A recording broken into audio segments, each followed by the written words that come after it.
Sim racing is so much more sometimes than just the racing itself. We have to talk about sim racing and realize that there is a lot more that sim racing is, and what it is a cause for good. And that cause for good is something that we all sit and strive to try and reach. This is 24 hours worth of racing and is in the care of Puttinu Cares, a home away from home. Welcome, ladies and gentlemen, to World Pro Racing's coverage of the 24 hours endurance race in aid of the Puttinu Cares Foundation. My name is Jake Sperry. Alongside me for the ride on today's action is Caitlin Penny and Taylor Mills, who will be joining us then from effectively virtual pit lane is the way we will deal with things today. Caitlin, to start things off, this is all about charity, and this is about a promise that was made 4 years ago to say we will do these 24-hour races to raise money for this charity. That's what Justin Mifsud said he wanted to do, of course, the owner and organizer of World Pro Racing. And you know what? Today's the day. Let's go racing. Absolutely, Jake, and I'm very excited to be here. The fact is, you can't go wrong with racing. Racing is one of the best sports in the world, and it will always deliver when you put cars on a racetrack. But you're absolutely right. as well as having that, we also have the added bonus of doing it all for charity, which is a very honourable reason to put cars on a racetrack.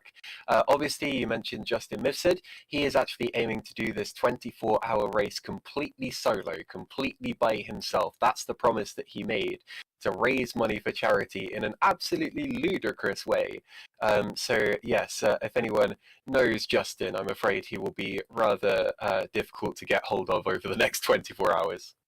He certainly will, and this show, of course, is brought to you in partnership with Porsche, Enemed, England, with Iyama, GT Omega Racing, Planet Play, DLP, and Invent 3D. We're going to be looking forward to getting racing action to you in about 20 minutes or so. They're currently in the middle of qualifying as things stand, and just remember, ladies and gentlemen, you can head over to the charity link, which I do believe is in the description right now. You can head over, if you don't have that available to you at this point, to streamlabscharity.com /at Il Vikingu 24 hours endurance race for Puttinu Cares. But Taylor, we talk about this as a race because that's what it is first and foremost. Everybody is here because they are wanting to support charity. But second of all, they want to win a race, and they've got 24 hours. They've got to race twice around the clock to find their victory. And what better place to race than what is known as the opener to the motorsport season time and time again, not just in endurance circles, but in NASCAR circles as well. We're at Daytona Beach, Florida. Well, you said it yourself, Jake. It is the start of the motor racing calendar, and what a venue it is. The gorgeous high banks of Daytona Speedway, the tricky bus stop chicane on the back stretch, and we've got 11 beautiful GT3 cars out there on track, not only to race, but again, to do it for a great cause. Mercedes, Porsche, BMW, Corvette all feature in today's grid. And these drivers are giving it their absolute all at the moment to set the best time they can in qualifying. Very close at the head of the field, about 1/10 of a second between the two Sim City racing cars. But this is only the start of the race. 2 times around the clock, 2 12-hour portions where they've got to do what they can on strategy and on pace to try and make sure it's their car that comes to the finish line first. And it is a really difficult challenge. Of course, that challenge is ease slightly by having one class of cars on the road and quite a small field, so you won't have as much traffic to deal with, which is of course something that I personally have to deal with a little bit more. So that little bit of stress is going to be taken away from the drivers today, but we've still got the big banks at turns 1 and 2. We've still got the big banks at turns 3 and 4 that are going to produce the overtaking opportunities, big drafts coming out of the bus stop, big opportunities to overtake. And it's those that are going to be able to take advantage of the speed advantage and that overtaking opportunity, and sometimes the fuel saving strategy that can be introduced by that, because that's going to be a big part of it. It's a big flat out track, and the less time you can spend at full throttle, the less time you're going to have to spend on pit lane. And it is a big pit lane down here. It is a rather large pit lane here around Daytona Beach. I'm sure we are going to see drivers looking to try and hit that line, which is going to be rather important. It's one of the biggest drops that you'll see out there from top speed to pit lane. They'll be going flat out over 270 kilometers an hour at that section of road. But we've got ourselves one class category of vehicle here for the racing that we've got. We're running GT3 spec here today, which is something that we look at so often as a part of the racing that we've got, and say, you know what, GT3 is the most competitive and sometimes can also be the most accessible for drivers to go out there. A bunch of cars out there overall. We've got some Porsches, we've got some Mercedes out there. I think I've spied a Corvette and a BMW out there as well. So that's 4 different types of vehicle. They had the full choice, Caitlin, of about 11 different cars to go out there and say, this is what we want. So really, this is the biggest amount of user preference I think we've seen all pretty much out there for any race that we've had here with World Pro Racing. Yeah, definitely. I think the Porsche is definitely going to be one of the cars to go for. Obviously, Porsche is a partner of World Pro Racing, so there is a chance that plays into it. But it's also just a good all-round car, and always a good one for endurance racing as well, due to its insane reliability. You mentioned the Mercedes AMG GT3, lots and lots of power, lots of grunt. And around Daytona, that is the kind of car you want to go for, because you have those high banks, you've got that, you basically just want to ram the car through the air as fast as you possibly can, and the Mercedes is the car you go for in that situation. Or indeed the Corvette. Obviously, MCT GT Racing has a Chevrolet Corvette Z06 GT3R. That will do the trick just nicely as you reach the straight line. That can push through the air as quickly as anything else.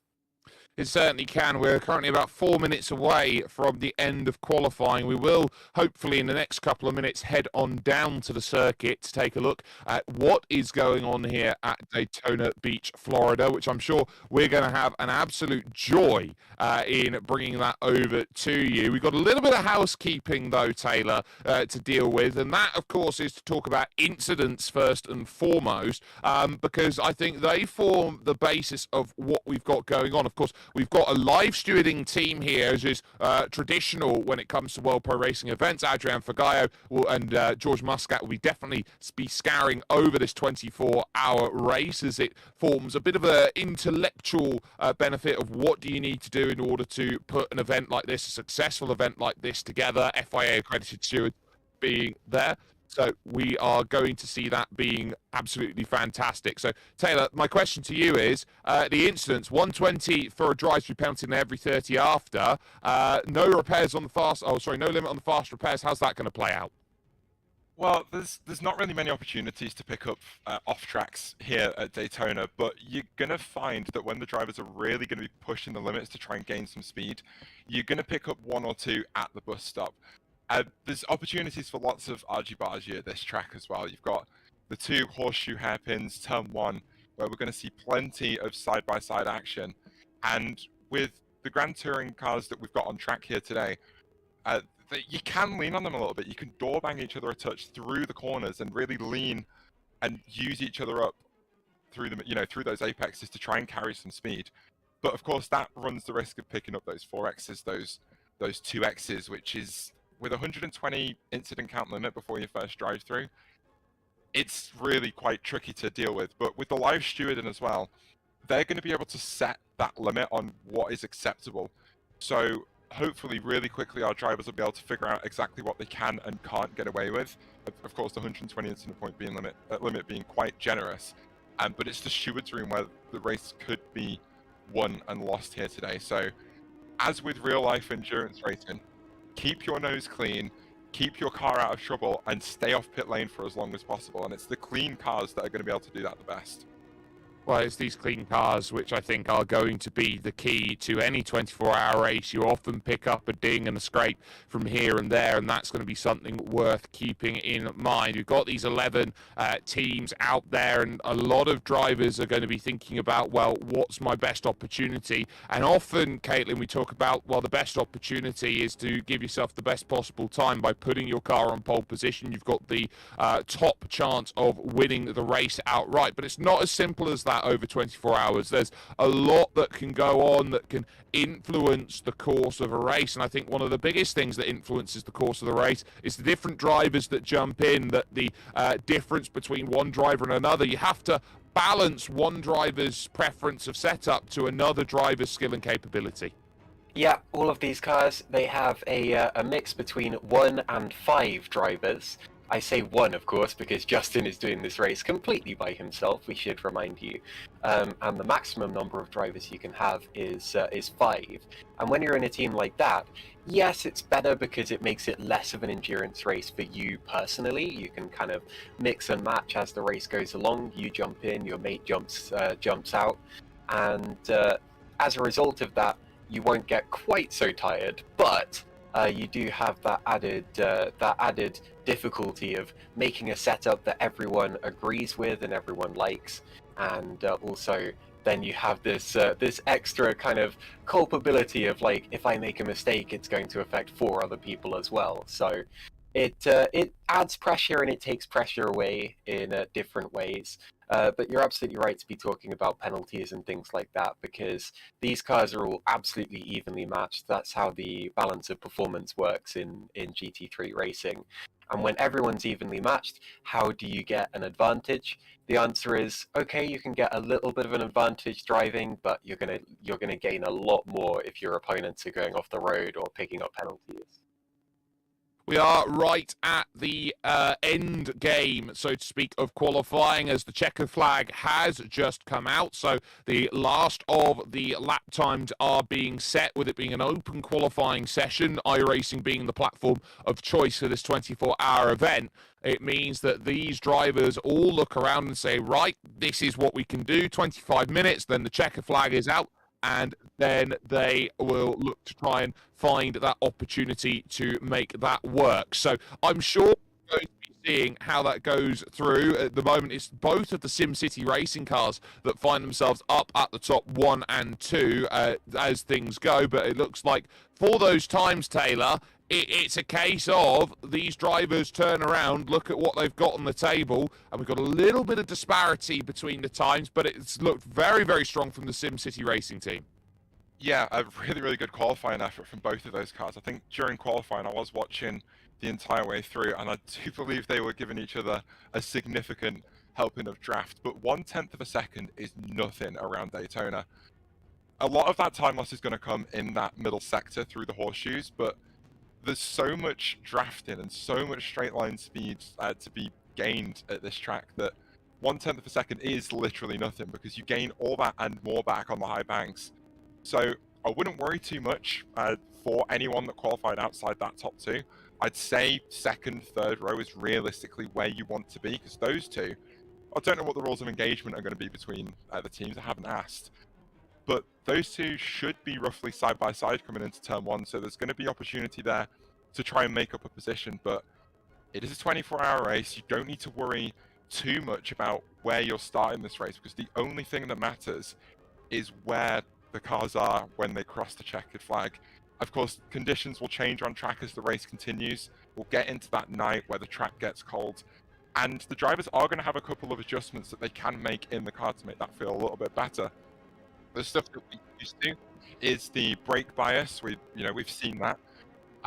But a new thing that was introduced for this season is we've got rear wing, front rear, anti-roll bar adjustments that can be made during the race or during pit stops. It takes a little bit of time in the stops. It's I think 3 seconds for a wing adjustment, 5 seconds for a front and rear anti-roll bar adjustment. But the time gain from those changes could be the difference between winning and losing this race in the race, because you're going to want to change the balance of the car. We absolutely are going to want to be changing that balance. We now find ourselves in the warm-up and looking for that chance then to get the final bits of fine-tuning and fettling done in these cars to get themselves moving on forward over the course of today's racing. Currently watching Aaron De Battista currently there in second position on the road. Brandon Tabone for SimCity Racing 226 diving down then into the lane and looking to try and practice that pit entry, which will be so paramount to how this race is going to be played out in the long and the short. But Caitlin, around this circuit, on paper, this is an easy track. It's not really too intensive out there through the 2 horseshoes and then just a lot of long banking, but you put it into practice, lap after lap after lap, this can be a very deceiving circuit. Yeah, you mentioned it's super simple when you look at it on a map. It's literally just a couple of stop-start bits in the middle. That's what you're seeing right now. This little sweeping kink to the left. You also have the chicane on the back straight, and then that's basically it. The rest of the lap is just a normal NASCAR speedway, going left, and then left again, and then left again. And as a result, the actual layout isn't going to be what catches you out. What catches you out is going to be the other cars and your own situation, possibly concentration, because you have to be awake for this. You can see the high banking that we're talking about now, one of the heaviest degrees of banking in all of racing today, because the higher banks of Monza and Brooklands and things closed down a long time ago. This little section they're coming up to is going to be an interesting one. The bus stop chicane, as they call it, or the Le Mans chicane, as it's now known.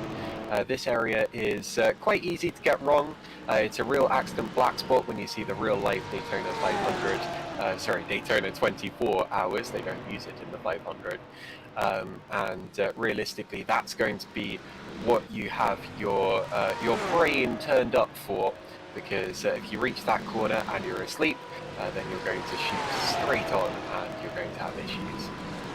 Yeah, that's certainly going to be the case for certain drivers who do not want to overshoot down at the opening section, don't want to overshoot a number of corners out there on this circuit. It can be rather deceptive out there overall. Now, track conditions are going to play a huge factor, and I think we are in the midst of that. And the one thing we have here on the coast here of Florida, along with Daytona Beach, which is just about a mile away over to the northeast at this moment, Taylor, is the fact that it's currently very blustery, 24-kilometre-an-hour winds. It's gusting in from the southeast as things currently stand in session, and because of that and what they are having to deal with by that respect, I think the one thing that you're looking at for these drivers is where are they planting their braking points when this circuit often functions as a bowl and a cathedral for the wind to whip up in the infield, because of the fact that we've got all of that grandstand seating around the outside which channels the wind into the middle of the course. Well, we always talk about how much downforce these GT3 cars have, and don't get me wrong, it is a lot. They are one of the fastest, but also most accessible sorts of racing categories on the planet. But because they sort of have that much less downforce than, you know, the likes of your GTPs, your Formula cars, they're not actually that much affected by the wind. Of course, as you said, Jake, we are looking at 24, 25 kilometers of wind throughout the entirety of the race. At the moment, not planning on blowing in any wet weather. I'm sure the drivers will be thankful for that. But it can just extend those braking zones a little bit, and it's something the drivers have to get a feel for. I think fortunately, it is quite a steady breeze coming from the southeast. So as soon as you get adjusted to that extra speed you're going to be carrying into a couple of these corners, you're going to be set for the majority of the race. It's not looking like it's going to shift too much as the race goes on. But those tricky points, you're looking at the bus stop, looking at turn one. The bus stop, of course, being pretty much the only straight braking line on the entire circuit. Everything else you're doing at least a little bit of turning on corner entry. But as I say, as soon as they've got that wind figured out, they're going to be absolutely fine. And I'm sure the drivers have all got the skill and the talent necessary to do that.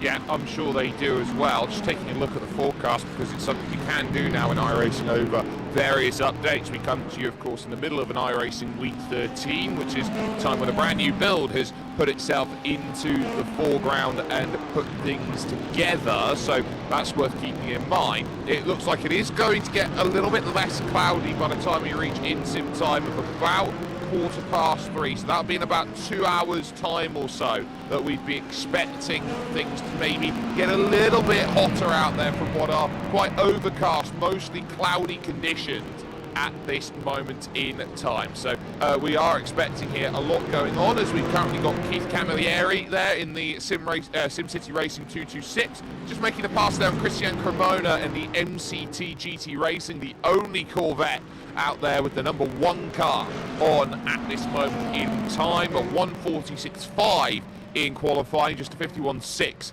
over the course of warm-up as things stands, with 2.5 minutes before we grid ourselves up and head over to racing action. But Caitlin, at this moment in time, these drivers now are going through their final bits of preparation. They know that once they are out of this warm-up, they are under parc fermé conditions. They cannot change their cars from the setup that they want. They are pretty much locked base between then and the end of this one. They have to be quite switched on to what the car is doing in the conditions that they've got. Because we're on a week 13, and of course a lot of setups change over the course of one season to another season, how does that shake-up affect this race for these drivers, knowing that they are going to be in a position where they want to try and put their best foot forward and get the best result they can, knowing that they've shaken up the meta?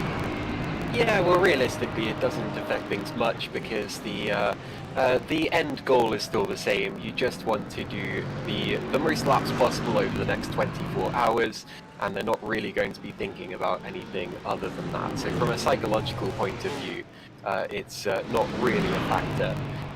As for the drivers that you mentioned, it's a really good thing actually that we've got so many regulars here at World Pro Racing. I knew there would be, but it's so good to see so many names that I recognise. The Camillaris, of course, have been here for donkey's years. Dean Bella, of course. You've got the likes of Brandon Tabone, who, when I used to do World Pro Racing commentaries regularly from 2018 through to 2020, or 2017 through to 2020, Brandon Tabone was always there as well. So there are plenty of experienced drivers out there who are reliable hands for a 24-hour race, and they are going to be trying to do, as I just said, the most laps that they can possibly do in the next 24 hours.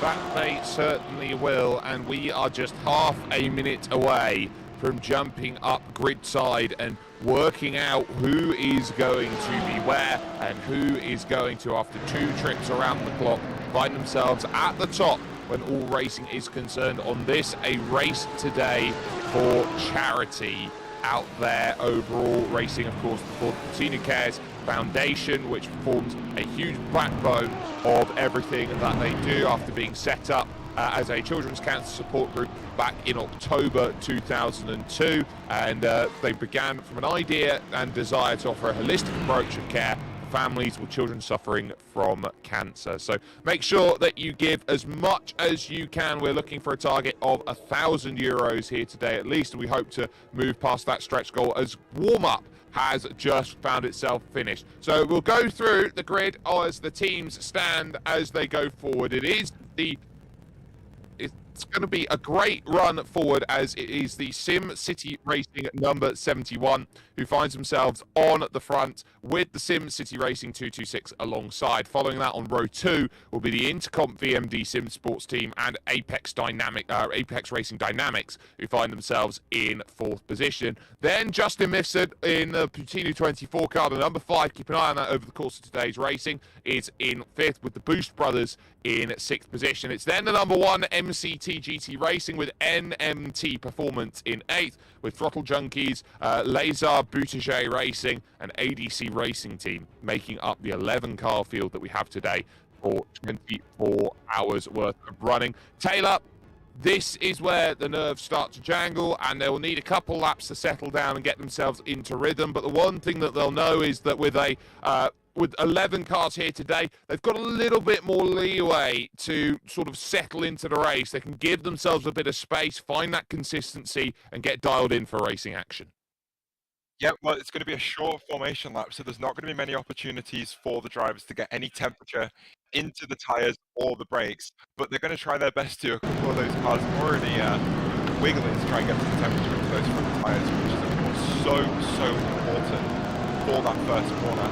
Plenty of opportunity at the start of this race to be able to make up positions, but also plenty of opportunity to lose places, so they just need to keep a cool head, breathe, take it easy on lap 1, and then you can really start attacking on that 2nd and 3rd lap.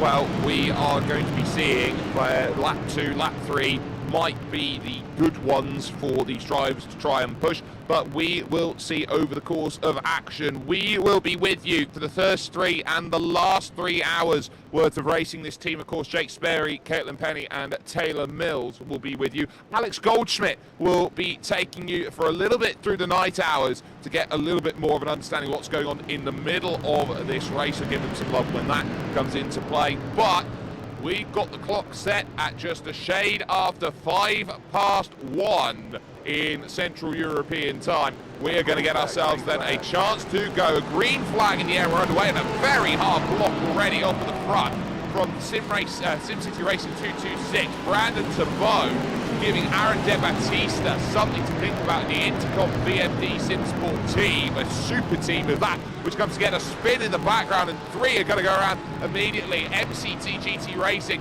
turned around, so too Throttle Junkies will make it 4. ADC Racing Team also got turned, and I think NMT Performance also found themselves in trouble, so immediately Caitlin, drama's in the middle of the back. Turn 1, we're here for the safety rating. Yeah, the Corvette there was very much the innocent victim, just got wiped out mid-corner, and this is ludicrous because it's the start of a 24-hour race. You've got to be more sensible than that at the start. And I saw a really nasty block from Brandon Tabone on Di Battista as well, heading down towards turn 1. He will feel aggrieved by that, Di Battista will, anyway.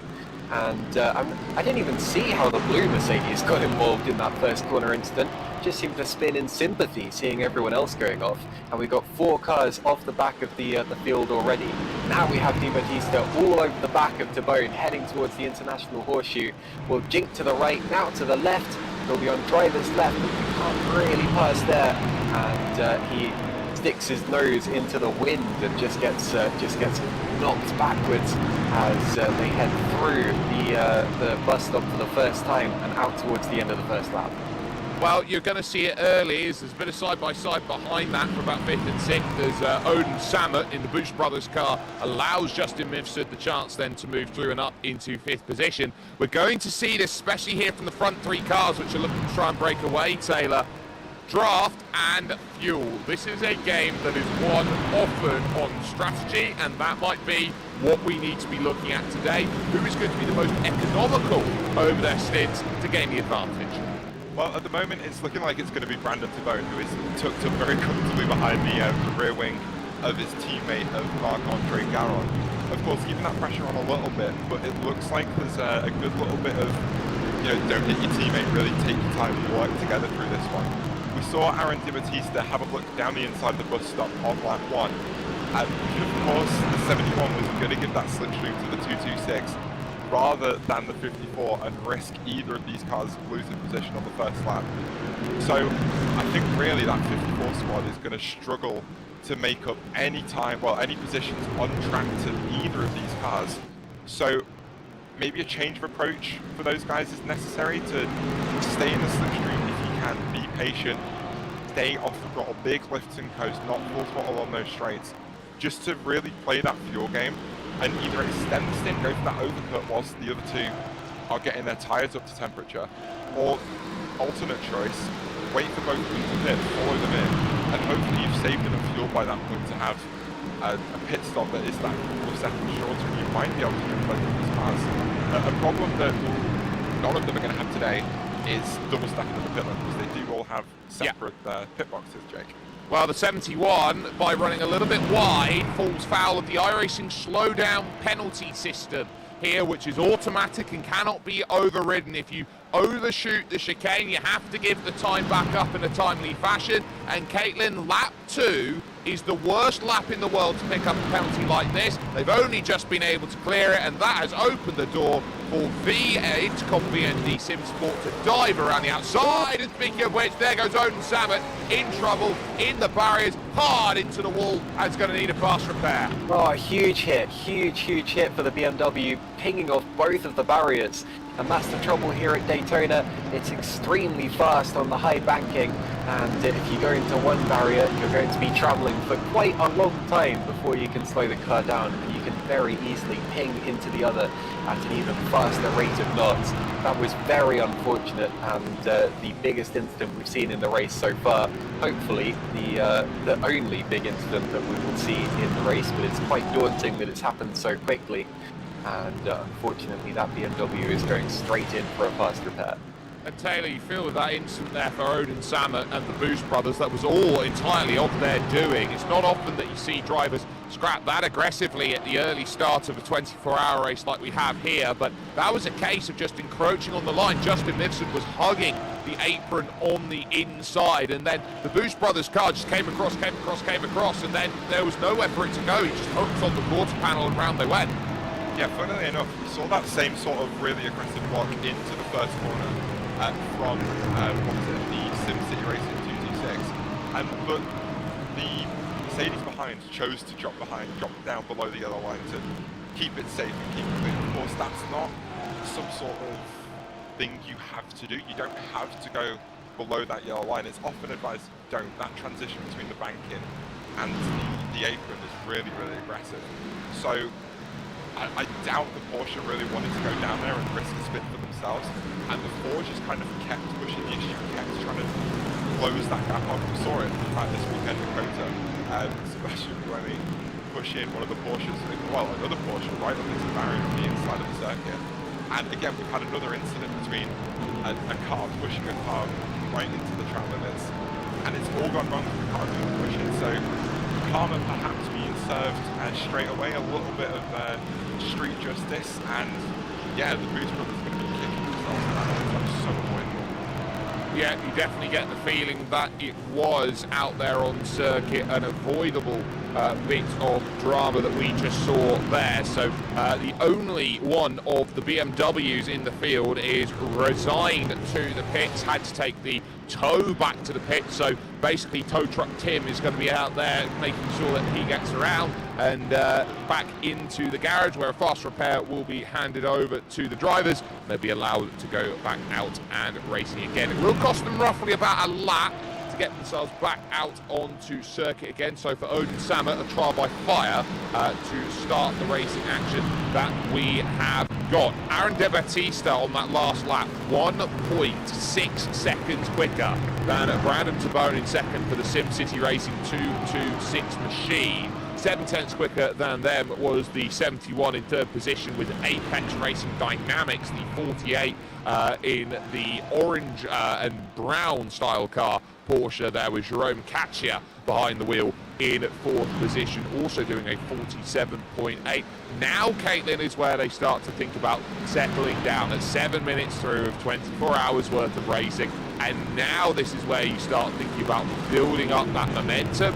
And this is where, okay, first stints are effectively like first impressions. Everyone wants to make a good one.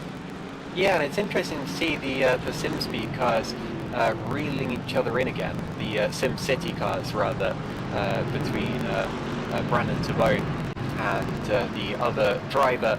And I think this is a case of it's not necessarily the best thing to be leading early on in a 24-hour race. Obviously, if you're sitting behind someone, you're going to be getting less of the turbulent air. You're going to be getting more of a slipstream, more of a wind shield from the car ahead of you, and as a result, you should be slightly more fuel efficient. It definitely makes sense if you have a teammate to run behind them if you can, and just take that air off your front splitter. So I think this makes a lot of sense for these two cars, and we have a long race to go. So they just have to think, right, why are we racing this hard and making mistakes? Obviously, they were 1 and 2 early on, and then we saw the mistake from the first of the two cars through the bus stop chicane, and that is why they're not leading the race right now. Just settle in, use that fuel as least as you possibly can to do the same job, and see how it plays out further on.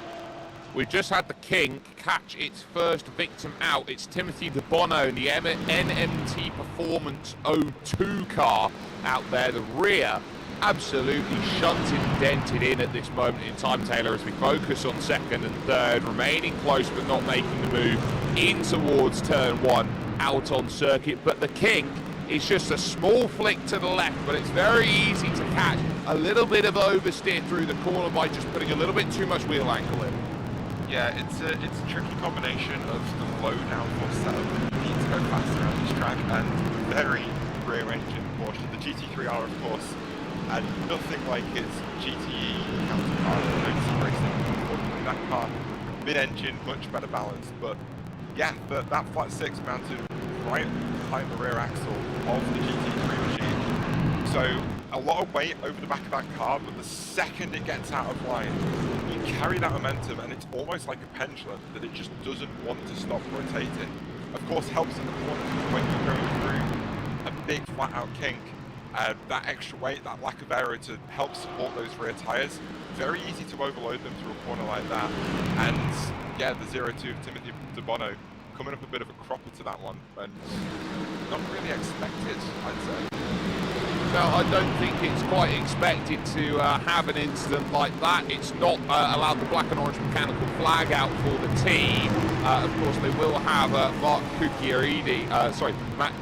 Cusciardi, who will be there to jump in the car afterwards, but damage to the back, but fortunately he's kept the spoiler intact, so no damage there to the rear spoiler. Now, chase on here by Marc-Andre Garon, who is looking to try and make that move, and they might decide either they're going to push or they're going to feel like they are going to trade positions. They're going to decide to use bump drafting along the stretch, a very NASCAR-style tactic to try and keep the pace up, and the difference is they were 2/10 and 4/10 quicker respectively over the course of that last lap, making sure the gap to Aaron De Battista at the front for the Intercom VMD SimSport team is at 1.6 seconds when they cross the line. So SimCity Racing right now, with the aid of teammates at this moment in time, Caitlin, are able to mitigate the damage being done by a very fast Aaron De Battista, who in anything in the Maltese scene is one of the best drivers out there, with the likes, of course, of some of his teammates, Dean Vella, for example, and Sheldon Muscat. Yeah, that was very NASCAR from the SimCity cars. It reminds me of the tandem drafting era, which was around about 2011, where the regulations of NASCAR at the time actually made it so that the fastest way around the track, especially towards the end of the race, was to find a mate, basically, latch yourself to their rear bumper and just push, and you ended up with a situation where you would actually be faster than if you were on your own or in a long train of cars, because of course you have the car in front having the aid from being pushed from you behind. You're going even faster because you have less air hitting the front of your car, and you can see this tandem drafting is actually working quite well today. They are taking chunks of time visibly out of the leading car, and I think this is the best thing that SimCity can be doing right now.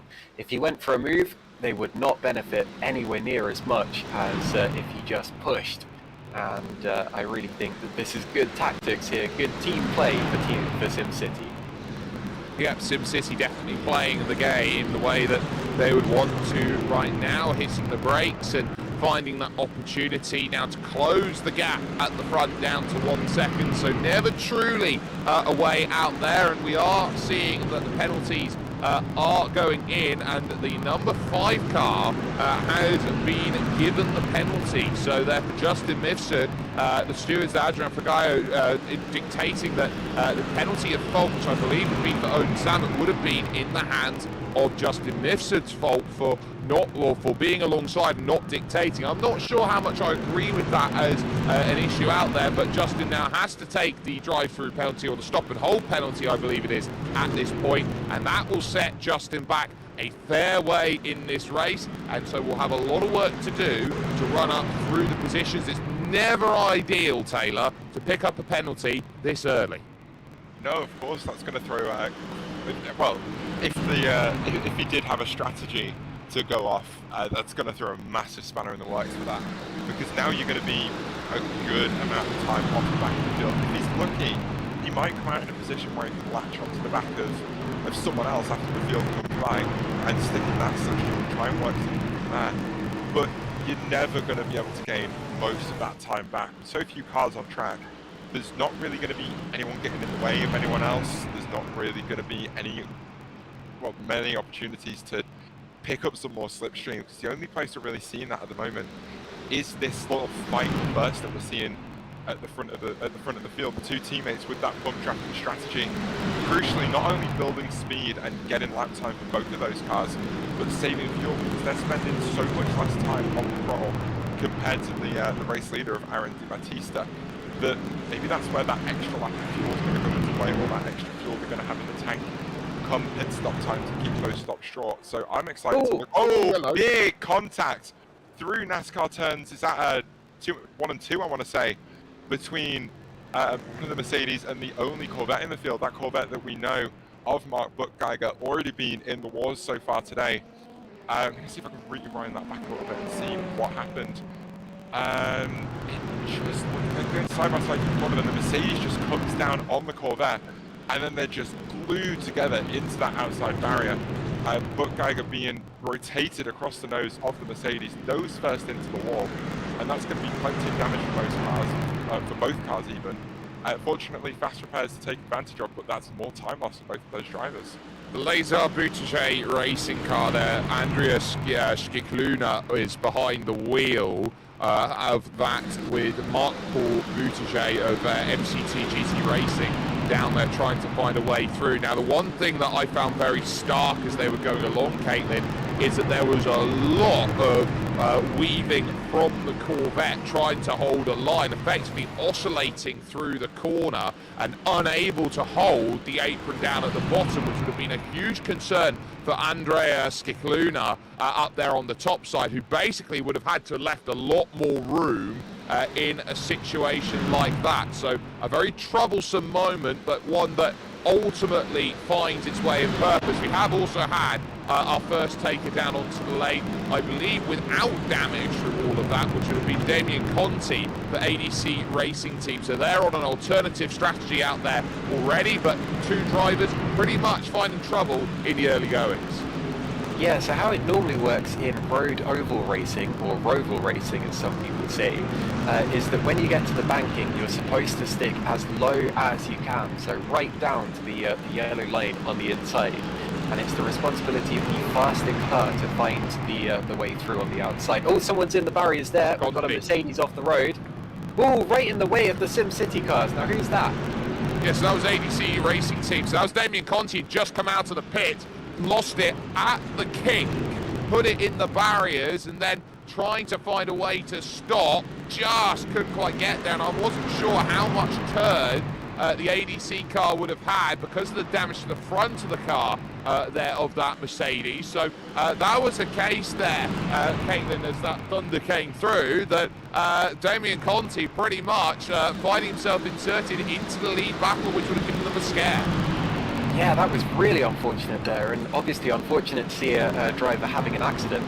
But what we'd like to see even less is a driver involving somebody else in their own accident. So I'm very glad that the SimCity cars were able to avoid him and actually didn't lose too much time in that at all. They're still catching up to our leader. But yeah, just to finish what I was saying, it's always the responsibility of the faster car to find a way through on the outside of the oval.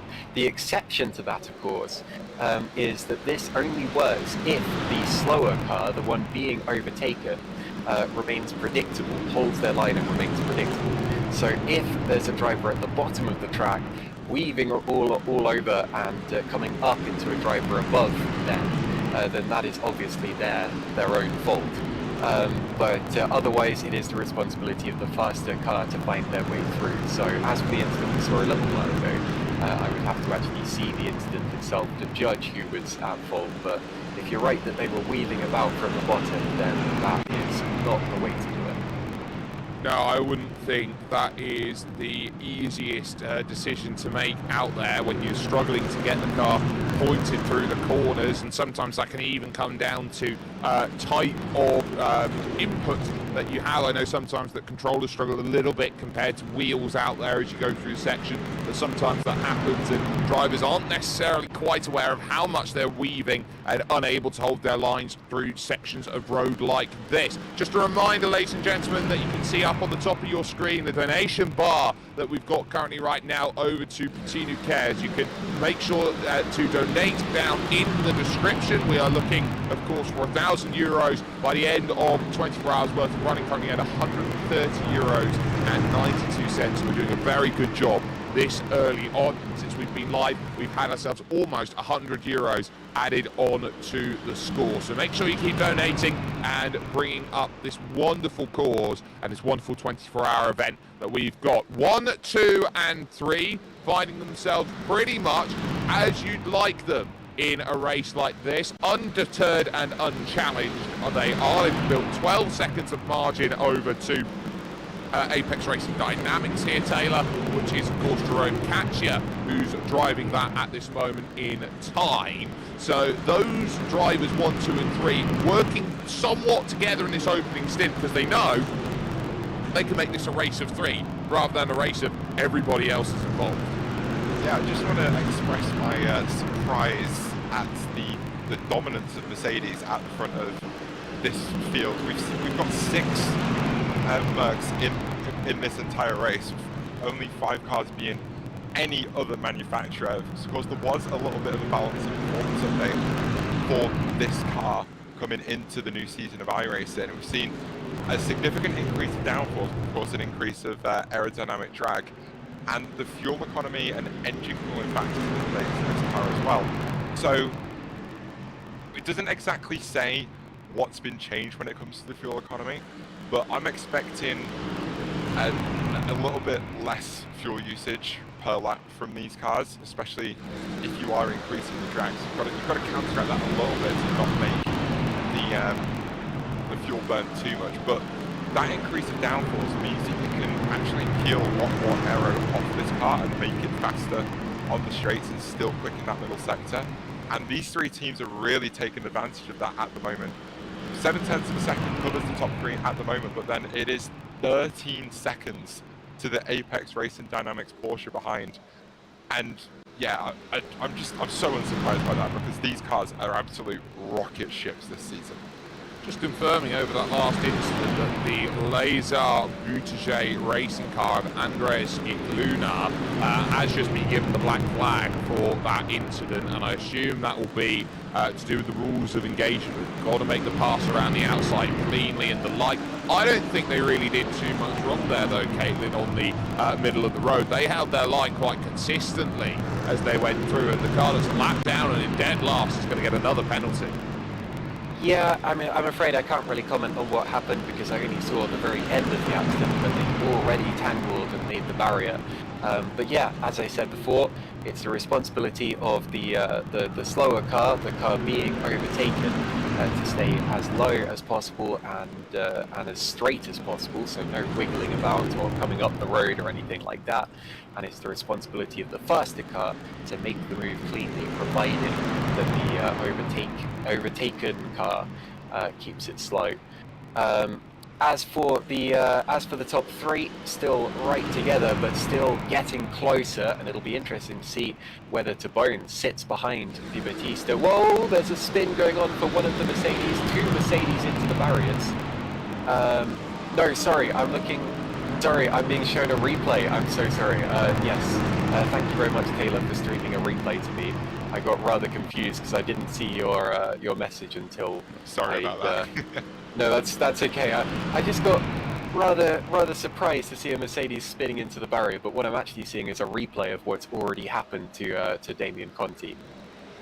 So we've seen how that battle's come into play. Now we might get a little bit of movement here at the front as Marc-Andre Caron continues to close up a little bit more, but lifts out of it early with Brandon Tabone taking that wider line, that out to in to out that we so often see with racing around here. And you can often find half a second to a second over the course of a lap to give you that chance to go out there and really throw that attack through the International Horseshoe, turn number 3 and 4 out on track. And now heading over towards that West Horseshoe, which becomes the next port of call of attack through the kink here. 1, 2 and 3 all fly, and then that West Horseshoe, which has a very late apex turn to go through. You're waiting forever, Taylor, for the apex of the West Horseshoe, and when you finally hit it, you realise you missed it by about 3 meters.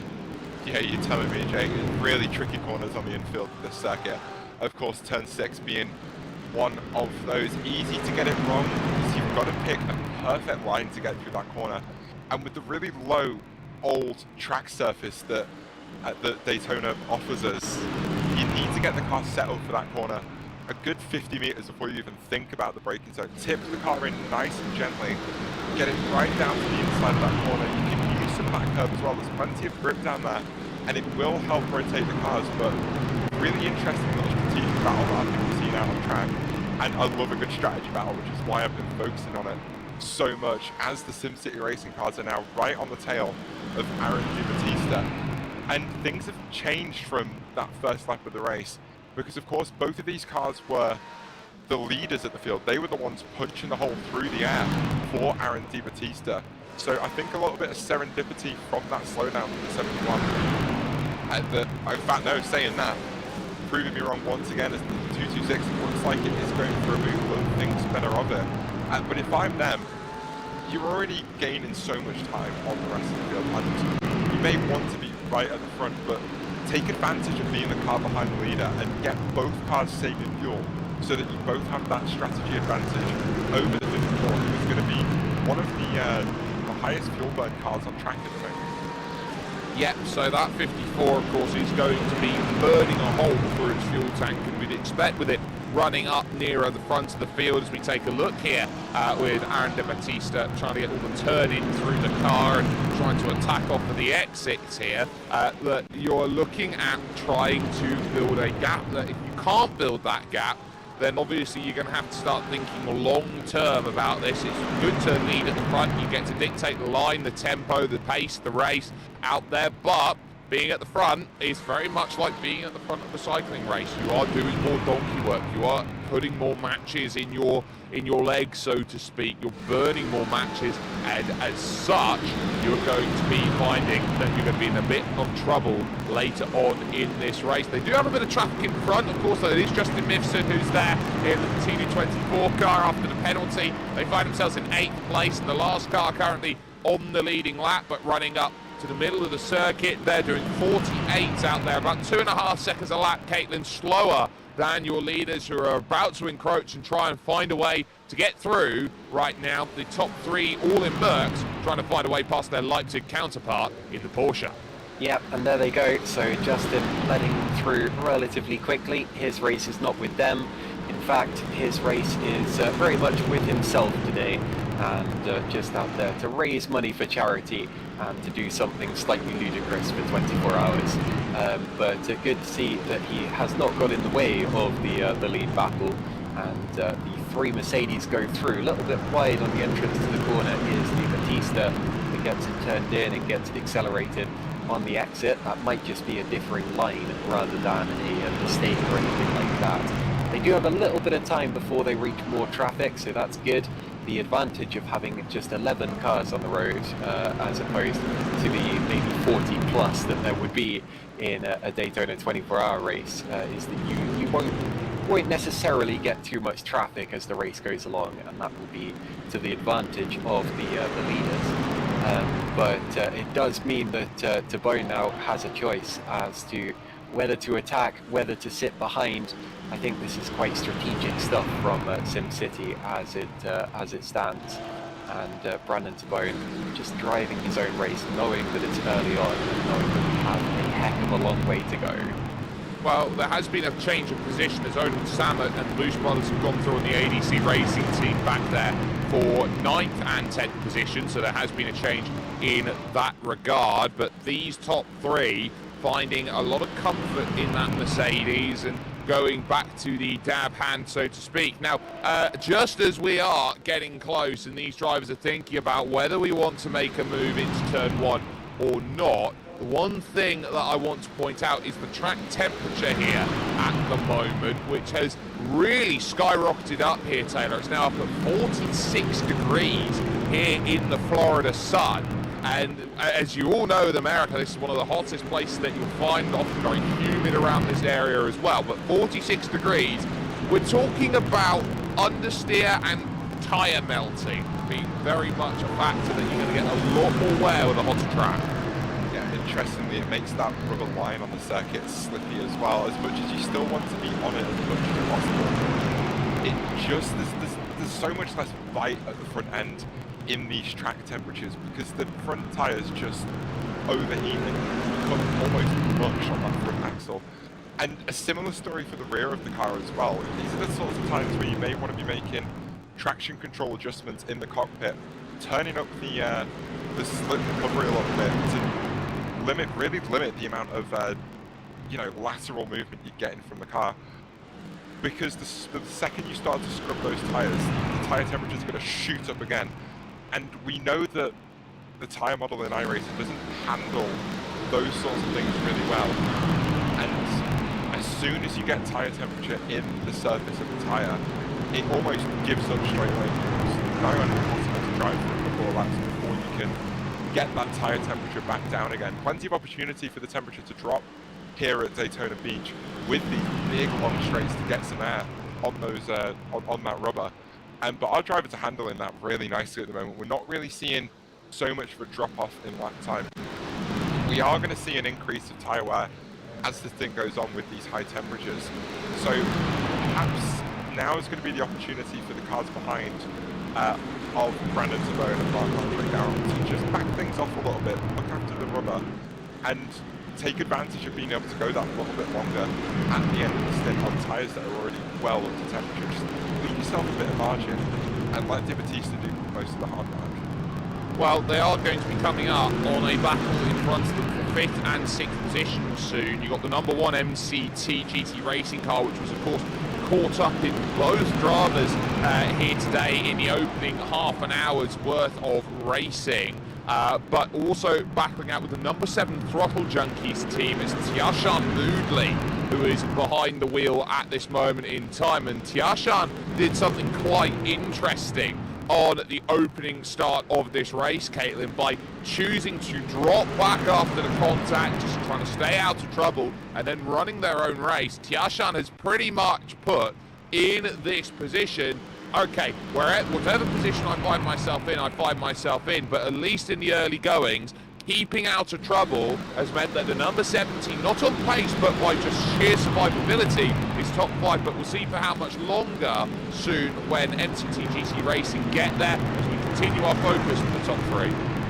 Yeah, so I'll be keeping half an eye on that battle between Moodley and Puttinu Cares, as it is, the Mercedes and the Corvette. They're actually going side by side now for 5th position, heading down towards turn 1.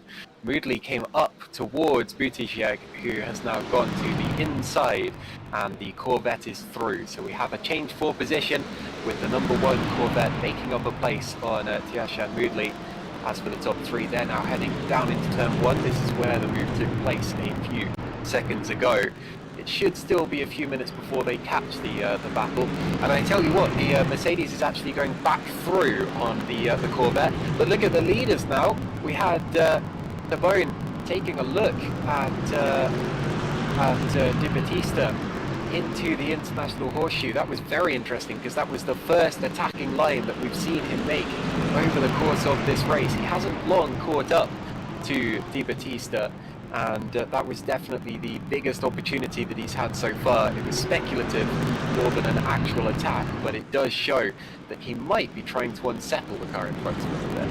There was certainly an emphasis on wanting to show an ability to attack out there over the course of that run to the International Horseshoe, but not necessarily one that, when you put it down on paper, that the 226 SimCity racing car was able to show. Brandon Tabone, middle of the train, seeing Marc-Andre Garon basically running as a rear gunner at this moment in time, so didn't feel like they wanted to make that move. But we are just going to have to know when pit stops are going to come into play. We are over half an hour on this opening stint. Normally we would say, well, the crux of all stints is that you time it to an hour with GT3, is often the way that it goes. But Taylor, this is such a high-speed circuit, I'm not sure that's going to be the case.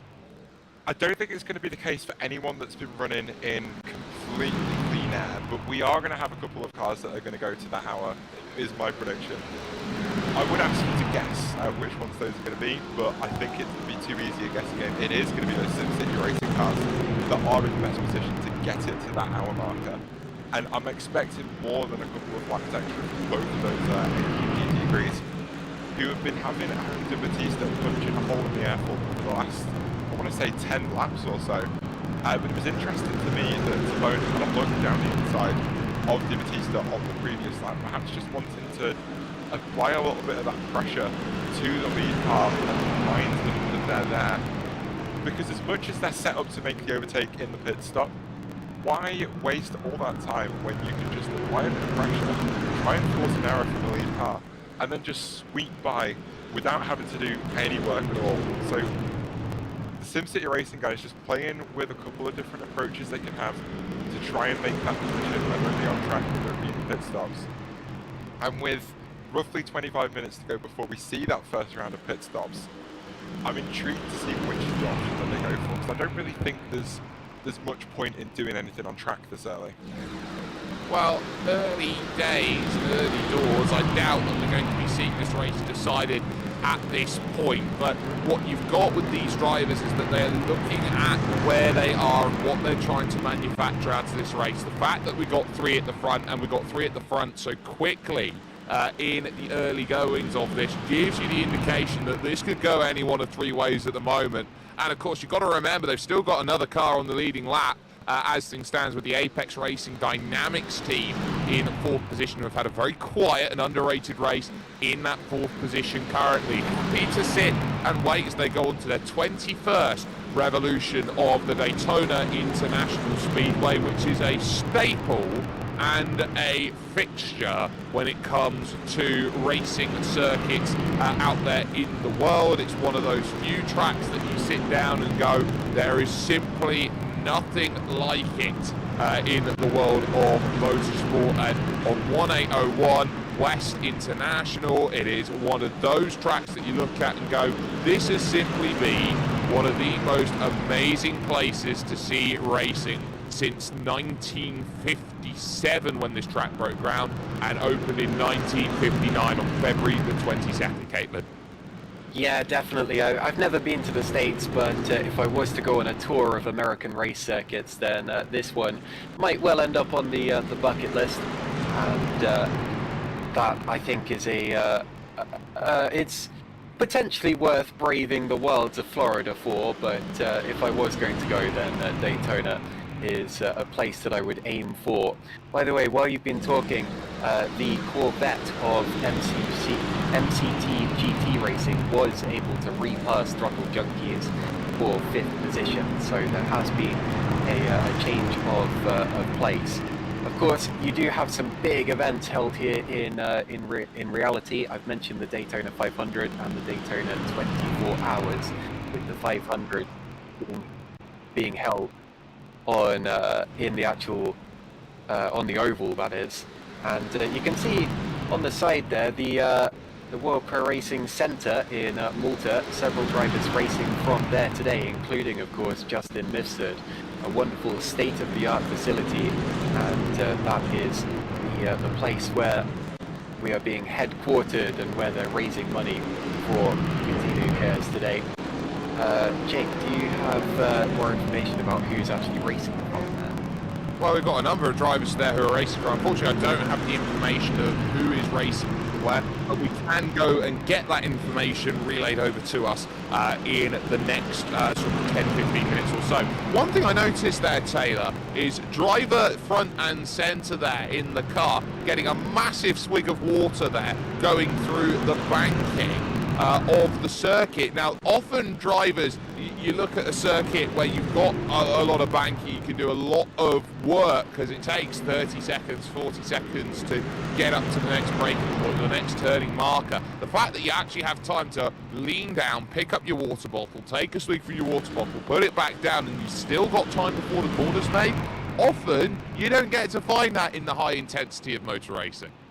No, interestingly, there's only a couple of tracks where you sort of do get to see that, and it's two racetracks where we have the biggest 24-hour events of the year, Daytona and Le Mans. So, despite the fact they're very different sorts of circuits, it's interesting to see the similarities between them both. But typically during a race, if you do want to get a drink, sim racing, the best time to do that is down pit lane. But personally, I find that I often forget to do that, so I end up ending a driving stint almost completely dehydrated. It's very sweaty work. I think we saw that camera shot of Aaron DiBattista earlier with a towel over the back of the sim seat just to absorb any of that back sweat that may sort of leak out during the course of the race. There you go, we've got him back up on screen again. You can see that towel not only providing that little bit of but just reducing the sort of grin sweatiness you start to feel after a really long drive stint. At this sort of track and this sort of event, I'd really be expecting drivers to be in the car for at least 2 hours. You can see a little bit of frustration starting to creep across Aaron DiBattista's face, screaming out, "Oh, come on," as he's trying to get past one of the back markers as the throttle jumper's car falls way offline into turn 6 and just about keeps out of the barrier.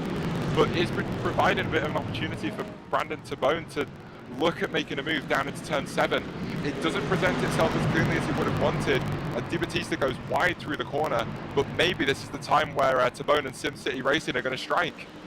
Well, it's not often that you get to see Aaron DiBattista not only frustrated, but seeing his eyes bug out in real time as he goes through, still protesting. That's not quite what I wanted.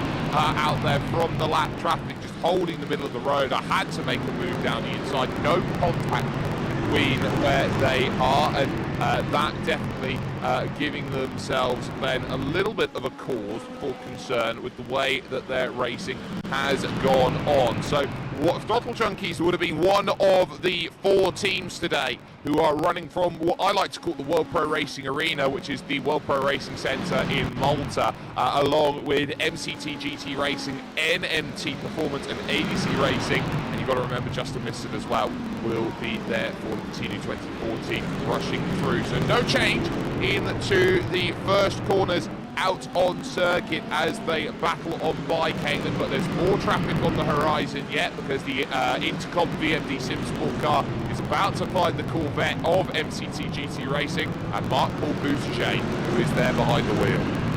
Yeah, before there was a battle between the Throttle Junkies and MCT GT Racing cars.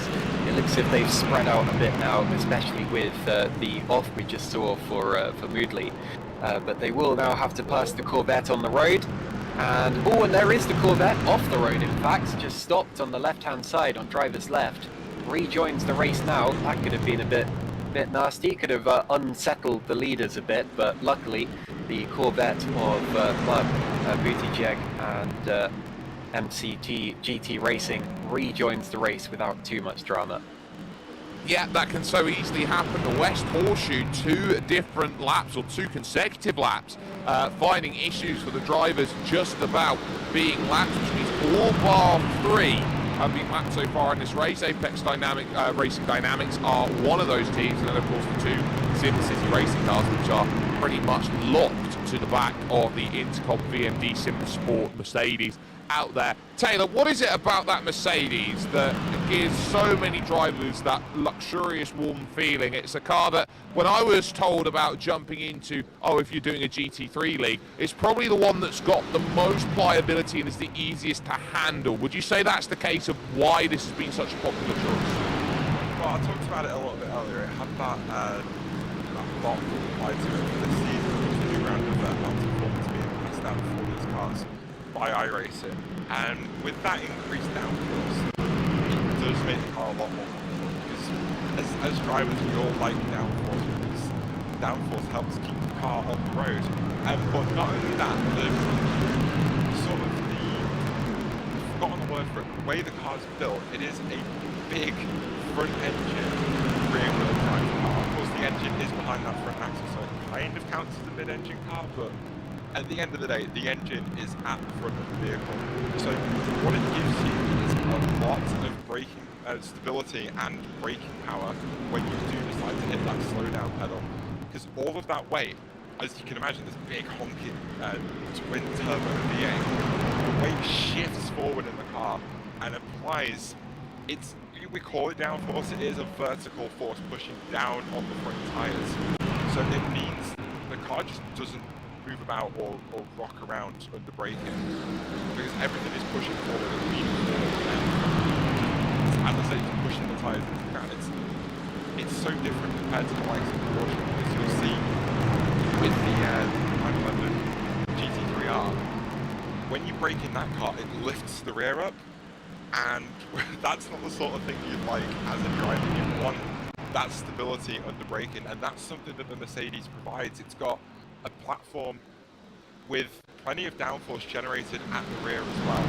So again, just aiding that stability on corner entry and corner exit, which is why it's so good for a track like this, because that's where you need to look at this braking zone in turn 1. You have got steering lock in the entire way. The car typically is lifting that inside front tyre up off the ground, but because the engine is at the front, it keeps that left front tyre kind of pushed into the ground a little bit more than it otherwise would. So that's really the sort of thing that gives the drivers the confidence to rank these cars as hard as they do without worry that it's going to step out. Well, the worry is very much there that those drivers who do have maybe a little bit more of a wider feel of their car, a car that's maybe mid-rear in terms of its drivetrain, will be one that you'll be looking at maybe having a few more worries out there, and there's a bit of a push over then from the Intercom VMD SimSport team to try and find some breakaway as we reach 45 minutes and along here in this 24-hour push towards the end of twice around the clock here at Daytona International Speedway. And we are now just starting to see a little bit of a gap forming between the 226 and the 71. This has been where most of the focus has been over the course of this race, and we haven't really had too many surprises for that because these drivers are proving that they've all got pace and they can all go with what they want. But now, Caitlin, I'm going to talk driver swaps because it's important whether you choose to make a swap or not make a swap when it comes down into the pits. It's the difference of 8 seconds over the course of racing, whether making that call is a good decision or a bad decision out there on the circuit. So keep an eye out on those drivers and whether they're going to change or not as we take a little look up high side from Brandon Tabone, not making that move. But you feel if the hand is already hot, surely a second hour in the car is going to be beneficial for some of these drivers. Well, that was very interesting there, an attacking line thrown by Brandon Tabone, and we really haven't seen that much of that. That's only the second time I've seen him poke out of the slipstream since he's been launched up behind Aaron Di Battista.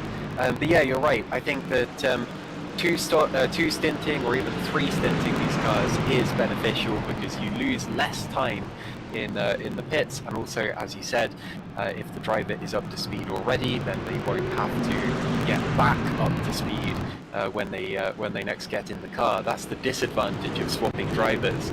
You're handing over to someone completely fresh who probably hasn't driven a car in at least 2 or 3 hours and might not be in the right frame of mind for it right from the start. So yeah, if I was any of these drivers, I would definitely decide to stay in the car for the first stint. One driver, of course, we know is going to be doing that is Justin Mifsud, because he is doing the entire 24 hours by himself, and that is why you should donate, because he's not doing this for nothing. But aside from him, these other teams have 2 to 5 drivers, and the teams of 5 were expecting to do more driver changes, possibly lose more time in the pits, but have the advantage of being a bit fresher towards the end of the race. The other teams will be relying very much on more experienced drivers who can do endurance races by themselves. And we might, we're here in the leaders down into turn 1, he might be about to take another look.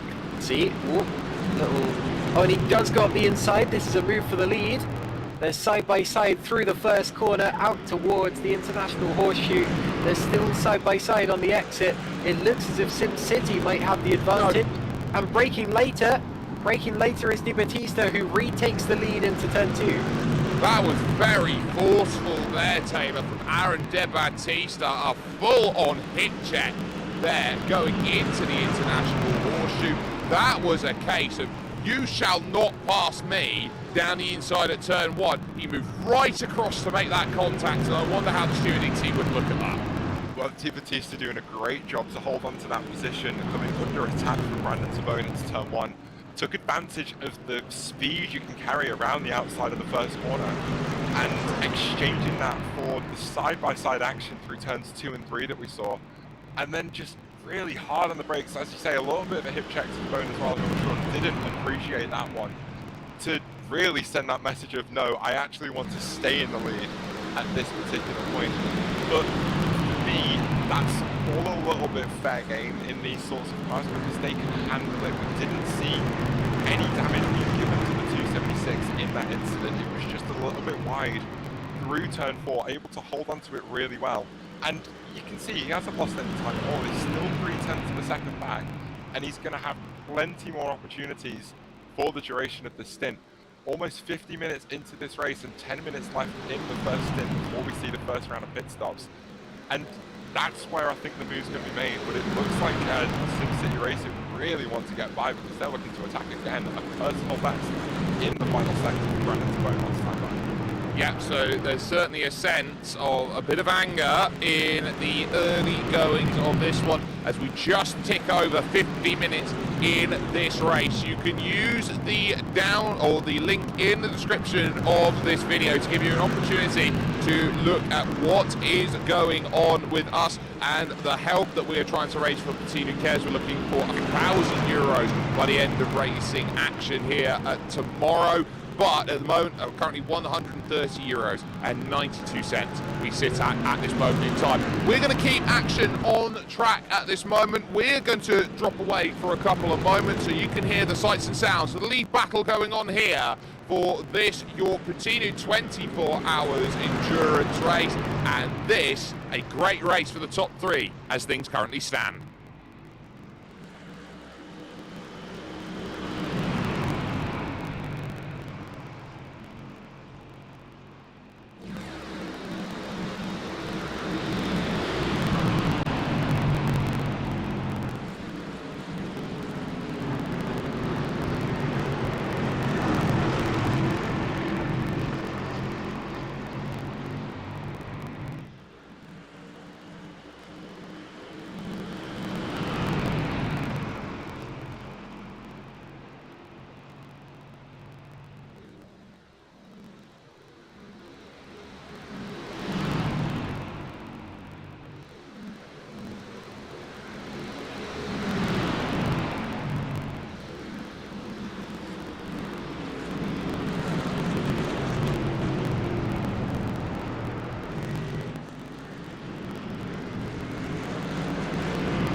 Pit stops have just come into view at Daytona International Speedway.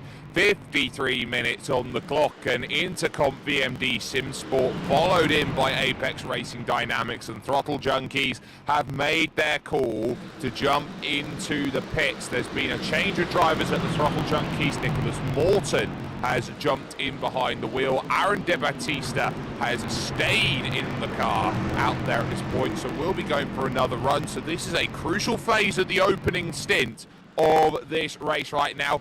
How long, Taylor, can the SimCity racing cars last in comparison to what we saw with Intercom VMD Sim Sport. Well, I daren't pass comment on that one, because every time I've said, cars are doing this, cars can do this, they've gone and completely blown that out the window straight away. But of course, Aaron Di-Battista has been the car at the front of the field for nearly an hour, punching the hole in the air for both SimCity racing cars, who, well, the 71 picks up that slowdown, but serendipitously was able to slot in behind his teammate, and they were just able to push themselves up to the back of that number 54. Quite early on in the stint, so they've had all the time in the world to lift and coast, take advantage of the slipstream and not be at full throttle to maintain as little fuel burn as possible. So the question of how long can these guys go, it could be, well, it can't be 1 lap extra because it already is, it could be 2, it could be 3, because the fuel save over the course of an hour can be quite that dramatic. So it's a question that is shortly going to be answered for us, and I believe these two are actually slotting into maybe a little bit more slipstream. They've got Jerome Paccia, who's just on the road in front of them. 2.3 seconds, in fact, so another opportunity to save a touch more fuel, but interestingly, these guys aren't hanging around. It's another purple sector for the 71 at the end of last lap. But if I was to pick out of these two who's going to come into the pits first, I think it's going to be the 226, because they've been a lot more aggressive on their fuel burn over the last few laps or something. Well, they won't have to worry about sharing a pit stall and waiting for stacking or anything of that ilk. What they will do is they'll have 2 separate places in the lane which they will come down in and make their stops for, and then they'll have that ability to jump in, make their pit stop and look to battle back out again. Still some pushing going on, but on cue, almost as if Taylor had predicted it. In comes Brandon Tabone, really having to try and get it G'd up and stopped to traverse this pit lane, just 86 kilometers an hour transit speed. It's a rather fast transit speed for a pit lane on iRacing, Caitlin, but the one thing we do know is that this is one of the toughest pit lanes to slow down for in all of its entirety, which leaves now just one at the front, which is of course the 71 team. Marc-Andre Garon currently finds himself in front for SimCity Racing 71. Yeah, there's a reason you sometimes see mistakes coming into the pit lane in sports such as NASCAR, and that's because you're going from such a high speed off the banking to such a low speed into the pit lane, low speed relatively, and you can lock the brakes up and you can get it all wrong on the way in, especially if you find yourself going a bit faster than you expected, because then you might end up panicking a bit and slamming on the anchors, and that's when you have lockups and spins. But everything okay for these drivers so far. Brandon Tabone is exiting the pits now. He has stayed behind the wheel of the City car, and probably for the best. Di-Battista is just a little way behind him on the road. Should come out relatively close to him. Brandon Tabone was able to stay out 2 laps longer than the Intercom car, and has jumped him actually. So he's come out ahead on the exit of the pit lane. So that is a change of position. It was Intercom who was leading before all of this, and the other SimCity car going at least 3 laps longer. But there you see Tabone in the second SimCity car, who has jumped the Intercom car of Aaron Di-Battista and gone through, and will potentially lead the race in the net order when this all plays out. Just looking at the lap times there, so it was 1:53 on the in, the out lap 2:43 there or thereabouts, and then a 1:46 for the first real attempt. Looking out at those times, Brandon Tabone just before his in lap did a 1:45.9, Taylor, and I think that's the big one in terms of those times. SimCity decided to get up and move, and I tell you what, Marc-Andre Garon is getting up and moving. His last lap was a 1:45.7 out there at this point on circuit as he went through. So the 71 car might be staking a claim to take the race lead away from everyone if it's going to be going longer than anybody else is out of the front 3, and is finding pace at this fuel burnt stage of the tank cycle. I think the crazy thing for me is the fact that Garon has been able to go another lap longer than both of the other cars. Intercom only able to manage 30 laps, SimCity Racing 226 managing 32, but the 71 and Marc-Andre Garon are currently on lap 34 of their stint. They will make it to the top of the hour. But to pull a 1:45.7 whilst having fuel saved for the last 60 minutes is absolutely insane. You couldn't even go that fast in the slipstream of 2 other cars. So that car has been fuel saved so aggressively. But I don't know how much further they're going to be able to go. They've got to come down pit lane this time, surely. And they do.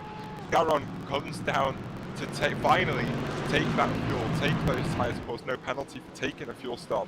It is IMSA rules. You can change tyres and fuel. Well, you change tyres when you're putting the fuel in the car.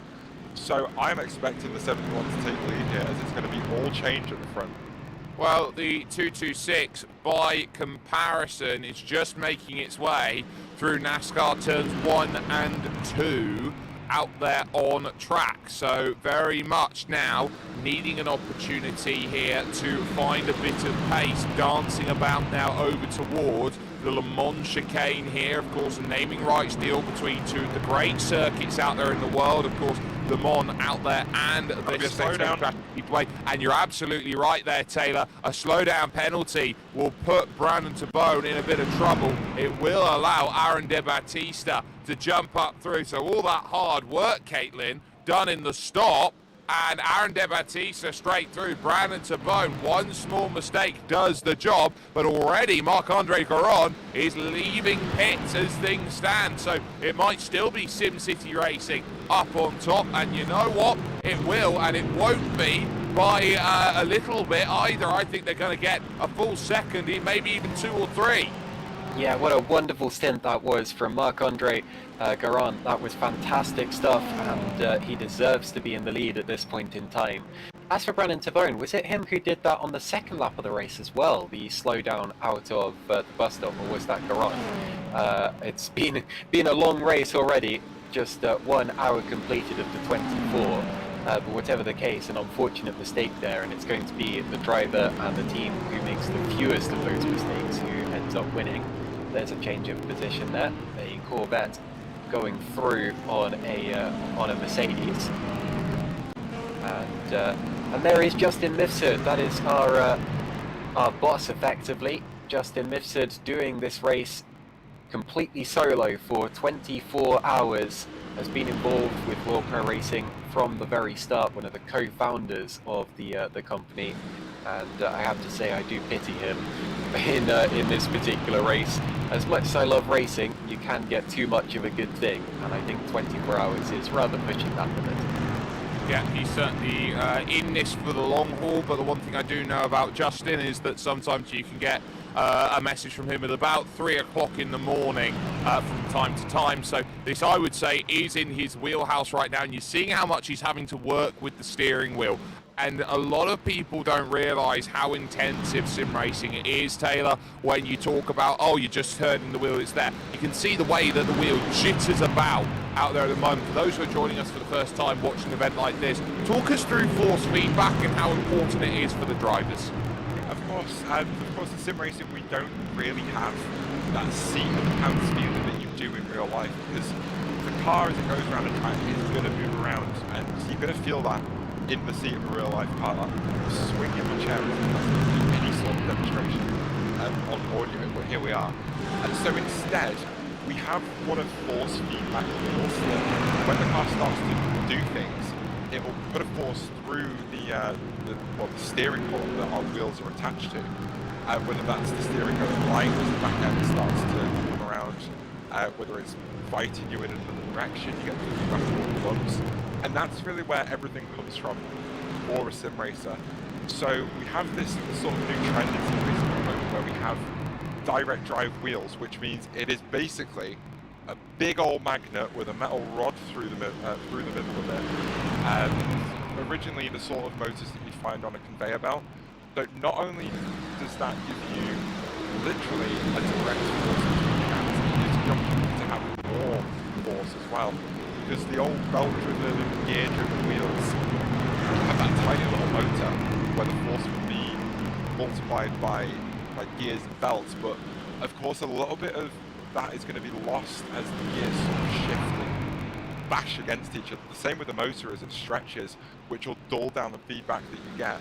but when the motor is literally attached to your hands, that gives you so much more detail, and it can react so much faster to inputs, which allows you to be able to feel what the car is doing a lot sooner compared to when it's actually doing it. Because those milliseconds delay that you might potentially have between the car doing something and you having to correct that, especially with the way that the heat affects the tyres in iRacing, could be the difference between saving a moment or completely ruining the race. There is a lot that goes into all of these drivers as they move through. This battle for second continues on, but they are now dropping time. 3 seconds back now off the race lead. Well, that's the thing, isn't it? They're not in the slipstream of the leader. Maybe a very, very distant tone, but the game will be barely even registering that as they head down the straight. They're very much tandem drafting with each other. Now, they can use that to their advantage. They can get closer to the lead SimCity car, but at the time being, Brandon Tabone has absolutely no reason to work with Andre De Battista, because of course it's his teammate that they would be catching. So realistically, I think he's just got to sit behind and use the other Mercedes for his own game, but not really help out the Mercedes, because there would be no reason to do so. It's a fascinating situation for Brandon Tabone, where theoretically they should be faster tandem drafting, but does he actually want to be faster right now? Well, the question is, do you want to be quicker and build yourself a gap or not? It was strategy that put the SimCity racing car where it needed to be by a lot of aggressive fuel saving. But Aaron De Battista here would probably like a little bit of fuel to save, knowing that he's 4 laps shorter than the 71 car that's in front, leading this race outright. Puttinu 24 has finally dived into the pits, and the Apex Racing Dynamics car is also down in the pits without a driver at this moment for a time. So they had just done a driver change by the looks of things. So Apex Racing Dynamics, I'm not sure here, Taylor, what has happened to them, but right now they're in a bit of trouble. Yeah, I'm just trying to figure out what's gone on there. You said yourself, it's essentially abandoned on pit road, and there's no one in it. It's like that scene out of Talladega Nights, so they're just now looking for someone who wants to go fast over the Daytona International Speedway. And so I'm not really sure what's going on. We're going to have to... Oh, hang on. It looks like there has been a driver swap as Jerome Caccia jumps in that car now, having just connected to the session by the look of things. So maybe that was the reason for the delay on the driver swap, but surely you'd think it'd be better to just keep the first driver in the car and not so much race time. Well, that is the first driver who was in the car, so that's the issue that you got. So they had Craig Caruana try and jump into the car. They went to go and do the driver swap at the pit stop, and then for whatever reason, Craig Caruana couldn't get back in the car. So Jerome Caccia is back in again to go around for another stint. So a little bit of miscommunication there, Caitlin, down there at Apex Racing Dynamics, means that maybe they are going a little bit off schedule. Maybe this isn't quite as planned as they wanted it to be. Yeah, slightly strange there. That's not one of the teams who are racing at the facility. They are a virtual team. So, however that's happened, at least they've been able to put a driver in the car. I remember back in the days when I used to do endurance racing regularly on R-Factor 2, we had a problem where sometimes a driver swap would take place and something would go wrong, and you'd end up with an AI piloting your car, and there was literally nothing you could do about it. You couldn't call the AI in or anything like that, and you had to get the stewards to automatically disqualify you just so you could get the car back to the pits. It was crazy stuff, and I'm very glad that we don't have... Oh, and someone's in the barriers, and... Well, it's another Mercedes. We just saw a blue Mercedes ping off the wall. Mercedes again. Oh, not again. That's at least the third time I've seen that car in the barriers. And second time there, and it's through the kink. And Taylor, that's a case of grabbing too much curb on the inside. Oh, and it's a horrible, horrible shunt. They've not caught the guardrail. They've caught the concrete intercourse there between what is the moto circuit and the rest of the course. So if they'd hit guardrail, they would have bounced back. They've hit solid concrete, and the car has come juddering to a halt. smoking around the circuit right now with oil pouring out the back of it. They desperately need to get to pit before the engine expires. Yeah, a very, very lazy spin from that car there. You said it yourself though, Jake. Just taking a little bit too much curb on the inside, just unsettled that rear suspension. And with that slightly tighter line that Puttinu was taking through the corner, again, that's asking a little bit too much of a rear end that's just been jutted around. To save that, he would have wanted to be much wider after getting over that curb, but staying as tight as he did as the car came round was really the deciding factor, whether that car was going into the wall or not. But very heavy hit straight into concrete, very unforgiving on the iRacing service. If the car was mid-engine or rear-engine, of course there wouldn't have been any damage on that. But the fact that that big twin-turbo V8 is in the front of this car, it's just been a direct hit for the radiators of that GT3 machine. So it will be a very slow trip back to the lane for car 11 to try and pick up the fast repair and rejoin this race, which is a very unfortunate incident and surprising lack of stability. Yeah, they have managed to get themselves back to the pit, so that's maybe the least of their concerns. Brandon Tabone and Aaron De Battista continue on in their run at the moment, second and third. Gap 3.1 at the front to Marc-Andre Garon. And over the course of that last lap, it was, of course, Brandon Tabone who was the fastest out there of those drivers. Now, Apex Racing Dynamics are back up and going again. And I think they have just made the move on the Boost brothers. So Odin Samert is trying to get himself back through, and in front of them is the O2 NMT performance car, which of course has found one trip to the barriers on the rear of the car over the course of this race. They have repaired it with a fast repair, so they are back going again. Porsche versus Porsche out there on circuit as they look to charge, and it looks like the green here that we see right now here, Caitlin, is almost a little bit reminiscent of seeing what Rexy's able to do there with the green colour in the Porsche, but still defending nicely here, heading to the west. Horseshoe, as close as you want to get. Always trying to rearrange the rear bumper of that car once again, and luckily no contact, not quite between the two of them, but it was very, very close. And there we go again, and that time there was a little nudge, and gets to the inside, does Katja, and goes through now. But wow, that's a little bit brave. We got a BMW getting involved from behind them. Odin Samert is slipstreaming his way into the fight. They're potentially even going to go 3 wide on the banking now. Look at this.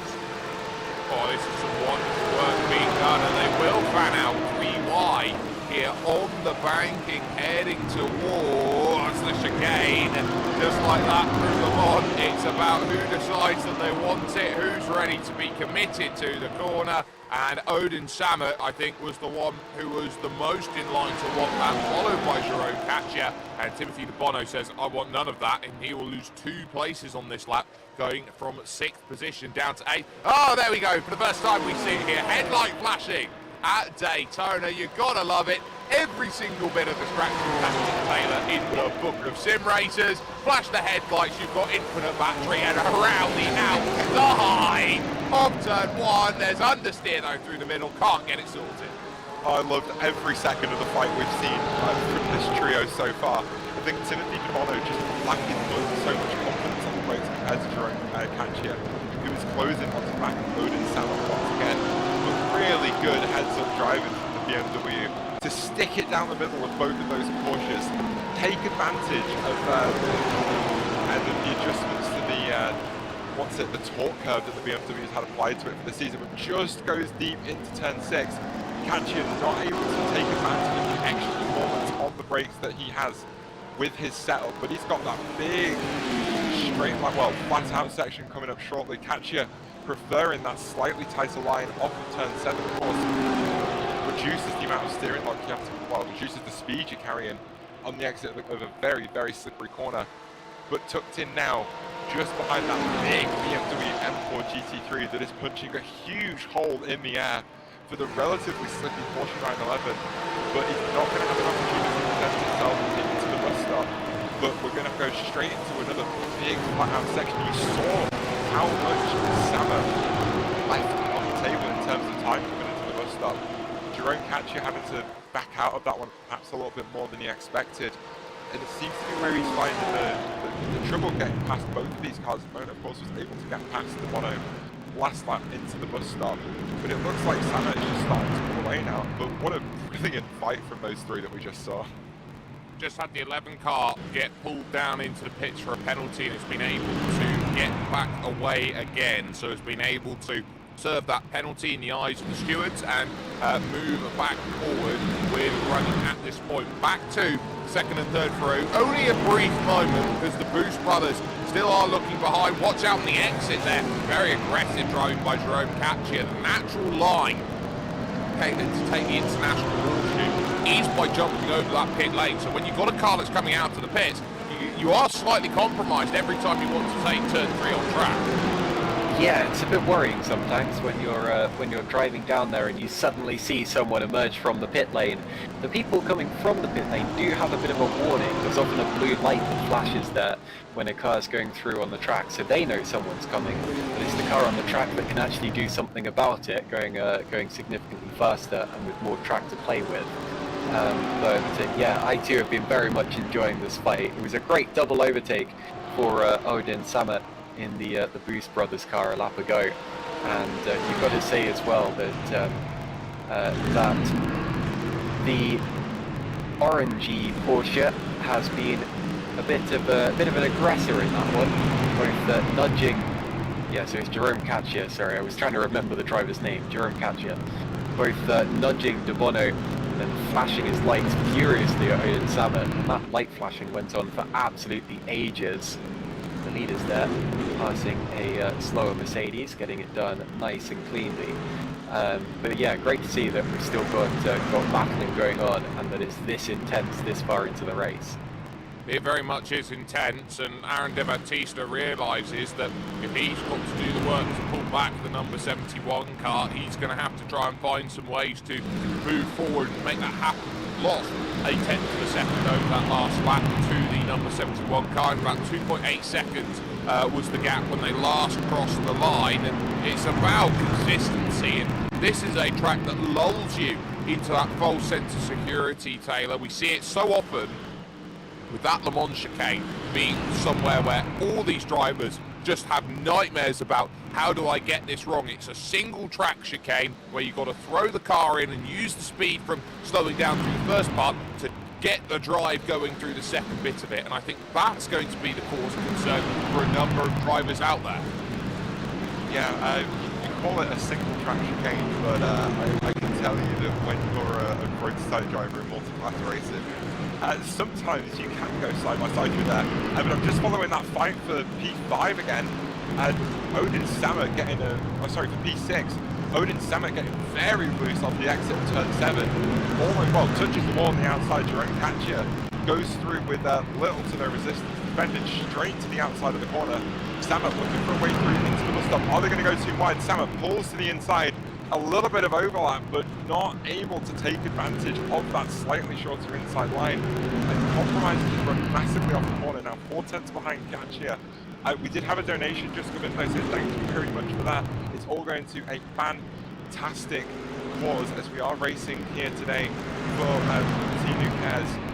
A €1,000 goal by the end of 24 hours, and every euro does count, Sperry. Every euro does, and it's a massive bit of opportunity for everybody to just look and say, this is what it's all about, as they all think about, okay, the next stage of what everyone's lives are going to be like. Everyone wants to be battling to end what is the run of cancer, especially in children who have so much of an opportunity ahead of them. And for what they tried to do since 2008, the Puttinu Cares charity have been slowly purchasing apartments, and they've got 19 apartments over in Sutton, which is the support group's work. But they have been receiving requests for help from people suffering from various ailments, and that's not just cancer with what they've been doing. They've realised that in order to be able to help all these people with the accommodation, they require more than just 18 apartments to get themselves through.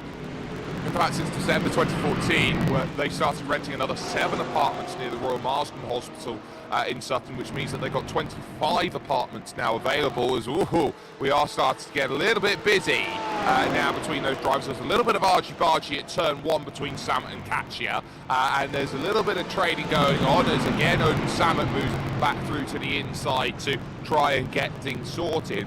The rental of those apartments is 60,000 euros every 6 months. So you're talking about what are you trying to do to build the future. The fact that they're putting down 60,000 euros every 6 months to try and get to what they are looking at, the project that when you sit down and look at it on the surface of it is 30 million British pounds over the course of a year, you start sitting down and going, right, what do we need to do? We're asking for a drop in the water by comparison, ladies and gentlemen. We're looking at 1,000 euros to really give a massive amount of helpers. Speaking of which, off the road, we're going to see one of the Mercedes go, and that's never an ideal scenario. That was Nicholas Norton, the throttle junkies off the road, but every single euro and cent that you can donate goes to a wonderful cause and helps so many people either find that place where they can have that ability to just get the treatment that they need, or to help advance for further treatments, which allows for the opportunity for us to finally win this battle that we have against cancer. Caitlin, some wonderful battling going on in the meanwhile here as we hit 1 hour and 21 minutes into this race, and still second and third. Refuse to let go, but that gap's coming down. It's now 2.2. Yeah, how rude it was of that fight between Samit and Katya to interrupt what you were saying, Jake. I was very glad to see actually we reached 10% of the donation goal before the race had even started, so that was fantastic, and I'd really like if we could keep that momentum up. But yes, it's quite difficult to talk about that and watch the action that's going on the track at the same time, especially when right now everyone's decided that all of a sudden it's hammer time. So seeing that fight between Samut and Katya, I'm watching that on the left hand side of my screen as we speak to Bono, just 6 seconds off that as well. We're also watching on the main screen right now, the one that you can see, the battle for second position between Intercom and Sim City. And there is the race director, fantastic. Well, it's amazing we have a race director actually. I tell you what, there's nothing more frustrating as a sim racer than doing the race and feeling as if you're kind of on your own, that everything's going to be sorted out after the race, because it means that whatever happens on track, however badly affected you are by it, you can only really appeal your case when it's all said and done. But during this race we have live stewards, we have a race director. World Pro Racing was of course set up by former FIA race directors, and it's one of the unique selling points that World Pro Racing has when it comes to events like this. That there is actually some control over the race as it actually happens.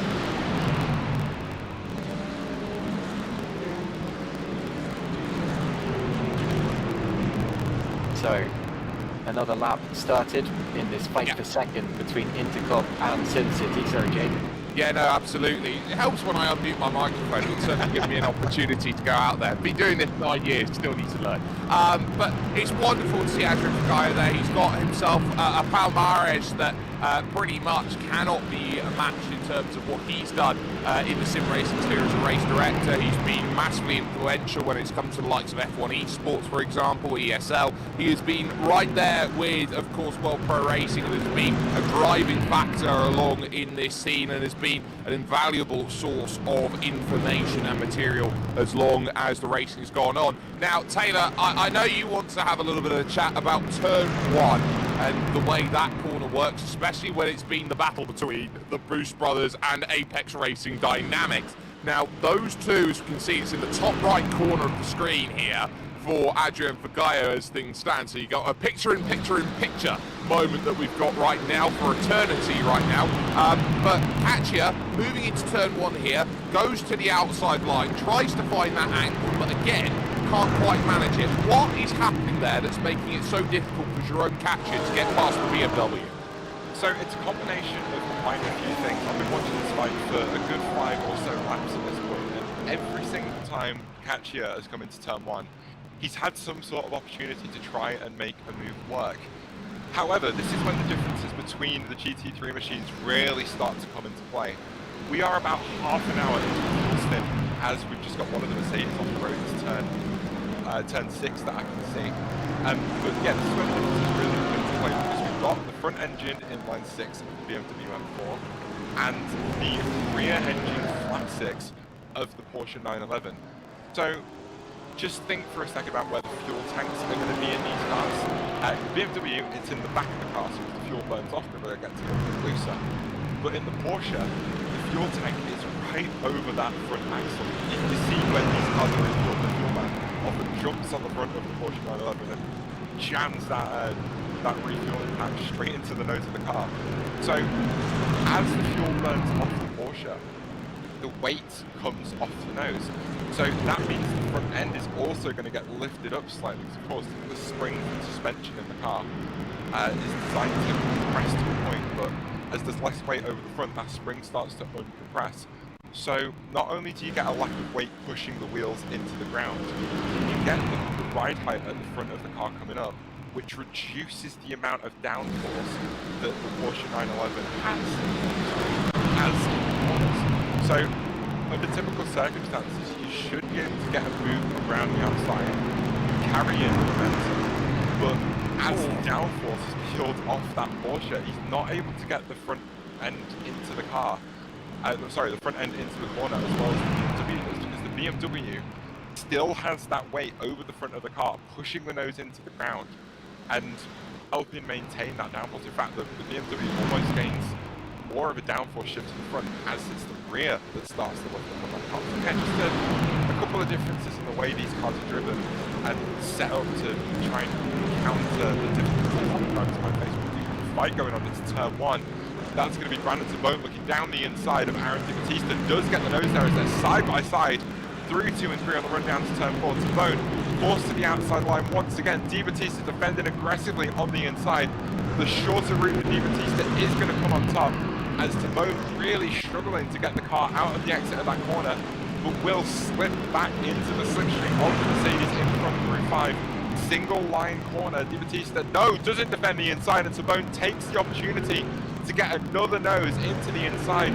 The much shorter line as they are side by side down towards turn 7. Who's going to come out on top? Many different racing lanes to choose from through this corner onto the banking.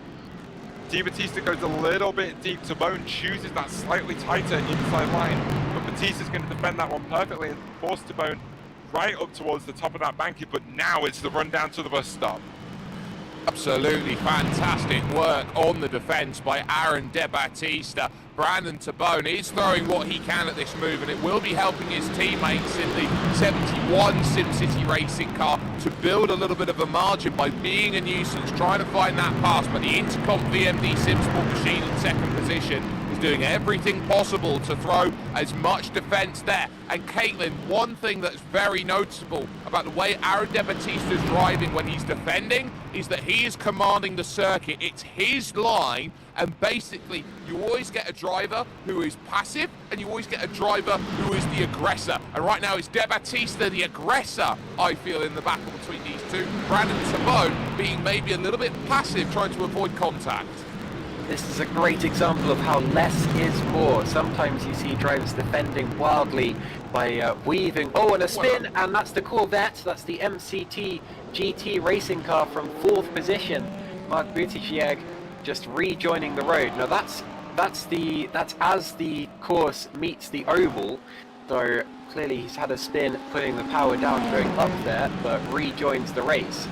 But yes, as for the defensive abilities of Aaron Di Battista, he's not throwing these wild lines. He's running his own race. He's holding the inside line, and he knows that the fact is they have the same car. They're both going the same speed in the same car with the same theoretical performance, and as a result, Tabone would have to be significantly better in order to make his way around the car in second position.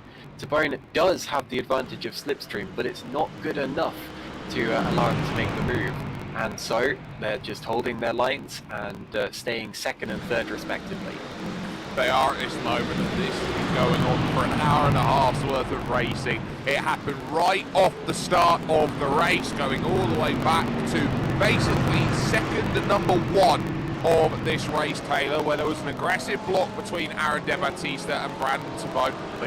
wanted to race on the same piece of real estate. They didn't have that luxury of doing so. So in a sense of what does this race mean to these drivers, while it is a charity race, there is always the bragging rights in SimCity Racing versus Intercom WMD. These two teams are trying to prove that they are the pride of Malta and they are the fastest drivers out there overall in the long and short. So there is a real sense of pride when it comes to this battle, and that's why maybe I think we're seeing a much heftier battle out there on this race than what we have seen from other racers out there over the course of this race so far. Yeah, Timone was showing the aggression to Di Battista straight off the start, and I think Di Battista has paid that back to him about tenfold at this point. But these races do matter, because at the end of the day, there's a lot of preparation and practice and planning that goes into these events. And I can speak from personal experience on this one. If you manage to win, even a charity 24-hour race, it means so much. At the end of April, my team won the Race for a Cause 2024 in aid of a different charity, but the team will tell you that I do not shut up about that result at all. So I guarantee you it is going to be the same for each and every single one of these drivers in this event, because this race does matter just as a race itself. And of course we have that bonus of doing it for a fantastic cause. So not only do you get those bragging rights, you can be like, hey, I also helped raise a load of money for a really, really great charity.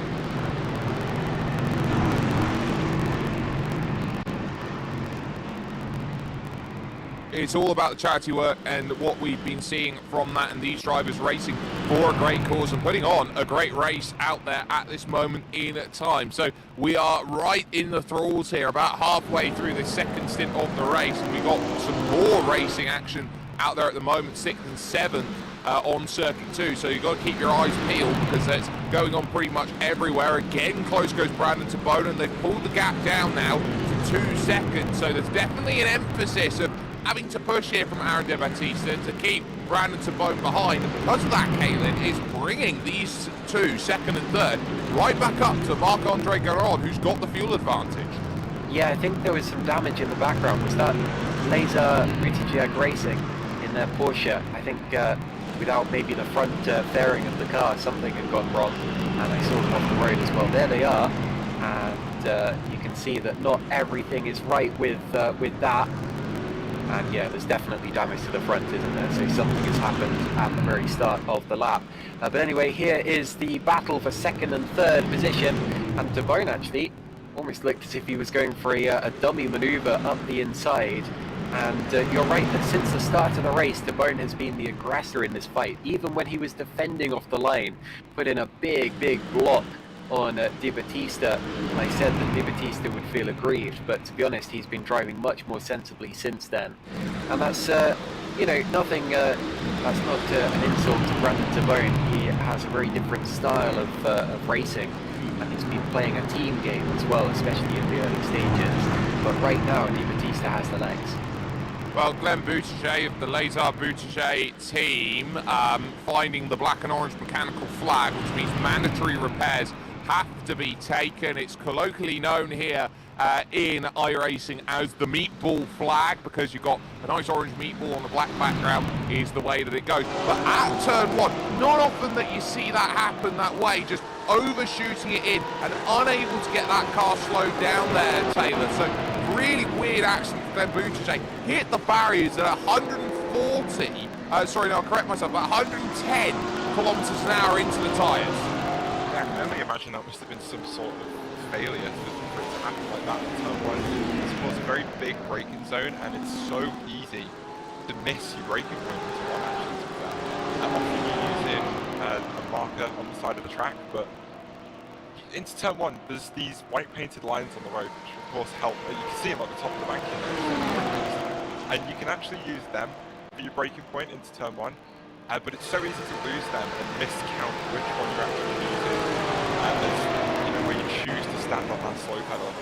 And again, that's what the second into the level. So try to walk down the brakes and scrub off the speed.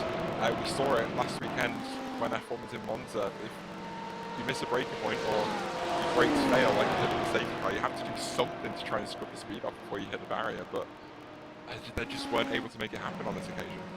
They weren't. It's now getting closer here because it's not a battle just for 6th and 7th. It is a battle for 4th, 5th, 6th and 7th. Mark Boucher for MCT GT Racing will look behind at Justin Mifsud there driving for the Puttinu 2014 on his own in the Porsche. Then Odin Samut for the Boost Brothers and Jerome Katcher for Apex Racing Dynamics, who's proven with his pace today. Through, and just getting word in that we have got a €50 donation which has hit the bank, so to speak here. Massive thank you for getting that over the line to us. That puts us now at 1/5 and we're not even 2 hours through what we need to be doing here with this 24-hour race. Thank you so much for your donation. €205 and 92 cents is what we sit at a €1,000 total over the course of our racing. Jerome Katcher on the back of this group, Odin Samut chasing, and Justin Mifsud is going to have to be very alert here on how he battles. Now, Taylor, I do want to come to you here on this one because it is going to be quite an interesting dynamic still of Porsche versus the BMW, but that BMW has a unique piece of history when it comes to the sim racing effort in the way that it was designed. Well, of course, the M4 GT3 was brought to us rather early in its life cycle, and we had a prototype of it. Justin Mifsud just going for a spin on the exit of the bus stop there. We talked about how the rear end of that Porsche acts like a pendulum, and Justin just got it a little bit out of shape mid-corner through the bus stop and wasn't quite able to recover it as he came under pressure from Samut and Katcher.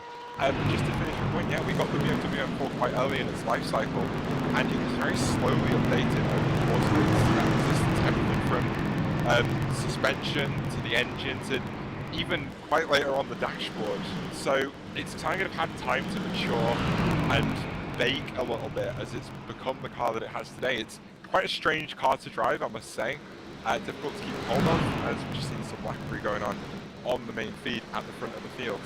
And it makes it sound like a very different way to the Porsche. I talked about how it's much easier to get the front end into the corner from this car. Atypically to its older siblings in racing, it has an inline 6 engine in the front of it. That was specifically chosen by BMW for much better fuel efficiency, and it's much lower weight, so they're able to keep the overall weight of the car down and put some ballast in there to make the minimum weight of GT3 in a much better way. We carry less fuel as well because of that much more efficient engine. But keeping even that weight over the front of the car is just so much easier to get the nose in because you've got all that weight over the front, and we see that again into turn 1, which we've already talked about with these cars. But similarly, as that's Aaron Di Battista going off the road to get around the lapper that we saw the race leader get around earlier, not providing an opportunity for Brandon Tabone to get through, but we will be looking for one of those. The Porsche is much better on corner exit because it's got the weight of the engine over the rear tyres. So as soon as you can get on throttle with the Porsche, get that rear end squatted and get that engine weight over the rears, you can really fly out of those corners. Wow, that very nearly was the end of the Intercom BMD Sim Sport Challenge. The front of the field, Aaron De Battista making a choice call with Damian Conti of ADC Racing Team, having to go off the road to the left-hand side and committed to it in order to get around. Brandon Tabone wasn't able to capitalise on that very scary moment in the context of the race at the front as they went through. Something to note there about the Puttinu 24 number 5 car, still out there and running at the moment in 7th position, so obviously with the damage only hit the safer barriers there at about 45 kilometers an hour, which is not too dissimilar to driving your car basically on any major road out there and finding yourself in an accident shunt into the wall. But that safer barrier, Caitlin, doing its job and protecting the car out there in a massive factor, which of course here was the place where the safer barrier was invented. Oh, there goes Aaron De Battista around. Caitlin, that's important. Oh, that is such a shame. I'm just about to watch a replay on the live stream to see exactly what happened. He was running ahead of Brandon Tabone, of course, as he has been for the whole race. Something was going to give eventually. They weren't going to run together for 24 hours. Luckily, there was no contact between the two of them. Wait, no, there was. Sorry, I spoke too soon until I saw the exit of the corner, and there is. Well, that's a big shame. It looked as if Di Battista was wide. He was twitching even on the in the mid part of the corner, and Tabone just hooked him on the exit, and around went Di Battista. So it's a SimCity 1-2, not exactly the way that they would like to do it, but there we go. And running in third place now is Intercomp, who are luckily still in the race. Well, Intercomp VMD are going to look to really try and attack back through, because they got loose there, Taylor, through the opening section of the circuit. But the issue that they ran into there at the International Horseshoe is by the time they finally got that car gathered up, they'd run out of time with Tabone behind, who couldn't check up quick enough, as we get this wonderful little scrap going on right now. The Boost brothers hoping that they're not going to have to worry too much about Jerome Caccia, who has been a thorn in the side, and we're going to get an up and under. Are they going to go too wide to the king? Now this is going to be a little bit of bravery needed by Jerome Caccia to see if this move happens. No backs out, and that's wise. Did you see the exit that the Porsche got off the corner? Just choosing to pull forced onto that wider outside line by the Boost brothers, who have got that 911 figured out that it cannot stick it around the outside. But the nature of turn 5 presents a perfect opportunity to take a late apex, pick up the throttle, and get the car fired out of the corner. And Caccia able to take advantage of that so well to get alongside the Boost brothers BMW. But unfortunately just forced onto the grass a little on entry, chose not to go for that move. But just the dynamics of this battle that we're seeing between two completely different cars is so intriguing. It absolutely is. Watch out, abandoned right. Jerome Caccia very nearly takes the complete whack out of the Beamer. And for Odin Sabat, a sigh of relief there as avoidance is found out there on the circuit. Here's a little bit of lap downness out there at this point in time, as the NMT performance car puts a lap on the front junkies. That's 8th and 9th. They're now split by an entire lap out there in this race as it stands. Wonderful bit of drama then finding itself through in this race at 1 hour and 40 minutes through. And Kate, then quite simply put, this has been a race where nobody can truly settle down. Everyone's had a little bit of a something here and a little bit of a something there. Yeah, I think the only two cars who haven't had some kind of a spin or a proper crash or anything like that are the SimCity cars, first and second. I very much hope I'm not putting some kind of curse on anyone. You've heard of the commentator's curse. It is not real, I would like to remind you, but if something was to happen to the SimCity cars now, I'm sure I would end up being blamed for it. But yeah, you're absolutely right. It has been a little bit dramatic. We saw the likes of Justin Mifsud recently running in 5th position. He was doing a great job from the start of the race, and was slowly being reeled in. And right as he was about to be overtaken, spun the car anyway and bounced off the wall. As he said, the safer barrier is doing a great job. They're mainly there to protect the drivers rather than the cars. But in sim racing, of course, they have the notable side effect of being slightly nicer to hit than a solid concrete wall, which is the alternative. And obviously, Intercomp was running in 2nd place. They've had a spin. We're on board with Jerome Caccia. They had an incident earlier on, I believe, with the Corvette. So, yeah, it's a case of endurance is endurance. And the winners at the end are going to be the team who have had the least penalties and incidents combined. Yeah, they certainly will. I do want to touch, Taylor, on those safer barriers and how important they were, of course, with this circuit in particular and the passing of Dale Earnhardt. Yeah, safer barriers are really quite a massive bits of metal, but with foam underneath it that deforms in such a way that it just increases the time that it takes a car that hits it to slow down. So much more comfortable to hit the concrete that gives absolutely no leeway when it comes to any type of contact catch. Just looking for a way around the outside of Samet, and again being squeezed onto that grass. But will have the advantageous inside line into the king, but Samet isn't going to give it up that easily. Carries the speed around the outside and on the preferential line down the inside of turn 6. Knows how that Porsche can fire out of the apexes, so chooses to take that line away from Jerome Katcher, who peeks to the inside. Sammer, very, very late defense there, I think in reaction to Jerome Katcher, so perhaps some of the stewards to look at there. But Katcher's going to have the advantage of the slipstream all the way into the bus stop once again as they drive past that Daytona marked safety barrier that we were just talking about. But the power from that I6 in front of Sammer, just giving him that advantage on the straights. Katcher's not able to catch down into the bus stop. Hard on the brakes, then feeds it into the first apex. Struggling a little bit with the dirty air in the mid-corner, drops back from Sammer, and isn't really going to have an opportunity towards the end of this lap. Very much not, and when you get into a position like this where you are trying everything, this is going to be so frustrating, Caitlin, for Jerome Katcher right now in the Apex Racing Dynamics car.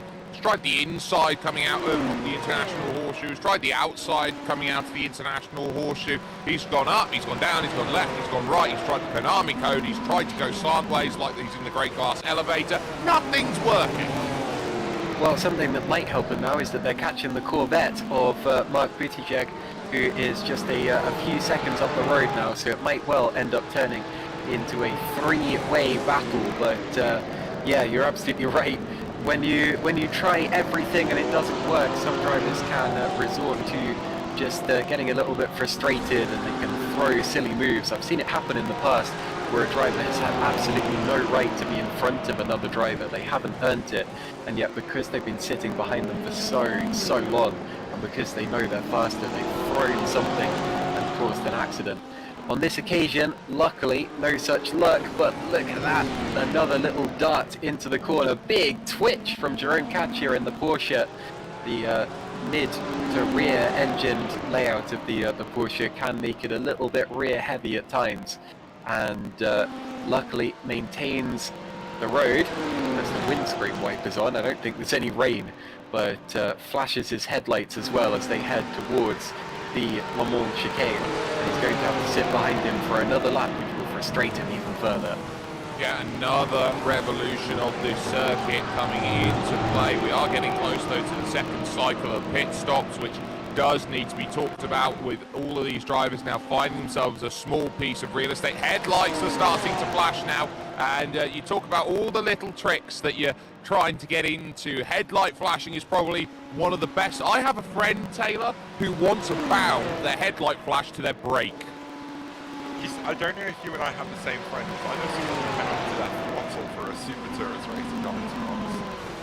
But the thing is, I don't think the headlight flash is working, because right now I don't think it's Katcher who's in Sammer's head. I think Sammer's really went through Katcher's head at the moment, because he's been throwing every single block at that Porsche that he can.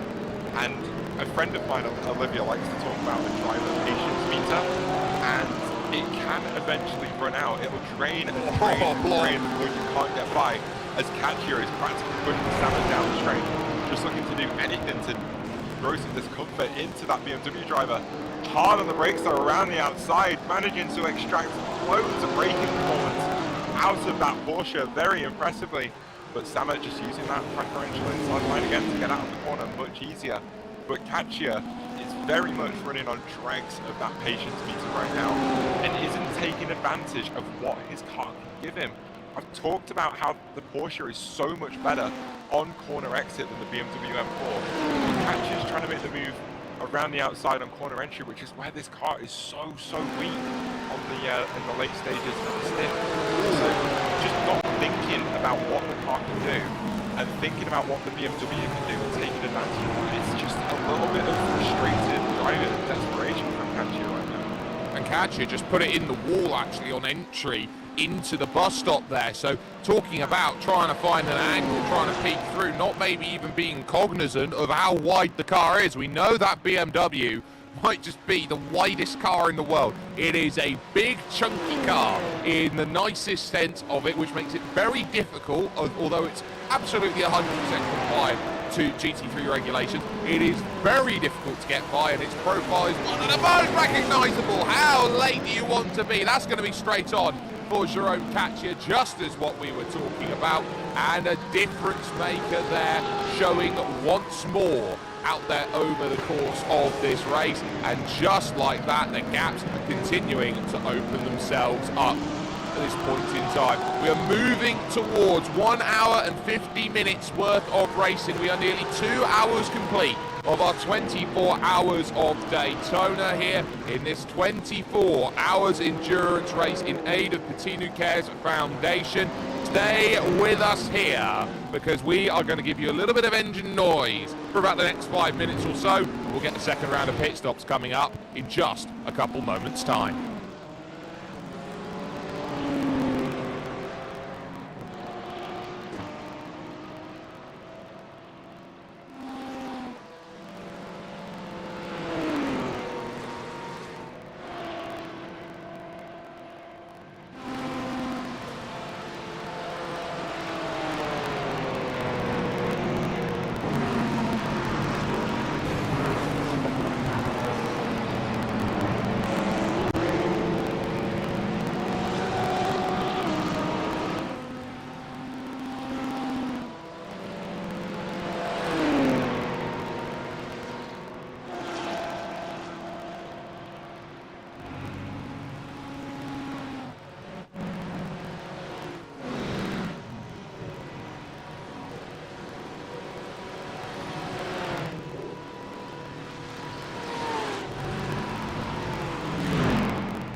you go. Justin Mifsud there, the Puttinu 24 car, finding troubles, entering the banking out of turn number 7.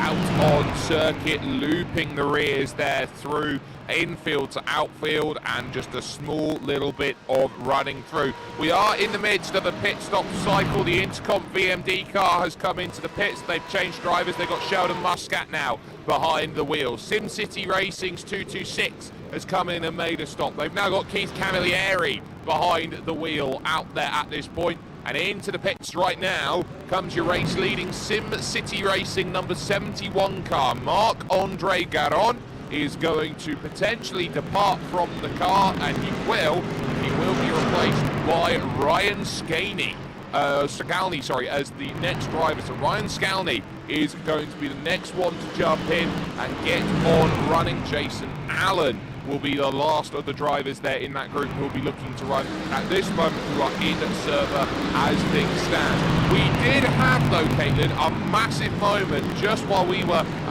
just getting ourselves situated for a 5 minutes or so with the ADC Racing Team car. Now, they've had massive troubles through their driver right now, Damien Conti, through turn 5 out on circuit, which is the kink here around this track. They had potentially the biggest save we've seen all season. I tell you what, I know we were supposed to be on break, but we all cheered when we saw that car avoid the barriers. That was a very, very close one, and well done to the driver for keeping it out of the wall. Unfortunately, that car has been off a few times, but I guess by now they've learned how to stop the car from hitting anything. And who was it, by the way? Who can we congratulate for that one? I guess we'll get to that in a second. There was also a brief off for the Corvette, the MCG GT racing car, which has also been a little bit in pause so far, but rejoined the race. And then, of course, Justin Mifsud had a rotation just before we came back to the line. But Justin's still running decently in 5th position overall, although I think probably owes us a pit stop at this point in time, running quite long in the stint. But yes, Jake, driver changes taking place for the first time, and this is where endurance races start to swing. Sometimes a driver who's quick might not have such a quick teammate. Sometimes someone can make mistakes when they're not up to speed in the car, and sometimes drivers try to do too many stints in one go. They try to get a bit greedy and end up losing concentration and making mistakes. Hopefully not so many mistakes, but we'll definitely keep an eye on how these driver changes have affected the abilities of these cars.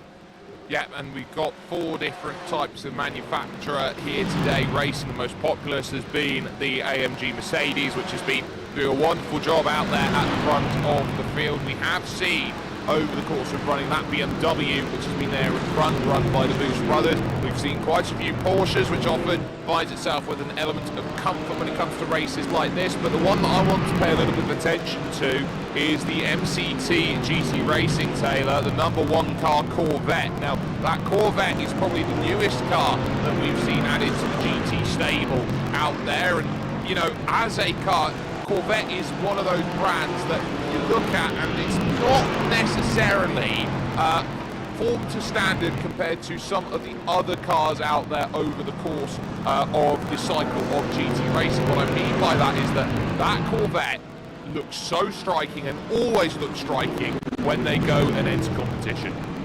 Yeah, of course, the Corvette Z06 GT3.R, as GM like to call it, entered service in real life at the start of, was it this year or last year? I think it was the start of this year. Previously they were running with a converted Corvette C8R GTE, which was an interesting choice. But this particular car, a purpose-built GT3 car designed to take on the right here, and also on the side there in this top I always like to bring up because it's very cool. But joined us on the iRacing service at the start of 2024 Season 3, so it's only 3 months old or so, and came in alongside the Ford Mustang GT3 that just quite doesn't feature in this race, unfortunately. I would have love to see that V8, that massive Toyota V8, makes an absolute racket, literally shakes the ground. Again, the Corvette is a fantastic little kit. Of course, the second mid-engine Corvette GT race car that they built, switching to a mid-engine Corvette when the C8 and it was 2021. Previously, all Corvette race cars were front-engine, naturally aspirated V8s, and they quite correctly. The video I often like to go back to of the C8 pulling out the pit box, both the C7Rs pulling out the pit box here at Daytona. Mind-boggling.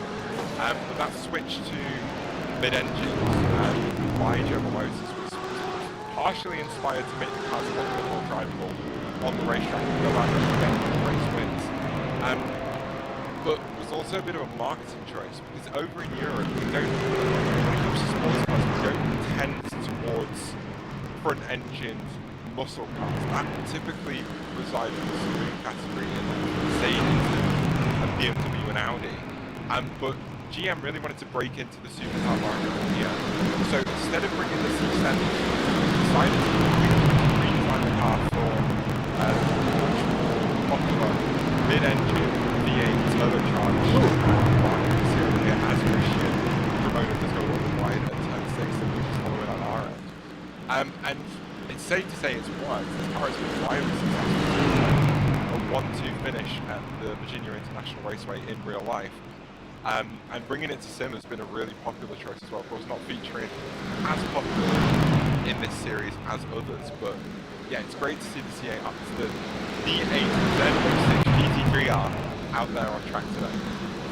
Keeping an eye on the times then, as the Sim City Racing 226 is bringing down the gap to your race leader, now down to 8 seconds, and it's getting busy. 3 Porsches side by side through the international horseshoe. Justin Mifsud gets well out of the way, as it's currently the MMT performance car out there. It's going to go straight on. Over now, it's going to need to find a way to get it slow. 1-2 different areas going to jump on through. Mikey Caridian, they're off behind as well. And that's Odin Samet who's found the barriers there in the BMW, trying to deal with Justin Mifsud, who was taking a natural line to stay out of the way and got absolutely bowled over by Odin Samet through the corner. A dramatic horseshoe section that we just go through. We're just getting word as well that lap 56 of this race, the Sim City Racing 226, is being called a racing incident as well by Racing Control. So that would have been Brandon Tabone, and that would have been the incident, of course, where Brandon Tabone came together with Aaron De Battista out on the circuit. So that's a big difference maker that we've seen out there at the moment, Taylor. But right now, everything's just kicked on.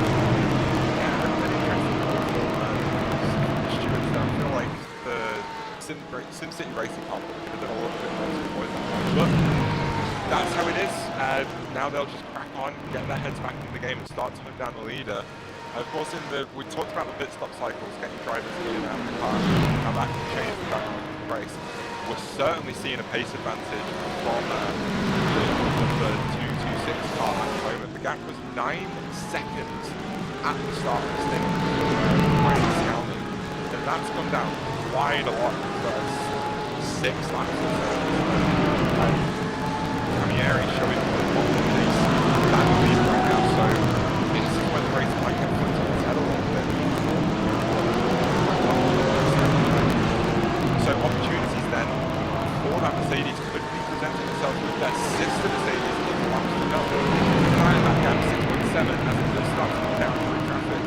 Again, a lot of chaos that we can see in the last couple of laps.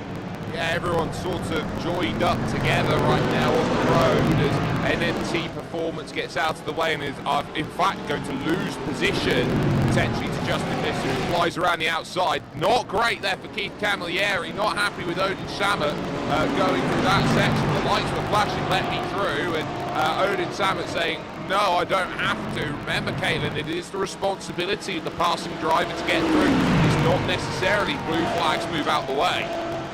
Yeah, definitely. Camilleri is really struggling to find a way through here. It's almost like, I mean, the BMW hasn't been actively defending, but looks like he has, because he's been driving the lines that Camilleri's been wanting, and that's not really the responsibility of Nathan Samet. I think he's doing everything right. Camilleri has got to get a move on now. Samet goes wide, presumably to try to give Camilleri the line, and Camilleri should go through on the inside now, so hopefully gets that done through the tri-oval. Big banks there, banked to 32 degrees. It's one of the heaviest bankings in Grid Sports. It's 18 degrees through the tri-oval there, and Camilleri does make the move. Samet's back down the inside. Sorry, Samet's just dived back through there and does get it. Wow, okay, so re-attacks the Mercedes despite not being on the same lap. It was ironic that so many cars were able to get so close together on the track, because not many of them actually share a lap. But back through goes Camilleri now, having lost a whole handful of time. This extends the lead of their teammate car, the other SimCity.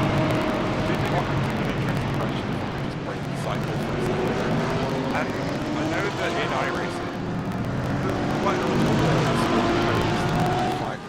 is not informational, not instructional.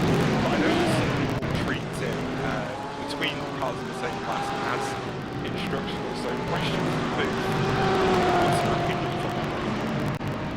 Oh, well, Caitlin, I'm going to let you go first. Well, I'm going to give some time before I fully form my opinion. I think it makes sense that it should be instructional, because this is endurance racing. You're running races even if you're not on the lead lap with someone else. You know, you can have a race where the car in second place could be 2 laps down. They're still running a very important race, but it doesn't mean that they should dive out of the way of the leader coming through. In this particular situation, Samet, I think, was right to give way to Camilleri, because he's not really running the same race as him. But if you're going to give way like that by running wide through the corner, why do you then re-pass the Mercedes that's just overtaking you in turn 1?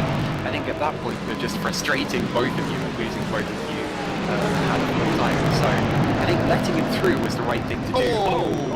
As we see Throttle Junkies. Right, Nicholas Morton, with just the only difference being the NMT performance car of Mark Cucchiardi, very nearly finding a little bit of drama on top of that win. So just about stayed out of the way and didn't quite get caught up in it. But to go back to the point, Taylor, that you were making, and I think was quite clever out there in terms of how you put it together, do I believe that blue flags should be not just informational but effectively mandatory for same-class traffic?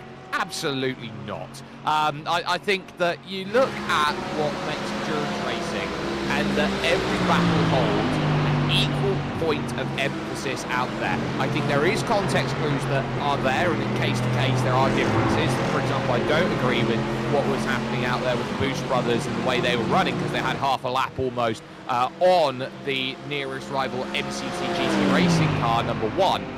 But if you're in a battle and you're told instructionally move out of the way, completely dissipate your battle, I think it ruins what is normally a great part of endurance racing, in the fact that every battle holds its weight, and it is an added pitfall of the drivers up in front. So that's something that maybe I'm looking at this point. And finally there you can see the intercom car of Sheldon Muscat makes his way around 46.5 on that last lap, so was able to get through. But look at the cost of what it's done here for this group. It's now 9 seconds between the SimCity cars, and then a further 5 to intercom.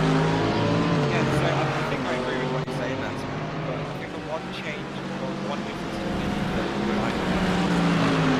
I think between classes, so like GTP to GT3, blue flags informational, purely informational, but there is a faster class. And I think intra-class, so GTP to GTP, there is a point where it should become instructional, and that's when you've already fallen a lap down. I think fight as hard as you want to stay on the lead lap. I think there are series that use that rule as well. Fight as hard as you want to stay on the lead lap, but then after that, what's really the point of getting away of the likes of P2 and P3? What does that do except for ruin the fight for the lead? Yeah, you do make a fair point on that, and I'm sure that these drivers will be dancing about their various wiles with that. But of course, we are running an endurance race, and as such, endurance is the way it is at the moment. Top 3, by the way, are 2 laps clear of everybody else in this field as things stands, Caitlin. The Apex Racing Dynamics team, who of course had a bit of drama on pit road earlier on when Jerome Katcher, who's in his first race, jumped out of the car, had himself a bit of a moment, put Craig Caruana into the car, and Caruana basically said, no, we need Jerome Katcher back in, put Jerome Katcher back into the car. Basically, you sit down and look at what they're doing. They've managed to make their way back to 4th where they were in the opening stint of the race, but what's the cost? 2 laps. Yeah, it was a strange situation, but to be honest, I think if anyone's pleased that Jerome Katcher stayed in the car, it's the YouTube chat. Now, I wasn't aware of this, but it seems that Jerome Katcher has a little bit of a fan base. I've seen plenty of people coming in and specifically supporting Jerome Katcher, such as Cadet, such as Jake Camilleri Flores. Jake's one of the Camillaris, and he's coming to support Jerome Katcher. That's ironic. You also have Joseph Katcher, of course, who I presume is a relative, as I presume is Sinclair Katcher, although I don't know with absolute certainty. And Nico with the Brit says, Road Jerome, the best Daytona track drivers. So we have a good deal of people in the YouTube chat right now posting their comments, and keep it coming. It's great to see you all. But it seems the only driver getting some love so far has been Jerome Katcher. Yep, so Katcher's been the one who has been able to launch through, and again off goes the MCT GT Racing Corvette. Christian Cremona now behind the wheel, struggling a little bit there with turn 1 as a corner, and you often find it's very easy to miss a braking zone out there. And another thing that often Taylor gets in the mind of drivers is the brakes as well, because of course the tyres get cold, and by proxy the brakes also get cold heading down into turn 1 and 2. Yeah, fun fact, tyre wear, brake wear is in fact a thing in iRacing, except they haven't actually implemented a proper system. So they actually get changed at every single stop, instantly. So not only do you have cold tyres when you come in for a pit stop, you have as well, just something to sit on there that hopefully is a new little bit of information for them. But yeah, you've got these big long runs that are broken up by the launch chicane, where the tyres and brakes do get a lot more cold. You don't really lose so much temperature in the tyres. You'd be surprised to see how much energy the banking puts into the rubber, even only down at like 220 kilometers an hour or so. I'm not quite sure what the top speed is in pounds. But it's the brakes that start to struggle. But as soon as you get on the brakes in turn 1, it starts pumping that energy back into the steel discs that these cars have, of course, not carbon ceramic, because otherwise then you'd find them out braking process. And you've got the braking and that stays with you through 4, 6, 7 back out of the banking. So as much opportunity as there is for the brakes and tyres to come down, they really don't do it so much in this track. No, they really don't, and I think that what is rather telling at this moment is that when these drivers all look to try and put their best foot forward and say, you know what, we're going to be trying to find what we can and understand what they've got, the fact that they're having to deal with their own brakes at the moment and their own tyres, and every single time they're going out there and trying to put things together on the board and hope that those lap times are working, you sit back and realise just how much you're having to work, Caitlin, with these cars. This isn't necessarily going to be a case of what you had 15, 20 years ago, where the pinnacle of basically racing out there was a case of, oh, you turned the car, oh, and it turned slightly differently. You know, this is, you know, light years from where we were, and the amount of development that has gone into building year upon year, not just on this platform, but many platforms out there in the world, to the point where this happens, iRacing as a whole and all these other sims basically have caused the downfall of arcade racing game, because the reality of what you've got here, I don't think there's much you can really compare with. Yeah, it's amazing what simulators can simulate nowadays, from brake wear, tire temperatures, tire pressures, these things, and they do it very realistically indeed. And it's continuing to improve. Hopefully, in the future, we'll get a system where the brakes can carry over from one stint to the next, and repair them as it goes along. And that would really have the spectacle, the immersion of an endurance race. But this is where you have to be really comfortable with the car that you're driving as well, because it does change from lap to lap, sometimes corner to corner. I always get that in oval racing as well. That's why when I did an endurance race here at Daytona a few years ago, I made sure to put myself in the Mercedes specifically. It's been the pick of the day with 6 of the 11 teams going for Mercedes. Top 3 teams on track right now. That's because of the braking performance. You've got all of the weight over the front brakes, and it's because of the grunt behind the straights as well. But realistically, it's a car that encourages quite a point and squirt style of driving, where you will turn out of the corner, you accelerate, and then you'll try to make the line as short as possible before the next turn. And talking of turns, it looks as if the Corvette has forgotten to do so, because it's ended up in barriers.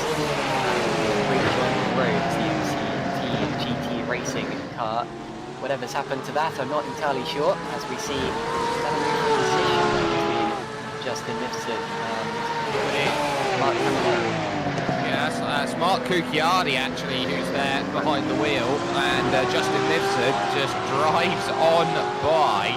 Difference on that last lap, a second and a half, and a comfortable pass for the NCT GT racing car. It was a case of it just going through the corner, and I think locking up a rear axle or something. It pitched by the rears into the corner, and as such just slid on and had such a bit of drama. I want to say thank you very much for the donations that's coming in. We've just moved up to €215.92. I'm going to set a target here on these donations to Puttinu Cares. You can donate, of course, in the description of the YouTube video that is out there, or by heading over, of course, to streamlabscharity.com and searching for the campaign under 24 hours endurance race for Puttinu Cares. I'm going to set a target that by the end of this race, Taylor, so for 3 hours, by the top of the hour, you've got 40 minutes to set it. I would like to see us reach €250 donated to get to 1/4 distance. Can get to before we actually reach the race will be quite the achievement. Keep extrapolating back on that. We're going to get away a number of the time. We're going to see fantastic cause to support families that are helping support their own children. Swath of ailments, renting out apartments to make sure they keep close to their family that are in hospital. Every single cent, every euro helps make that dream a reality, as it already has for so many families. So if you can spare a pound, a dollar, a euro, please throw it to them, because we are out here trying to make a difference today. We absolutely are. The aims, of course, of Puttinu Cares are as follows. Their aim is to advocate on behalf of affected children and their families by representing their needs, to campaign for the provision of a coordinated network of care and support, to promote models of good care and practice, to support families with a national information service, to enhance the knowledge and skills of professional carers by providing specialist literature and education opportunities, to assist affected children by improving the environment in which they are treated, to raise funds through sponsorships, donations and fundraising activities, or through any other means as the management committee may determine, and in general to do all that is conducive to the attainment of the above aims. So that is what they are all looking to do, and that is why we are trying to make as much of an effort to get through and get as many donations as possible for so much that goes on, including their wonderful rainbow wall, which they have managed to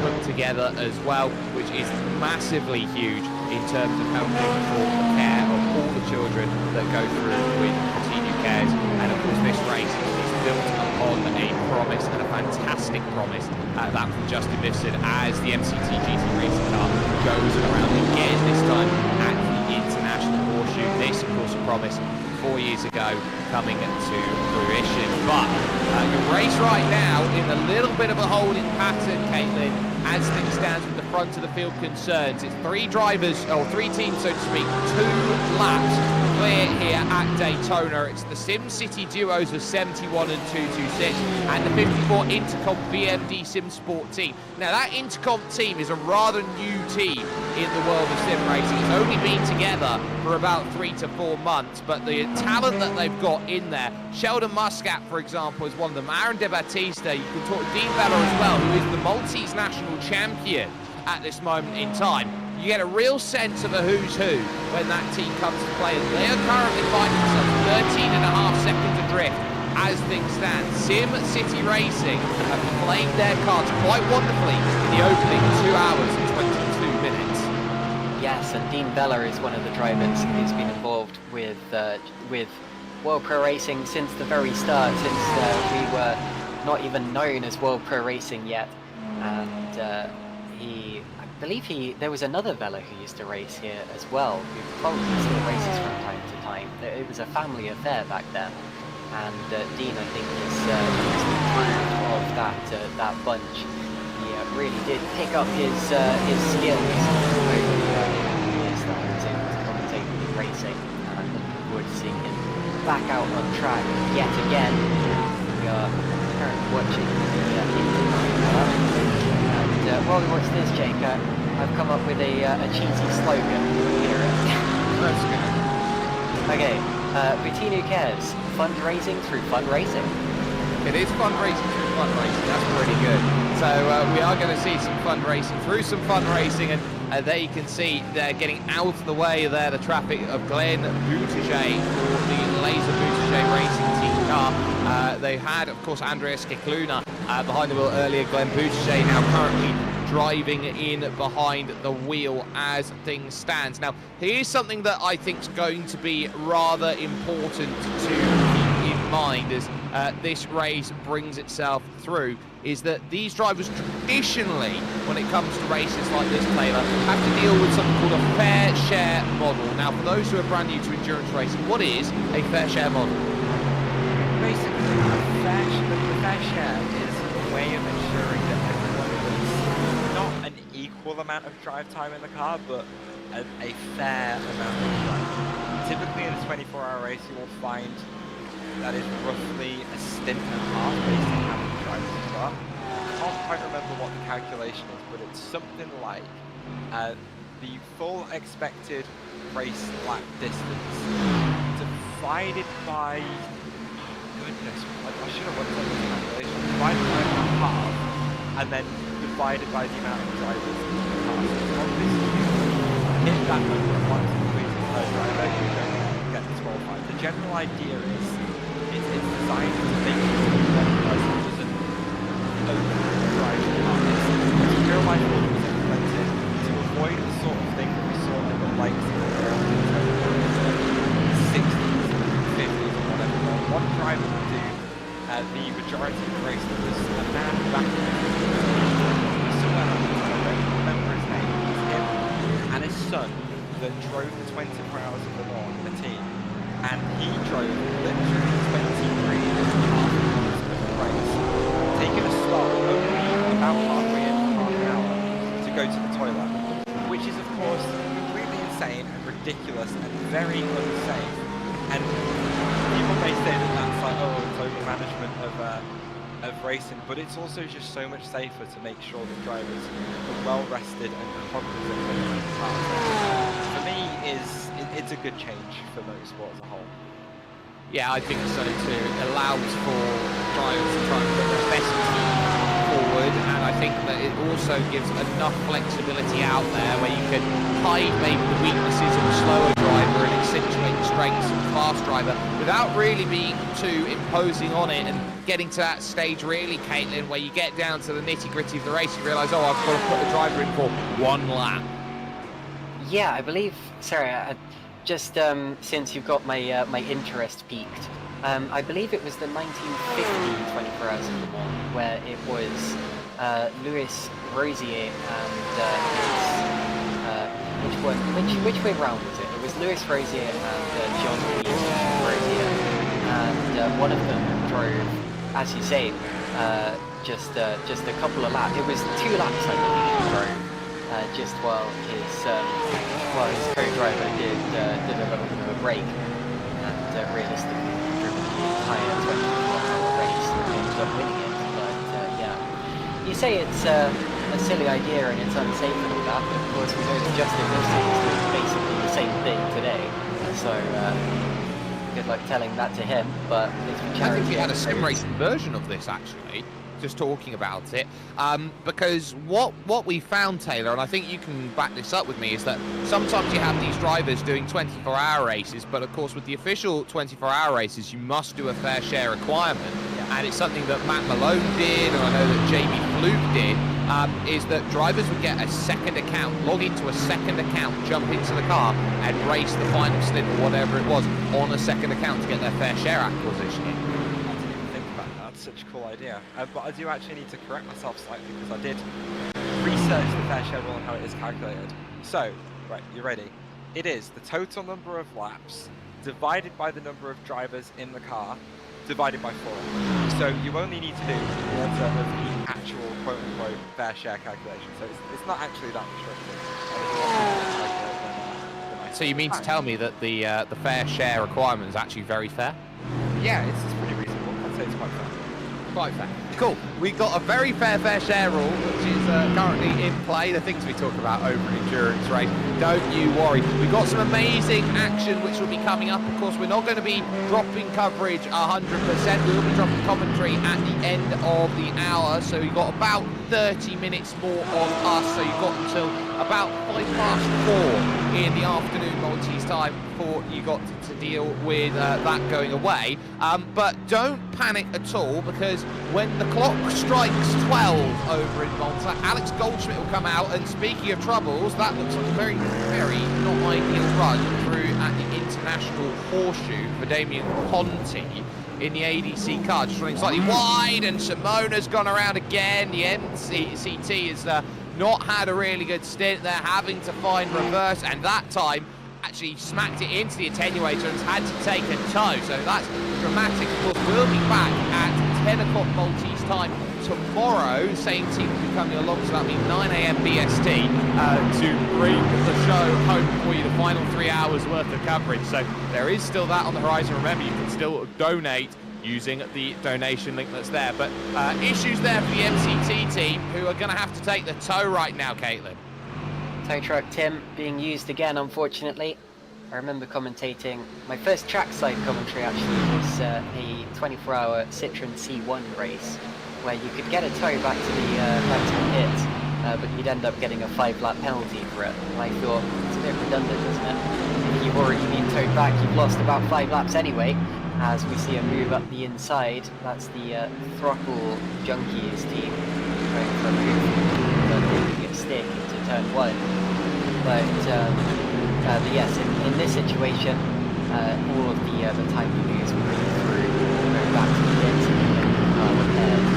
And you have to start that lap again, as through comes one of the Sim City racing cars. So that move nice and cleanly. At least the good thing here is that you are allowed to get a tow back to the pits. It means that you can finish the race pretty much no matter what happens. And that's the thing with endurance racing. We don't want to see anyone dropping out. We want to see all 11 cars still running at the 24-hour mark. They've had to effectively retire a couple of times, but then have rejoined the race. Then I don't really think that matters much if they reach the checkered flag. Well, I'm sure they'll be hoping to reach there, and I think Andrea Skikluna is going to have to jump in pretty quickly to try and get in, because the car maybe hasn't been working for them, and it's going to be them trying to move forward. Now, here's a little bit of focus on your race leader. This is Ryan Scalny, who is currently piloting Sim City Racing 71, has been getting quicker as this stint has progressed. Started off, Taylor, with late 46s and early 47s, and that time, just finding more and more confidence with the car, was a 1:45.8. So over the course of the stint, has been able to pick up a full second's worth of pace. Yeah, of course, partially assisted by the 100 105 litres of racing fuel on board, slowly getting burnt off because the weight of the car, a much bigger contributor to lap time. Well, typically hold up to a lot of abuse. I think that was Andre Scaluna struggling to hold on to the car there. But yeah, Ryan Scalun's tyres have told to the abuse that he's putting into them. But interestingly, Gary is coming down as a team behind Keith Camieri, passing at 45.8, whereas Scalun is 46.2, so that gap is down by about 14 seconds. As in fact, Sheldon Muscat already started to close the gap as well, but at 46 degrees. So, this fight in front of us is actually starting to get closer and closer as we start to approach the next round of stops in about 10 minutes or so. So it'll be interesting to see what happens. We've seen the SimCity racing cars gain a lot of time in the pit stop cycle relative to the Intercom BMP SimSport. And that could be sort of due to a couple of things. Certainly a strategy that often comes up in 20 miles or more is because of the really long lap, it's really easy to just fuel to a specific amount of fuel. Typically leave out around 4 or 5 minutes of fuel or so, which it's not really a problem. Because even if you fill that amount of fuel in the car, you're only ever going to fill up the exact amount of fuel. And run a little bit lighter. You can't do that so much in these cars per lap.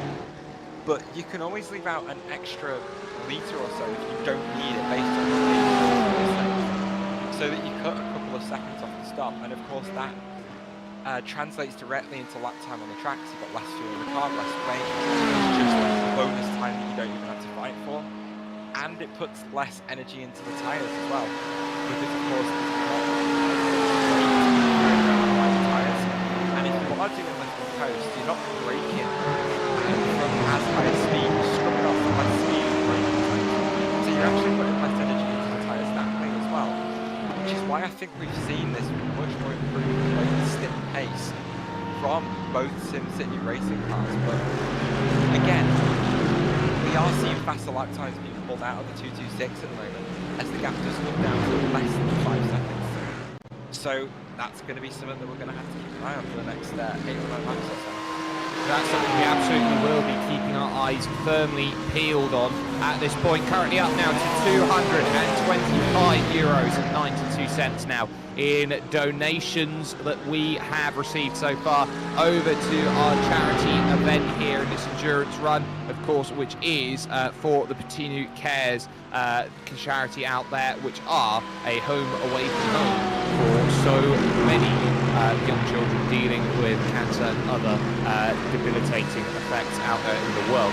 But right now we're trying to get to €250 if we possibly can by the end of 3 hours worth of in-sim running. So you've got 25 minutes to get to there.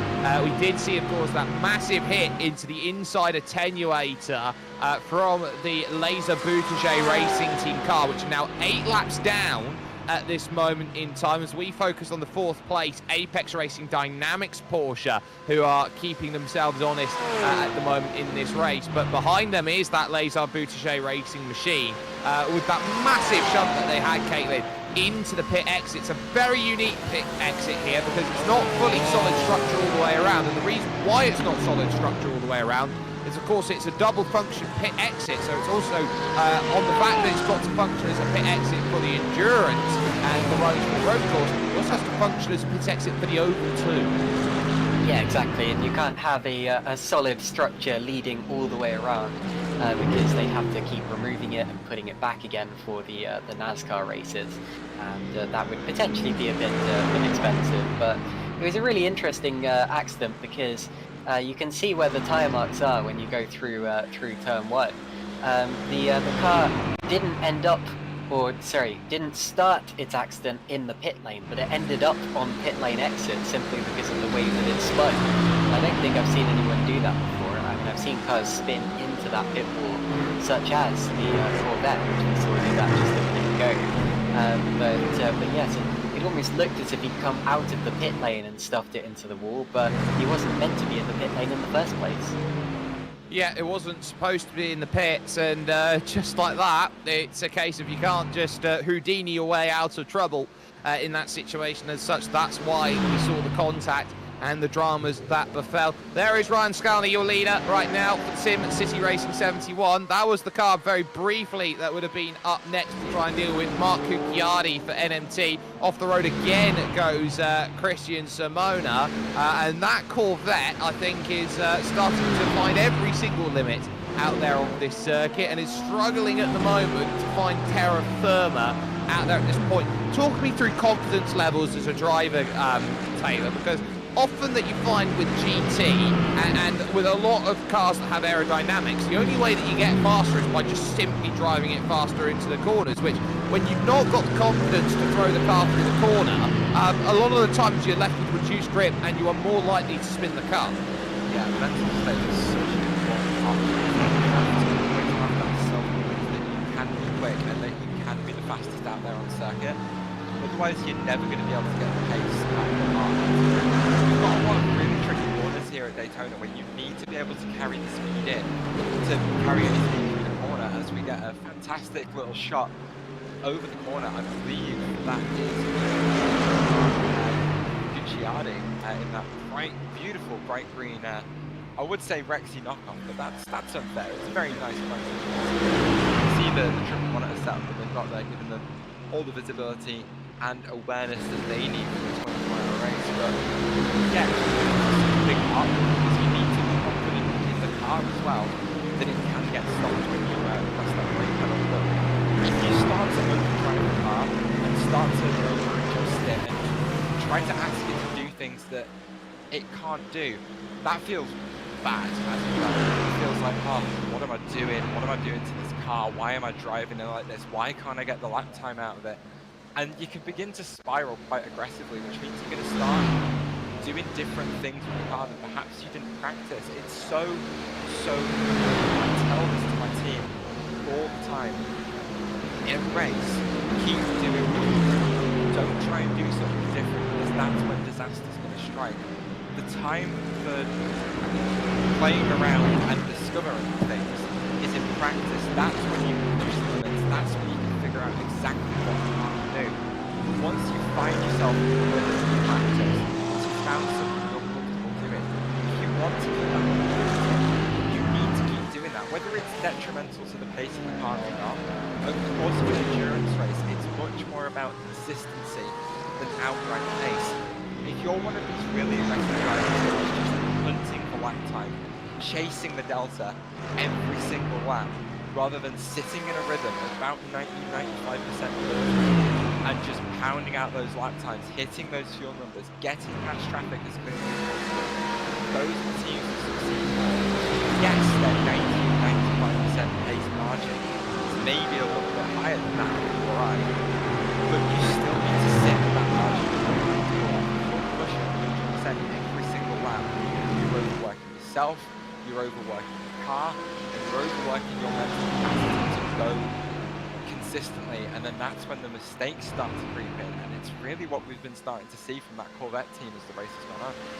Yeah, we really have been seeing that, but what we're also seeing now is a gap start to decrease. The 71 team gap was down to 4 seconds. It's a 46-1 by Ryan Scalny. Keith Camilleri puts a 1:45.7 down on the board in these cooling conditions here and pulls the gap down to 3.7 seconds. Worth talking about that track temperature here, Caitlin. It was up as high as 46 degrees Celsius. It's now down to 37 degrees in sim time now of 4:15 coming up to. And you get this with iRacing's dynamic weather system, which it's got now at this moment in time. We are moving to a state where it's going to be clear skies as we head in towards the evening here in terms of racing. But what we are getting the sense of here is that as this track begins to cool down, these drivers are turning around looking at everyone else going, this track's cooler, and as such, we can attack it and run faster. That's true, but at the same time, it's actually sometimes, and this may sound counterintuitive, but it's sometimes worse to have a clear sky as the sun begins to set. Personally, I found that sunset is one of the hardest times to drive these cars because you have the sun shining in your eyes at some of the strangest points that you do not expect. And it can actually make the visibility worse than when it is fully dark in the middle of the night. And sometimes you do want a bit of cloud cover just so that it gets dark quicker, and so that you don't get the harsh sun glare as the sun sets. But in this particular situation, the drivers have just got to adapt to the track that they're given and the conditions that they're given. They know that it's the same for everyone. Usually in an endurance race, you don't see drivers setting fast laps, or at least fastest laps, after the first hour of the race, because they end up in traffic and surrounded by other cars. In this particular race, we have fewer cars on the circuit, so I think the fastest times will probably be set in the cooler conditions, and that's when the drivers will have more confidence to push their cars further. But yeah, the weather is changing. That's a good thing that is simulated in this program. It makes it more realistic. It makes it more of an endurance race. I'm looking forward to seeing how the cars go in the night hours. I tell you what, we are €4.08 away from hitting our donation target for the first part of this show of €250 and being 25% of the way over towards our destination of €1,000 on the goal. We are just that tiny bit away, so if you can just find a little bit more to round off the numbers and get us to target for this little bit of show, that we would be really grateful for, as these donations to Puttinu Cares continue to come on through. The gap, of course, is starting to bring itself back in. We've got a little bit of housekeeping to do, so we'll give you a rundown of how the order looks. So it's the SimCity Racing 71 team who currently hold their advantage, being piloted with Ryan Skolny at the moment, but they are being closed down by Keith Candelieri and the 226 SimCity Racing team at 3.4 seconds last time they crossed the line. It's about 10 seconds back then to the Intercom BND Simsport team. They find themselves in third. They're running quite consistently with the 71 team, but they have been dropped by the 26 through a spin and a little bit of strategy as well, so they've just dived into the pits. You then got the Apex Racing Dynamics team, who have had to deal with a bit of troubles today. They find themselves in fourth with the Boost brothers, who were turned around in the early sections of this race.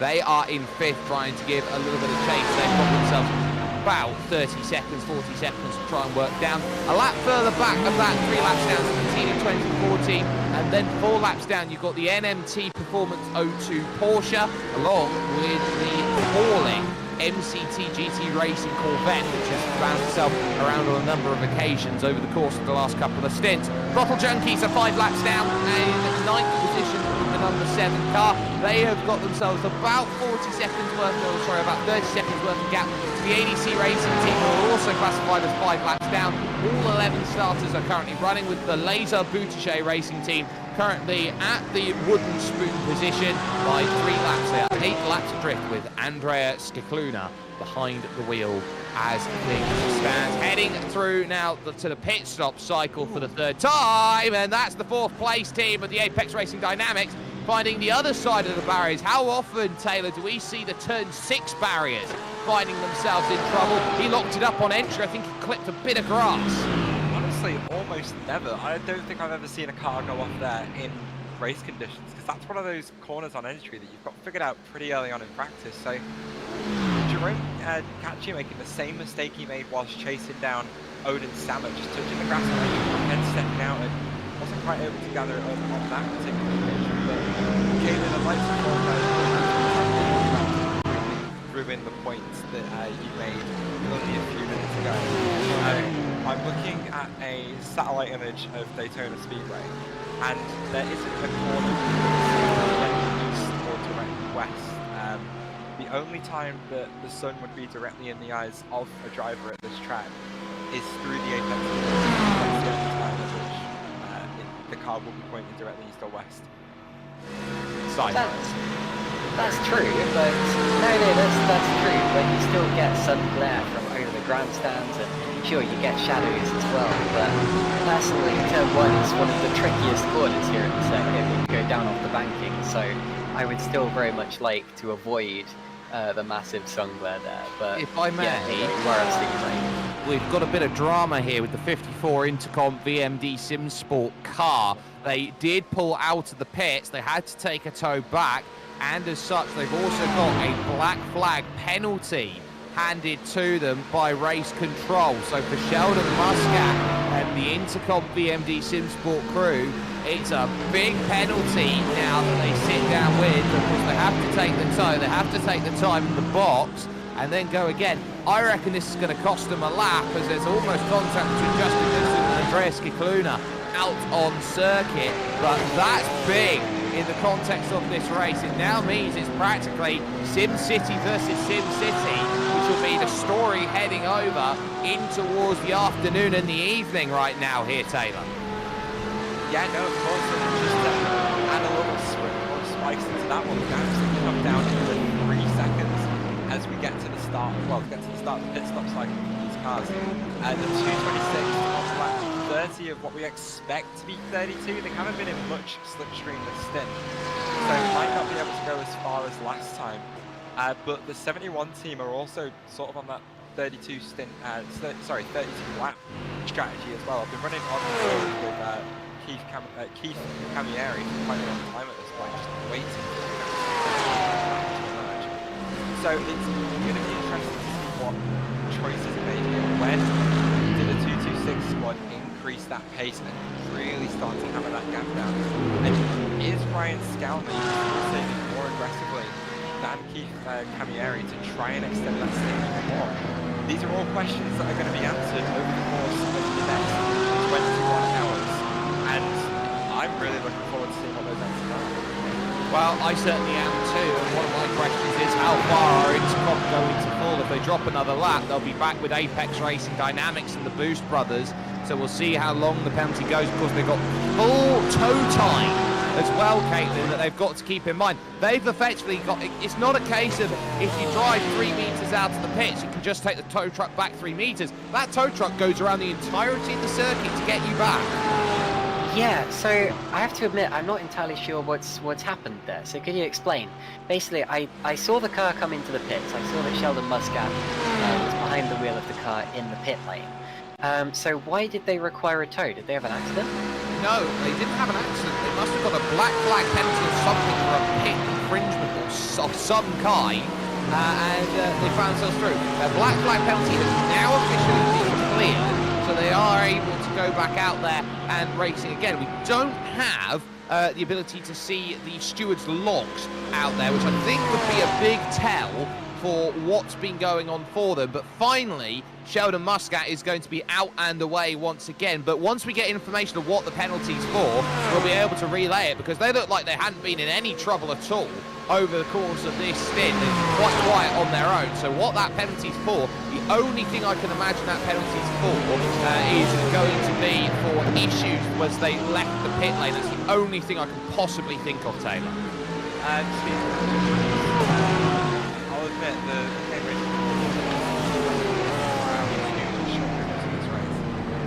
so my theory would be it might be speeding on pit. They might even be speeding on pit exit. maybe they haven't run Daytona in a while. Talking about the extended pit lane limit lines. Of course, it used to be right at the end of the NASCAR pit lane, but in recent years to where it is in IMSA, right at the end of that little weird S's section. So think about that realistically. In the past, we used to go pretty much flat out through that little kink there into a very hard very tricky pit lane, but one that was always quite fun to navigate. So yeah, I don't know if replays could answer the question on that one. It was on our end, but we go back and having a look as Keith Camieri does come down pit lane. No dramas on entry for him, gets it well under pit lane speed limit, and now we're going to get to see what happens during this pit stop cycle. Of course, the 226 the first car to come in, 71 only a lap behind in terms of finish. And this car was closing very quickly because of course now going to have to take on a full tank of fuel, change those tyres and do an out lap and a flying lap on what should be quite good. So Ryan Scalzi now has an interesting opportunity to extend the gap to his own teammate and put a little bit of a buffer between him and Camieri. But out of the top three, Caitlin, that we've seen, it's been traditionally that 71 car has been the one that has always been able to put together the run that goes a full hour, and that at the end of the race is going to account for an entire pit stop, and that's what's got to be remembered. Absolutely. I think they've been doing a wonderful job. They've clearly got the car set up right. They're clearly running to their marks. After the pits now comes Keith Camilleri. The SimSpeed team has been the class of the field so far. And what a shame for Intercomp. Yeah, I think if it was a pit speeding penalty, it probably would have just manifested as a stop-go. I think the fact that they ended up dropping behind in such a dramatic fashion shows that maybe they didn't cut the pit exit entirely, go onto the actual circuit or something along those lines. It probably would be worth going to find what happened, but I'm not sure we will have time for that in the end. But it does mean, of course, that SimSpeed. Here comes Scalzi. Oh yeah, and into the pits comes the leader, Ryan Scalzi. So we do now have the leader into the pit lane, and they will presumably keep the lead quite considerably when all is said and done. Well, that is going to be the question that will be asked, though, because that SimCity 226 is looking to try and leapfrog in the stop with 1 lap's worth of undercut by the looks of things. That 226, 152.6 to dive in, so this is a stark contrast that we're seeing right now, how much it does pay to push by comparison. Off the jacks goes Ryan Scalzi buying tyres. It's now just fuel that's needed. Camilleri is running through now out of the banking, heading towards 3 and 4. Out there at the moment on the apex of 3 hours, which is coming up soon. How close is it going to be between 71 and 226? 71 only now leaves the box, so the advantage, I think, is still there. But remember, they've got the slow crawl towards the line, and they'll hold that at their speed. So this might be a lot tighter than what we're thinking. Passing the green cone, advantage still with SimCity Racing 71, but the 226 are in the wheelhouse right now, as it's a battle of teams right now from the same group that finds themselves in to hold here at Daytona International Speedway, Taylor. Don't forget, Ryan Scalzi is going to be on bone cold tyres on this outback. No tyre blankets to help us out here in sports car racing. And Keith Camieri has had an extra lap to get some temperature into that rubber.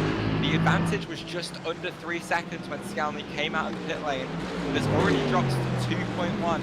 And we still have a good number of corners left in this track, or in this circuit. As the gap just drops to 2 seconds now, there will be a bit of distance slipstream for the 226, but then it's Camieri who's going to be able to send it through that little chicane, while Scalzi is going to be struggling on some very, very cold surface temperature tyres. So we're going to have to keep an eye on that gap through there and see if Camieri can get into that big slipstream under that 2 second gap, as Scalzi does tip it into the Lamore chicane, as that's the I'm sorry, that's the Apex Racing Dynamic. I can't keep that. And you know what? Scalzi has managed to maintain the advantage through the Lamore chicane, but we've seen that Camieri has been the fastest driver out of these two. So with a 2.2 second gap and 30 laps, almost an hour left in this stint, what's that gap going to be by the time they come down pit lane again? Well, that's what we're going to be looking at, and what we'll be seeing over the next couple of hours of coverage, which will be, of course, coming over to you effectively with engine noise only before we reach the midnight hour, as if it were Persona 3 Reload, where Alex Goldschmidt will take us through the midnight hours and take a little bit of an understanding of what is going on. We've had a couple cars jump in, so Apex Racing Dynamics back in the pits, Throttle Junkies also back in the pit as well, and Apex Racing Dynamics, their own catcher, again is not back in behind the wheel. So this is going to be an interesting port of call on who they get to jump into the car and get themselves going again. They have just made a driver switch by the looks of things and have moved to Miguel Casar, who will be going out and away. But Caitlin, sum up those first 3 hours for us, because we've had a little bit of everything.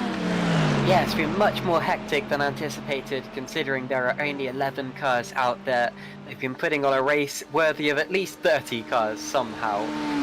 We've had a race for the lead, SimCity Racing, both of their cars versus Intercomp, who have unfortunately dropped back now.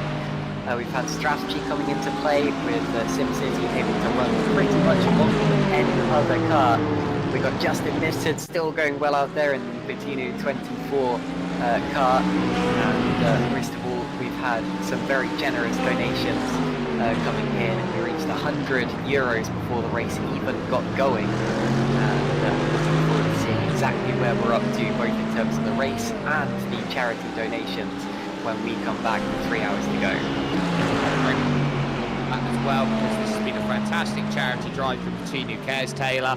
We're at €245 and 92 cents. We're just short of that 250 that we wanted to reach, but I'd say it's pretty strong going as off goes the Laser Boutichet. So good. So we'll keep an eye on that as it goes through, but one thing that we'll be keeping in mind on is that charity drive and how important it is.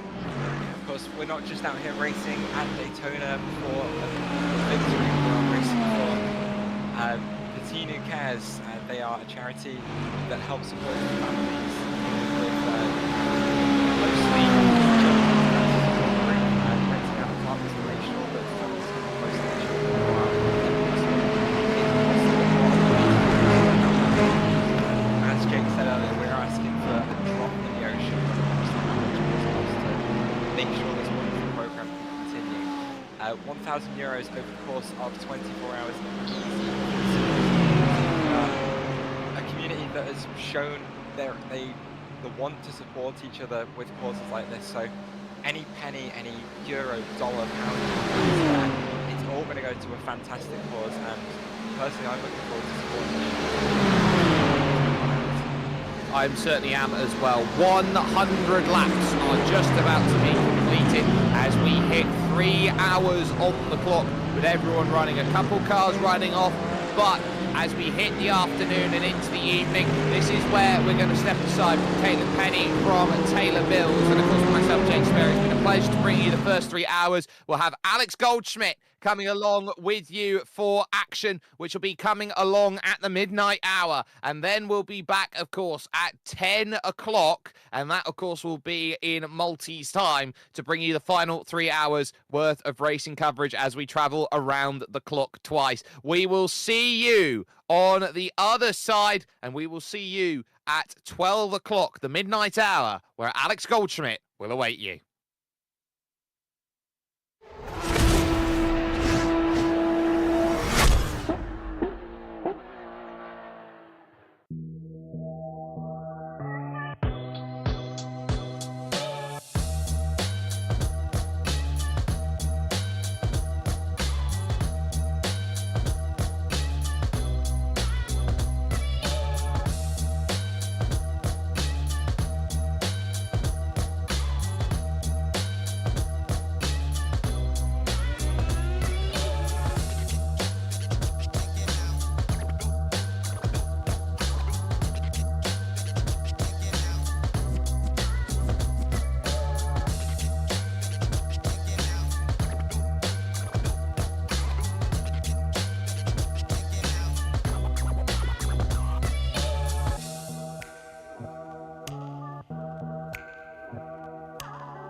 Tandem, jina Edwin, illum qiegħed waħdi fejn is-soltu ikolli miegħi lil Justin biex nikkummentaw din it-telliqa hija ovvjament bħala kawża ta' ġusta ovvjament hija kawża ta' Puttinu Cares li hija uffiċjalment ġewwa Malta hija l-għaqda prinċipali li fija ovvjament ninaqdu kollha f'daqqa biex nagħtu is-support għal dawk kollha li jkollhom bżonn ħtieġa fis-saħħa tagħhom.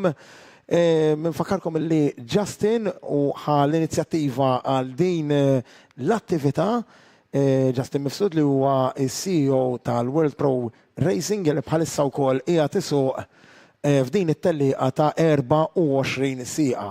Miegħu wkoll għandu sewwieqa oħra tal-e-sports u simulator racing. Ovvjament għandna kemm Maltin kif ukoll hemm uħud minnhom li huma barranin ukoll. Il-telliqa li diġà ovvjament bdiet jiena ħankun magħkom mill-5 sa' 7, ovvjament mhux lili biss ħataraw iżda taraw partijiet mit-telliqa wkoll taraw naqażajra lili biex nagħti introduzzjoni ħalli mbagħad inkomplu nsegwu it-telliqa hekk kif hija għaddejja bħalissa wkoll. Ovvjament Justin illi hija tisuq waħdu bħala tim waħdu ovvjament u wkoll għandna l-timijiet oħrajn Maltin li ħajinqasmu bej driver u ieħor kemm fil-faċilità li qegħdin fiha bħalissa tal-World Pro Racing li qegħdin ġewwa Monte Cristo kif ukoll hemm minnhom drivers li qegħdin ġewwa id-djar tagħhom u ovvjament isuqu remotely f'din l-attività. Infakarkom ukoll illi qegħdin fuq dawn il-pjattaformi qegħdin fuq Facebook, qegħdin fuq Twitch, Kick u wkoll YouTube dawn huma kollha live u fuqhom ukoll mill-links biex tagħtu id-donazzjonijiet tagħkom għal din il-kawża li ovvjament inħeġġu dejjem biex tibagħtu id-donazzjonijiet tagħkom għal Puttinu illi ovvjament din mhix l-unika attività għal Puttinu iżda jkun hemm ħafna iktar il-qudiem dejjem inħeġġukom tagħtu il-donazzjonijiet tagħkom kemm tifilħu ovvjament għax dana kulħadd ikollu l-bżonnijiet tiegħu, però dejjem infakru li Puttinu dejjem kienu hemmhekk għal dawk kollha n-nies u ma tistax tgħid x'jista' l-ħares qatt jiġri lejn kulħadd u għalhekk dejjem inħeġġu lil kulħadd jagħtu id-donazzjonijiet tagħhom. Kif ukoll nerġa' nfakkarkom li qegħdin live fuq Facebook, YouTube, Twitch u Kick TV hemmhekk hemm il-links kollha għad-donazzjonijiet tagħkom. World Pro Racing illi ħad l-inizjattiva u kolli nidħlu fiha din it-telliqa 24 sija, Justin ħajamel 24 sija waħdu itellaq f'din it-telliqa, kif taraw ukoll il-Justin li qiegħed itellaq fil-inkwadratura tal-screen tagħkom taraw li imma ħataraw ukoll il-Justin itellaq Justin li qiegħed f'simulator waħdu itellaq għal 24 sija. Justin illi qiegħed bħalissa fil-6 post bit-tim ovvjament li semmih bħala Puttinu 24. Miegħu għandna wkoll fl-ewwel pożizzjoni il-Chris Stewart u mbagħad għandna lil Keith Camilleri, għandna lil Dean Vella illi wkoll infakkarkom huwa iċ-champion nazzjonali ta' simulation racing. Mbagħad għandna lil Miguel Kassar, lil Odin Sammung, Justin Mifsud ukoll, Timothy De Bono, Nicholas Martin illi huwa fit-8 post, Andre Kauki, Mark Camilleri u Glenn Buttigieg illi jinsab fil-11 u l-aħħar post. Ovvjament din hija telliqa ta' 24 sija u għalhekk l-ordni li fiha qegħdin bħalissa id-drivers jista' ovvjament jinbidel f'ħakka tajna ovvjament jekk ikollok ħsarat fil-karozza u faċilment immens li titlef ħafna ħin ġol pit stop tiegħu. Inkwadrat bħalissa Chris Stewart illi huwa wieħed mill-barranin li għadni kif semmejt u qiegħed bħalissa fl-ewwel post b'distak ta' 51 sekonda fuq Keith Camilleri.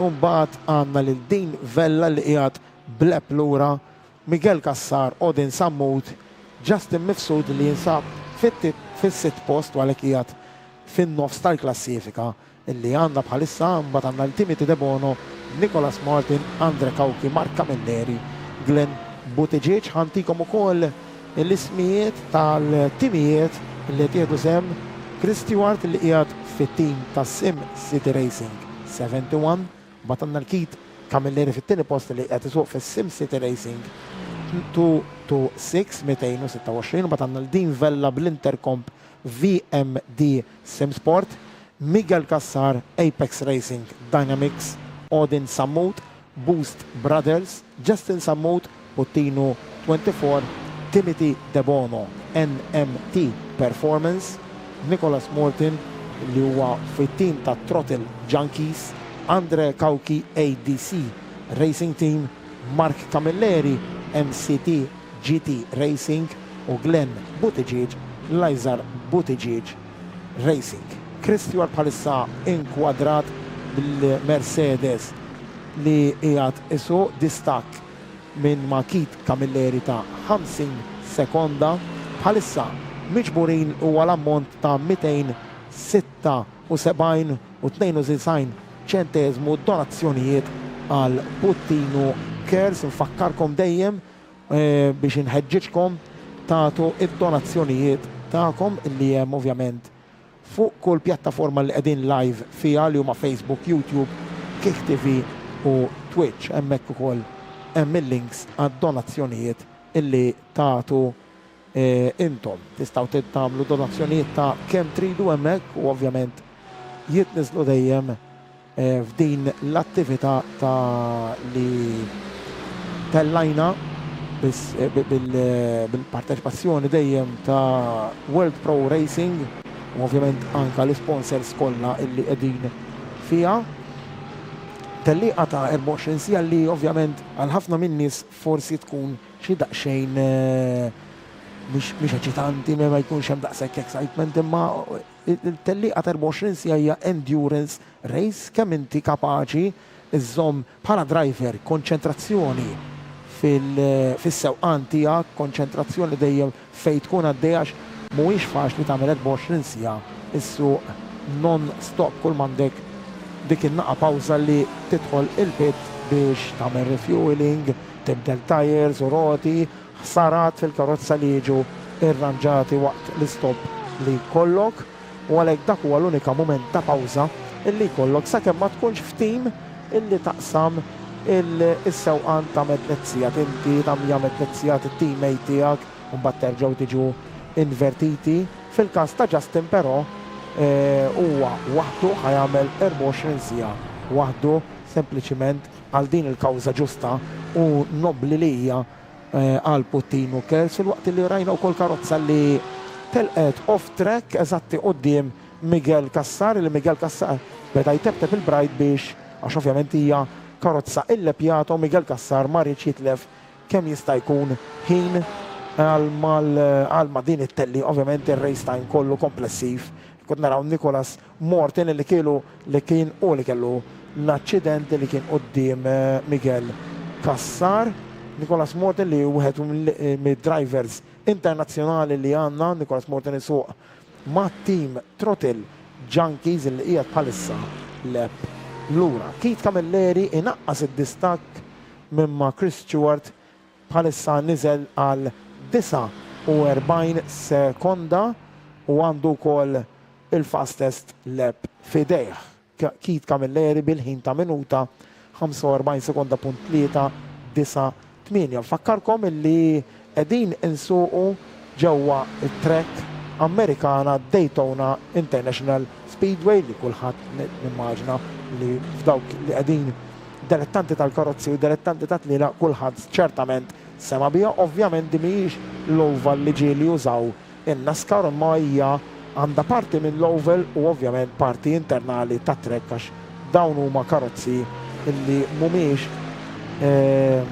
mhumiex iddiżinjati biex isuqu fit-tracks ovali, iżda huma ddiżinjati biex isuqu fit-tracks bħalija internali ġewwa l-oval tracks bħalma ta' Indianapolis, eżempju wkoll hija oval track għan-NASCAR u għall-IndyCar iżda mbagħad ikollha track internali li kienu jużaw eżempju ukoll il-Formula 1. Chris Stewart inkwadrat bin-numru 71, wieħed mill-baqranin illi qed isuqu f'din it-telliqa ta' 24 sija. Chris Stewart ma' Sim City Racing 71 distak fuq Keith Camilleri ta' 49 sekonda. Ovvjament kif ġa semmejt Keith Camilleri fit-tieni post mbagħad għandna lil Dean Vella Intercomp VMD Simsport illi qiegħed fit-tielet post mbagħad għandna lil Miguel Kassar, Odin Sammut, Justin Mifsud, Timothy Debono, Tjaxan Moodley illi issa ħajsuq ma' Throttle Junkies u għak qed naraw kif dejt insemmi qabel ukoll. Tjaxan Moodley qed jinbidel biex jibda jissuq u issa jibda l-istint tiegħu ma' Throttle Junkies illi bħalissa qegħdin fit-8 post, mbagħad għandna l-Andre Kauki, ADC Racing Team, Mark Camilleri, MCT GT Racing u Glenn Buttigieg, Liza Buttigieg Racing illi jinsab fil-11 u l-aħħar post. Nibqgħu nkwadrati bħalissa fuq Chris Stewart illi distak issa naqas għal ma' Keith Camilleri għal 48 sekonda. Camilleri nnexielu jigwadanja sekonda fuq il-driver Amerikan Chris Stewart.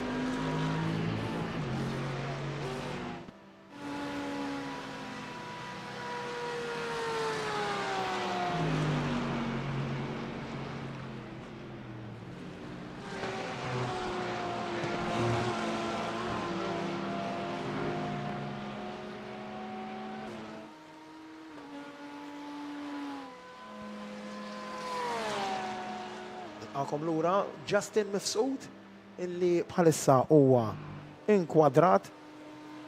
Justin Mifsud li ovvjament ċertament min kien qiegħed attent għas social media, speċjalment World Pro Racing u anke wkoll fuq Justin Mifsud kien qiegħed jirreklama ħafna din l-attività għal Puttinu li hija ta' 24 sija sewqan bil-Porsche GT3. Ċertament mhijiex karozza daqshekk faċli biex issuq, infatti wkoll Justin kienet jgħid kemm hi diffiċli din karozza biex iżomma kemm jista' jkun fit-trekka ovvjament u puntata fid-direzzjoni tajba.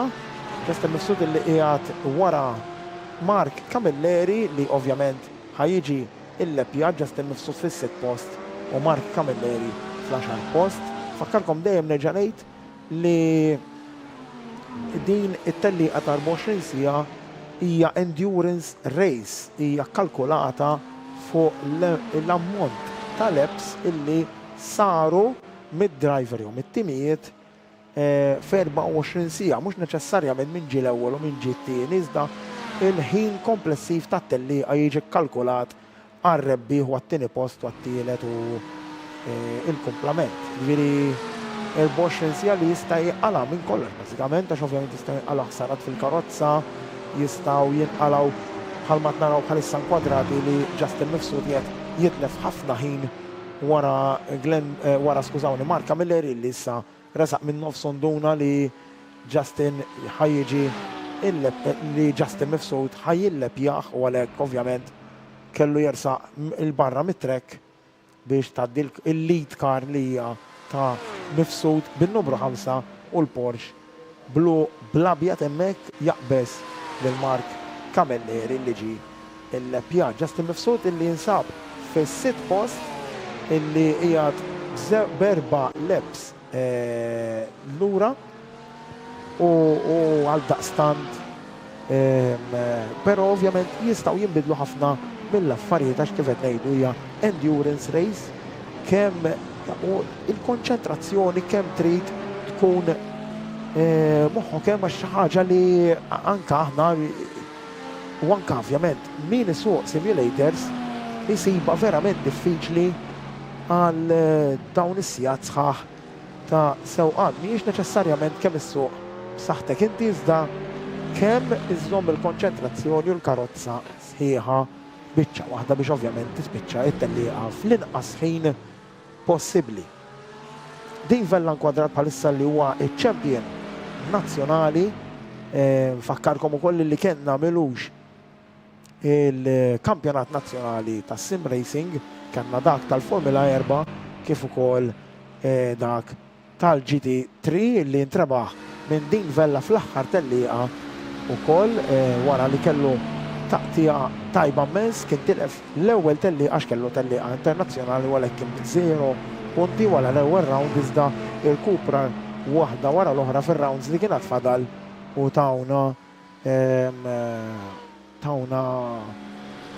final ta' kampjonat verament eċitanti din vella u Anton Mifsud illi Anton Mifsud tilef il-kampjonat fl-aħħar tellieqa biex intrebaħ minn din vella u għalhekk ser jirrappreżenta lil Malta fil-International Umbat Simulator Championship ġewwa Valencia aktar tard din is-sena kif ukoll f'dak tal-Formula 4 intrebaħ minn Keith Camilleri li bħalissa jinsab fit-tieni post din it-tellieqa tal-20 sija Keith Camilleri illi rebaħ il-kampjonat tal-Formula 4 li Keith Camilleri ġera bih tista' tgħid ta' kellu ovvjament xi daqsxejn ta' battalji fil-kampjonat iżda il-karozzi tal-Formula 4 mhumiex karozzi li tista' taqbeż daqshekk malajr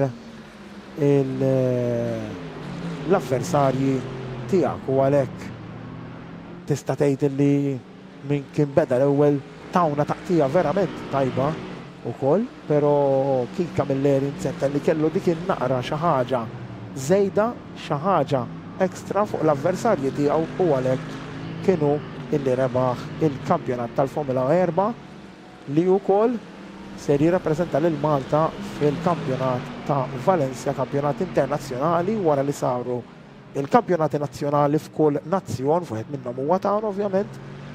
Il-rebbieħa ta' kull kampjonat jiltaqgħu mbagħad biex itelqu f'kampjonat internazzjonali ħajkun ġewwa Valencia ġewwa Spanja. Inkwadrat ukoll Tjaxan Moodley illi Tjaxan Moodley li beda il-simulation e-sports tiegħu il-karriera tiegħu propju f'dan il-kampjonat li bdejt insemmi ftit ilu fil-kampjonat tal-Formula 4 nazzjonali ta' Malta. U allura Tjaxan Moodley li issa qed ikompli u xi ħaġa sabiħa immens illi tara drivers illi bdew ma jfissirx li marru tajjeb xorta f'kampjonat iżda komplew jikbru u jevolvu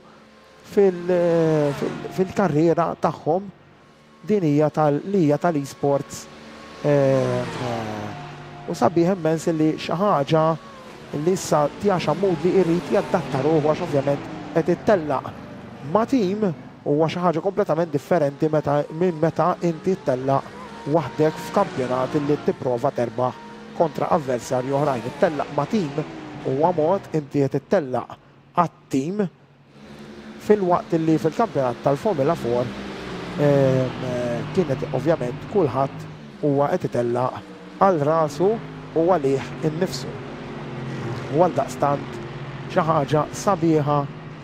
ħaġa sabiħa immens illi Tjaxan Moodley qed narawh ukoll f'din it-tellieqa ta' 24 siegħa. Inkwadrat hawnhekk bħalissa Camilleri, Keith Camilleri wkoll fil-xott tisfel fl-screen tagħkom naraw ukoll parti mill-faċilità illi għaddejja bħalissa.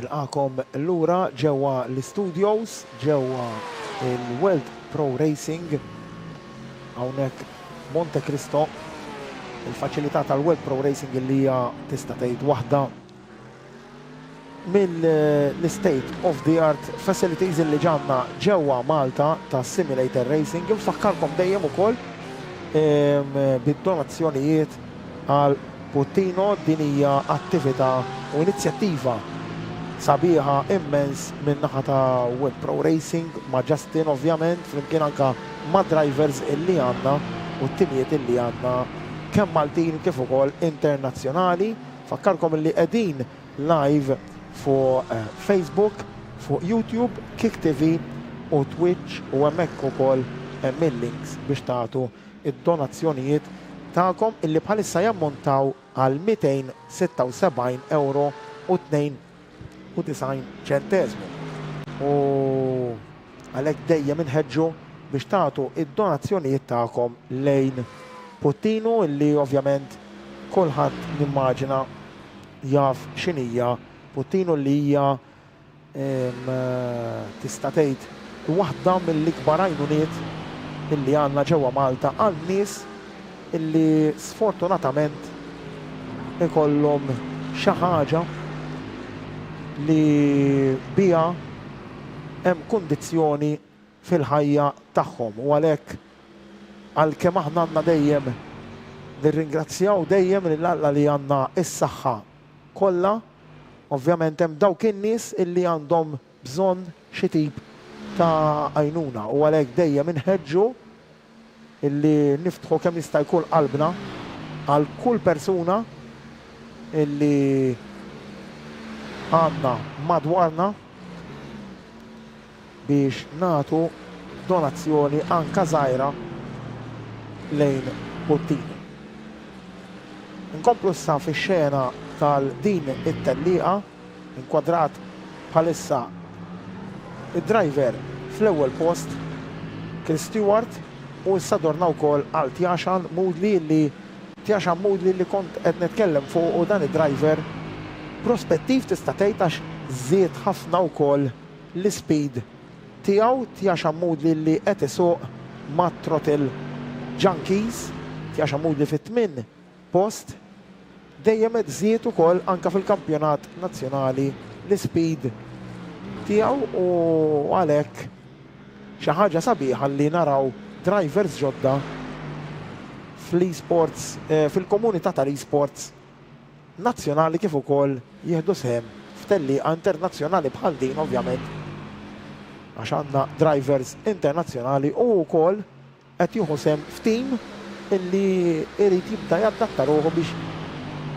jaħseb għal riżultat tat-tim u għalhekk ovvjament jibża l-karozza, jibża kif ukoll għal as-saħħa tiegħu ovvjament l-istints huma twal jagħmlu satejn 3 sigħat isuq u mbagħad jibdel driver għal ieħor u għalhekk iridu dejjem kull tim joqogħdu moħħhom hemm biex kemm jista' jkun iħallu l-karozza biċċa waħda fil-inqas ħin possibbli ilestu din it-tellieqa ta' 24 siegħa illi kienet inizjattiva ta' Justin Mifsud illi bħalissa jinsab fis-7 post qudiemu hemm Timothy De Bono ta' NMT Performance. Infakkarkom bħalissa l-klassifika kif inhi. Chris Stewart fl-ewwel post, kif ukoll qed tgħid ir-reġija, skużawni, illi għandna donazzjoni ta' €50 ukoll proset tassew hemmhekk għal din id-donazzjoni li ċertament turi il-qalb kbira illi aħna għandna għal nies oħrajn fil-bżonn u għalhekk nerġa' inħeġġixkom dejjem biex tagħtu id-donazzjonijiet tagħkom kemm tifilħu tagħtu ovvjament fil-links illi hemm bħalissa fuq Facebook, YouTube, Kick TV u Twitch. Is-somma s-satella tal €326.92 skużawni ċentesmu. Grazzi hemmhekk tassew għal dik id-donazzjoni ta' €50. Inkomplu nerġgħu mat-tellieqa kif kont qed ngħid il-klassifika. Chris Stewart fl-ewwel post bit-team SimCity Racing 71, mbagħad Keith Camilleri li naqqas id-distakk għall-ewwel post illi issa niżel għal 44 sekonda. Keith Camilleri SimCity Racing 226. Din Vella fit-tielet post bħalissa li huwa iċ-champion renjanti wkoll tal-kampjonat tal-GT3 nazzjonali, Kit Camilleri wkoll ċempjon renjanti tal-kampjonat Formula 4 nazzjonali. Din vella fit-tielet post fit-tim ta' Intercomp VMD Sim Sport. Miguel Cassar fir-raba post, illi qiegħed fit-tim tal-Apex Racing Dynamics. Il-ħames post Odin Samut Boost Brothers illi jinsab 3 laps lura. Bat għandna l-Timothy De Bono fis-sitt post NMT Performance qiegħed ukoll 6 laps lura. Justin Mifsud fis-seba post Puttinu 24 jinsab 3 laps lura. Tijax Ammudli fit-tim tal-Throttle Junkies 4 laps lura. Andre Kauki illi jinsab fit-9 post ADC Racing Team. Batanna l-Mark Camilleri MCT GT Racing.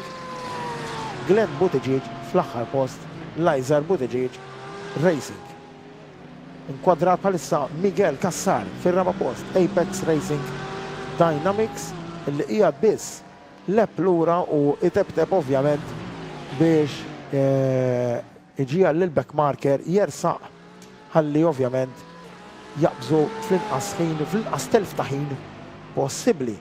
Fakarkom ukoll li għandna l-Stewards Room illi fiha Adrian Figalo li wkoll ħajamel marshalling steward fl-Steward Room, ħajamel marshalling ta' 24 sija f'din it-tellieqa. Nfakkarkom dejjem għad-donazzjonijiet lejn Puttinu fuq il-links illi hemm fil-pjattaformi live illi qegħdin fihom Facebook, YouTube, Kick TV u Twitch. Hemmhekk hemm il-links għad-donazzjonijiet kollha tagħkom.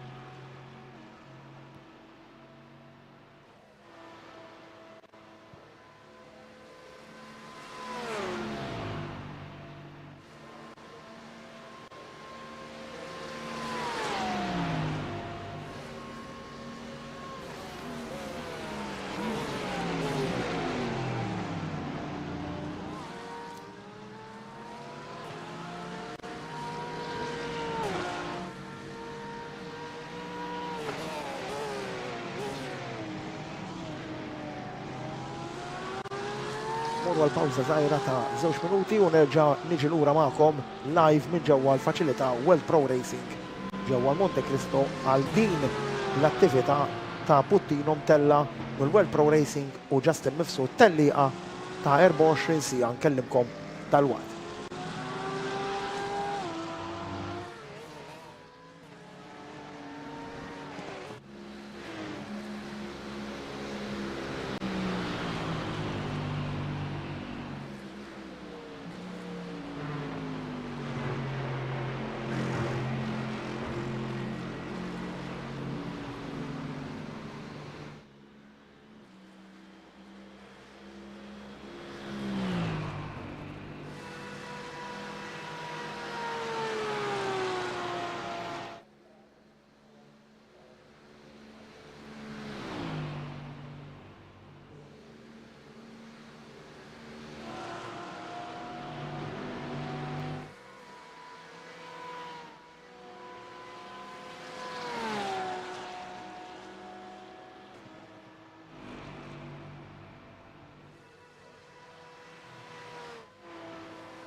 Wara nofsinhar it-tajjeb lura fl-studios miegħi Edwin Saliba bħalissa għaddejja il-teqliqa 24 sija bil-irris għal Puttinu bħalissa għaddew 4 sigħat u 30 minuta f'din it-teqliqa ta' 24 sija li ġiet b'inizjattiva ta' World Pro Racing flimkien ovvjament mal-kollegi u CEO li huwa Justin Mifsud, il-kollega tiegħu wkoll Adrian Figalo illi qiegħed fl-stewards room u wkoll ħajamel id-deċiżjonijiet tat-telliqa bħala race director għal dawn l-24 sija. L-screens tagħkom ukoll qegħdin naraw il-kundizzjonijiet ta' trekka u il-kundizzjonijiet tal-atmosfera wkoll li bħalissa għandna 27 grad kif ukoll brieħ ta' kemm xejn qawwi wkoll ta' 15 km fis-sija wkoll u trekka qiegħda 30 grad Celsius. Fil-klassifika illi għadna kif konna qabel ma waqafna għal dik il-pawża għandna Chris Stewart illi huwa wieħed mid-drivers illi internazzjonali illi għandna. Mbagħad kellna l-Keith Camilleri fit-tieni post istissa wkoll inqaleb fit-tim wieħed miż-żewġ timijiet tista' tgħid li għamel kambjament ta' sewwieq. Issa għandna lil Brendan Bonello fl-istess tim ta' Sim City Racing 226 u mbagħad għandna lil Dean Vella il-champion renjanti nazzjonali tal-GT3 Dean Vella li qed isuq mal-Intercomp VMD Sim Sport. Dawk huma l-ordni tal-ewwel 3 sewwieqa fil-din il-klassifika. Nfakkarkom ukoll illi qegħdin live fuq Facebook, YouTube, Twitch u Kick TV u hemmhekk ukoll hemm il-links għad-donazzjonijiet li tistgħu tagħtu bir-risq għal Puttinu Cares illi bħalissa is-somma qiegħda tammonta għal 326.92 ċenteżmu.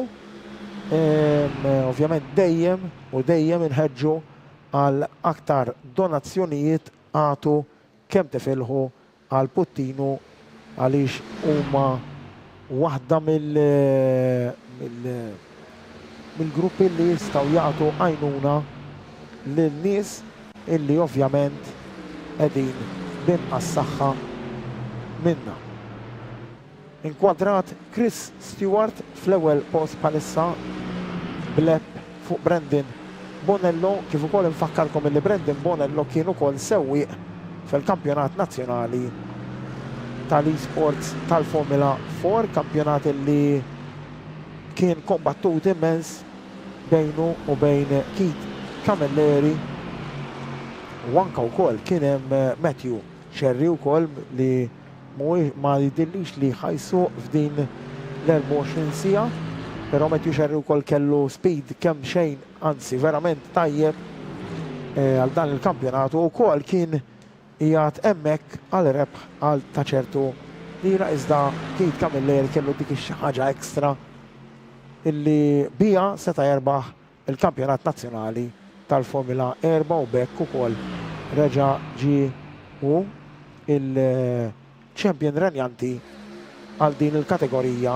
nazzjonali u għalhekk ħajkun ukoll u li jirrappreżenta lil Malta fil-kampjonat Formula 4 tal-esport ġewwa Valencia. Kif ukoll Dean Vella fit-tielet post ħaj jirrappreżenta lil Malta wkoll Valencia fil-kampjonat internazzjonali tal-GT3. Fakkarkom dejjem għad-donazzjonijiet tagħkom din hija attività bris lejn Puttinu Cares, attività imtella minn World Pro Racing u speċjalment imħeġġa dejjem minn Justin Mifsud. Infakkarkom l-sponsors illi għandna għal din l-attività li huma ovvjament World Pro Racing, Porsche, NMED, England Insurance, Iyama, għandna wkoll lil Planet Play, DLP, Invent 3D. komplu bil-kwadrat Chris Stewart illi huwa wieħed mill-drivers is-sewwieqa li għandna internazzjonali miegħu wkoll ovvjament għandna drivers oħrajn ukoll illi huma internazzjonali ħanerġa' ngħid ukoll l-ordni illi qegħdin fiha bħalissa. Chris Stewart fl-ewwel post, Brendan Bonello fit-tieni post, Dean Vella fit-tielet post u mbagħad għandna l-Miguel Cassar fir-raba' post Apex Racing Dynamics, Odin Sammut li jgħat itellaq ma' Team Boost Brothers, Timothy De Bono, NMT Performance, Justin Mifsud fuq Puttinu 24 li huwa team għalih u Justin Mifsud infakkarkom illi ħajsuq din it-tellieqa tal-24 sija kompletament waħdu, m'għandux drivers ma' min jagħmel substitutions, din hija tellieqa ta' 24 sija waħdu. Justin Mifsud ħajtellaqha waħdu. Ma tanni għal Tjaxa Moodley li tkellimna dwaru ftit ilu li daħal issa fil-xena tal-esports ħasem fil-kampjonat Formula 4 nazzjonali li sar u spiċċa ftit tal-ġemat ilu u dejjem qed iżid il-konsistenza tiegħu qed iżid dejjem ukoll il-veloċità tiegħu. Tjaxa Moodley tisuq ma' Throttle Junkies, Andre Kawki fid-9 post ADC Racing Team, fl-10 post Marka Milleri u mbagħad għandna lil-Glenn Buttigieg mal-Lajzar Buttigieg Racing illi nsab fi 11 u l-aħħar post fakkalkom din hija tellieqa ta' 24 sija u għalhekk dastant ma tantx huwa relevanti għalissa kemm qed issuq b'saħħtek jew le ovvjament dejjem tissuq veloċità qawwija, però tellieqa ta' 24 sija hija endurance race u għalhekk inti dejjem tibża għall karozza tiegħek, dejjem tibża għall mechanical tal-karozza kif ukoll anke aerodynamics biex ma toħroġ off track jew taħbad ma' ħitan jew taħbad ukoll ma' avversarji tiegħek kemm iżżomm il-karozza kemm jista' jkun integra sħiħa u ovvjament minn hemm tista' ġġib ukoll ir-race time biex finalment iġġib il-pożizzjoni tiegħek u ovvjament terbaħ it-tellieqa wkoll inkwadrat Chris Stewart illi bħalissa qegħdin fuq ġewwa tal-cockpit u għalhekk għaldaqstant ħajkolli noqgħod daqsxejn kwiet jiena ħalli nisimgħu lil Chris Stewart on board miegħu f'din il-lap.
Lura fl-studios mi għajabun saliba kif rajna lap on board ta' Chris Stewart, wieħed mill-sewwieqa internazzjonali illi għandna f'din it-tellieqa. Chris Stewart illi nsab fl-ewwel post bin-numru 71 kif ninsabu f'4 sigħat u kważi 3 kwarti minn 24 sija. Nfakkarkom ukoll illi apparti jiena bħala kommentarju ħajkonna wkoll kommentarju minn kommentaturi internazzjonali u mbagħad wara jiena wkoll ħanidħol magħhom bejn il-11 sassija u ovvjament illi ħankunu bil-lingwaġġ Ingliż iżda bħalissa nifokaw bil-lingwa Maltija ħalli kulħadd ikun qed jifhem ukoll x'inhu jiġri u ma jiġrix biex da sassija nġa ngħidilkom ħankun magħkom jiena mal-kommentaturi internazzjonali u ovvjament ħadkun kommentarju bl-Ingliż.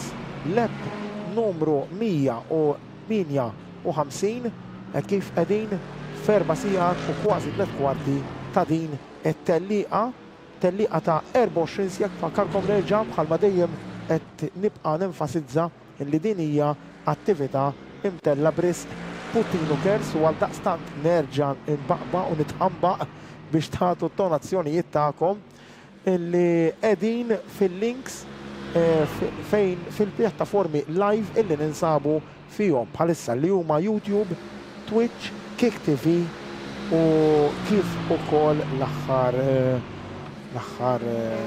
pjattaforma illi insejta u li huwa Facebook. Ovvjament, Facebook qegħdin live fuq ukoll bil-links hemmhekk ukoll biex tagħtu id-donazzjonijiet tagħkom brisq Puttinu Cares. Din l-attività ġiet imtella minn World Pro Racing illi hija il-faċilità leading facility illi għandna ġewwa Malta ta' Simulation u Esports Championship nazzjonali illi għandna ġewwa dan il-pajjiż u fejn isiru ovvjament mhux biss kampjonati iżda jsiru wkoll tistgħu tiġu hawnhekk u tagħmlu tlielaq bejnietkom stess ovvjament u faċilità illi hija sabiħa mmens, iktar tard ukoll ħantella video ta' x'inhu jiġri bħalissa fuq il-Facebook page u ħanittejja l-World Pro Racing biex il-mandux tiegħi ovvjament jaraw x'inhu jiġri fil-faċilità bħalissa ġewwa Monte Cristo, il-faċilità tal-World Pro Racing illi għaddejja din it-tellieqa brisq Puttinu Cares, tellieqa ta' 24 siegħa kwadrat. Chris Stewart li jinsab fl-ewwel post b'distakk ta' issa lep sħiħa fuq Brandon Bonello li qiegħed fis-SimCity Racing 226. Brandon Bonello li daħal issa minn flok Keith Camilleri biex jissostitwixxih wara l-4 sigħat stint li kellu Keith Camilleri issa jmiss lil Brandon Bonello jagħmel l-4 sigħat tiegħu wkoll. Din vella fit-tielet post Intercom VMD Simsport, Miguel Kassar, Apex Racing Dynamics, Odin Sammut fil-5 post Boost Brothers, Justin Mifsud li issa tela għas-6 post mis-7 post fuq Puttinu 24 u nerġa' nfakkarkom li Justin Mifsud qed isuq din it-tellieqa kompletament waħdu. It-tim semmih Puttinu 24 apposta għalhekk. Justin Mifsud illi ħajsuq 24 siegħa waħdu brisq Puttinu għalhekk is-sapport tagħna jiġi mhux biċ-ċabċib, mhux bil-blajjat u nifirħulu, ovvjament dejjem nista' nagħmlu hekk, però is-sapport tagħna jiġi lejn Puttinu Cares u bid-donazzjonijiet tagħkom illi intom tagħtu fil-links illi hemm fil-pjattaformi live bħalissa. Nkomplu fuq it-tellieqa fis-7 post. Timothy De Bono fuq NMT Performance Team, fit-8 post Tjasha Modley fit-tim tal-Throttle Junkies, Andre Kawki fid-9 post ADC Racing Team, u mbagħad għandna l-Christian Cremona illi issa wkoll qiegħed sostitut fil-MCT GT Racing, u mbagħad għandna fl-aħħar post Glenn Buttigieg, Lizer Buttigieg Racing.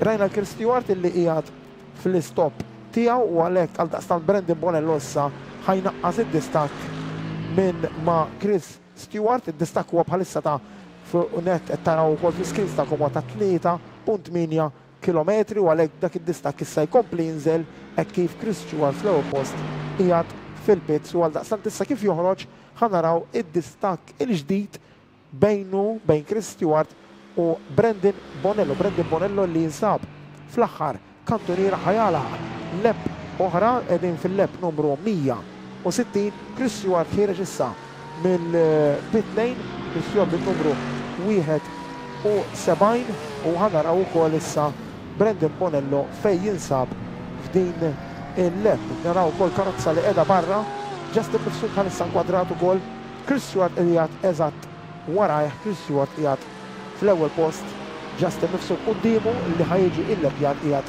fis-sitt post. U hekk naraw issa wkoll Justin Mifsud iswed jagħti l-intenzjoni eżattament hekk. Chris Stewart ukoll jaqbżu verament tajjeb hemmhekk mhuwiex overtake għal pożizzjoni iżda hija overtake ta' back marker. Chris Stewart il-lebja lil Justin Mifsud li nsab fis-sitt post fit-tim ta' Puttinu 24.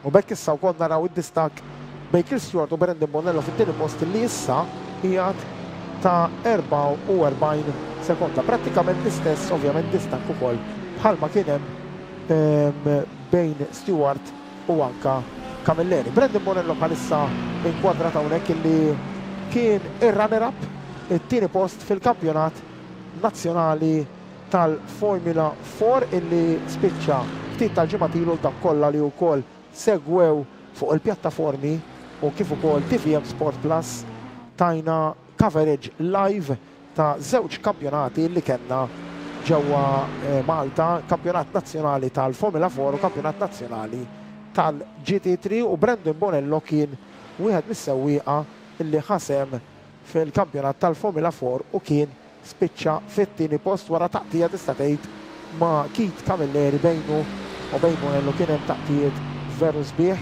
Waħda mit-tlielaq niftakar fil-tielet round illi Brendan Bonello għamel tellieqa sħiħa wara Camilleri prova jaqbżu iżda Camilleri bid-difiża perfetta tiegħu u jitfa' l-karozza f'postijiet ta' trek illi Brendan Bonello ma seta' qatt jaqbżu irnexxielu jerbaħ dik it-tellieqa verament eċitanti u nħeġġeġkom ovvjament għal kull min għandu aċċess għal TVM Sport Plus li jkun jista' jara tlielaq li saru qabel fil-ġimgħat ilu. Inħeġġeġkom li tmorru taraw mhux kienu veru tlielaq eċitanti u sbieħ immens kemm fil-kampjonat Formula 4 nazzjonali kif ukoll fil-kampjonat tal-e-sport nazzjonali tal-GT3. Inkomplu sa fil-din il-kategorija, ovvjament li din hija tellieqa ta' 24 sija kif ninsabu fil-lep numru 161. Id-distak issa kompla jinżel bejn Stewart fl-ewwel post u Brendan Bonello fit-tieni post, issa d-distak niżel għal 43 sekonda. Distak li naqas kważi sekonda. Brendan Bonello tisuq verament tajjeb, kompli fejħalla Keith Camilleri fit-tim ta' Sim City Racing to see Justin Mifsud illi rajnieh jidħol fil-pits u bekk issa jaqa' għas-seba' post.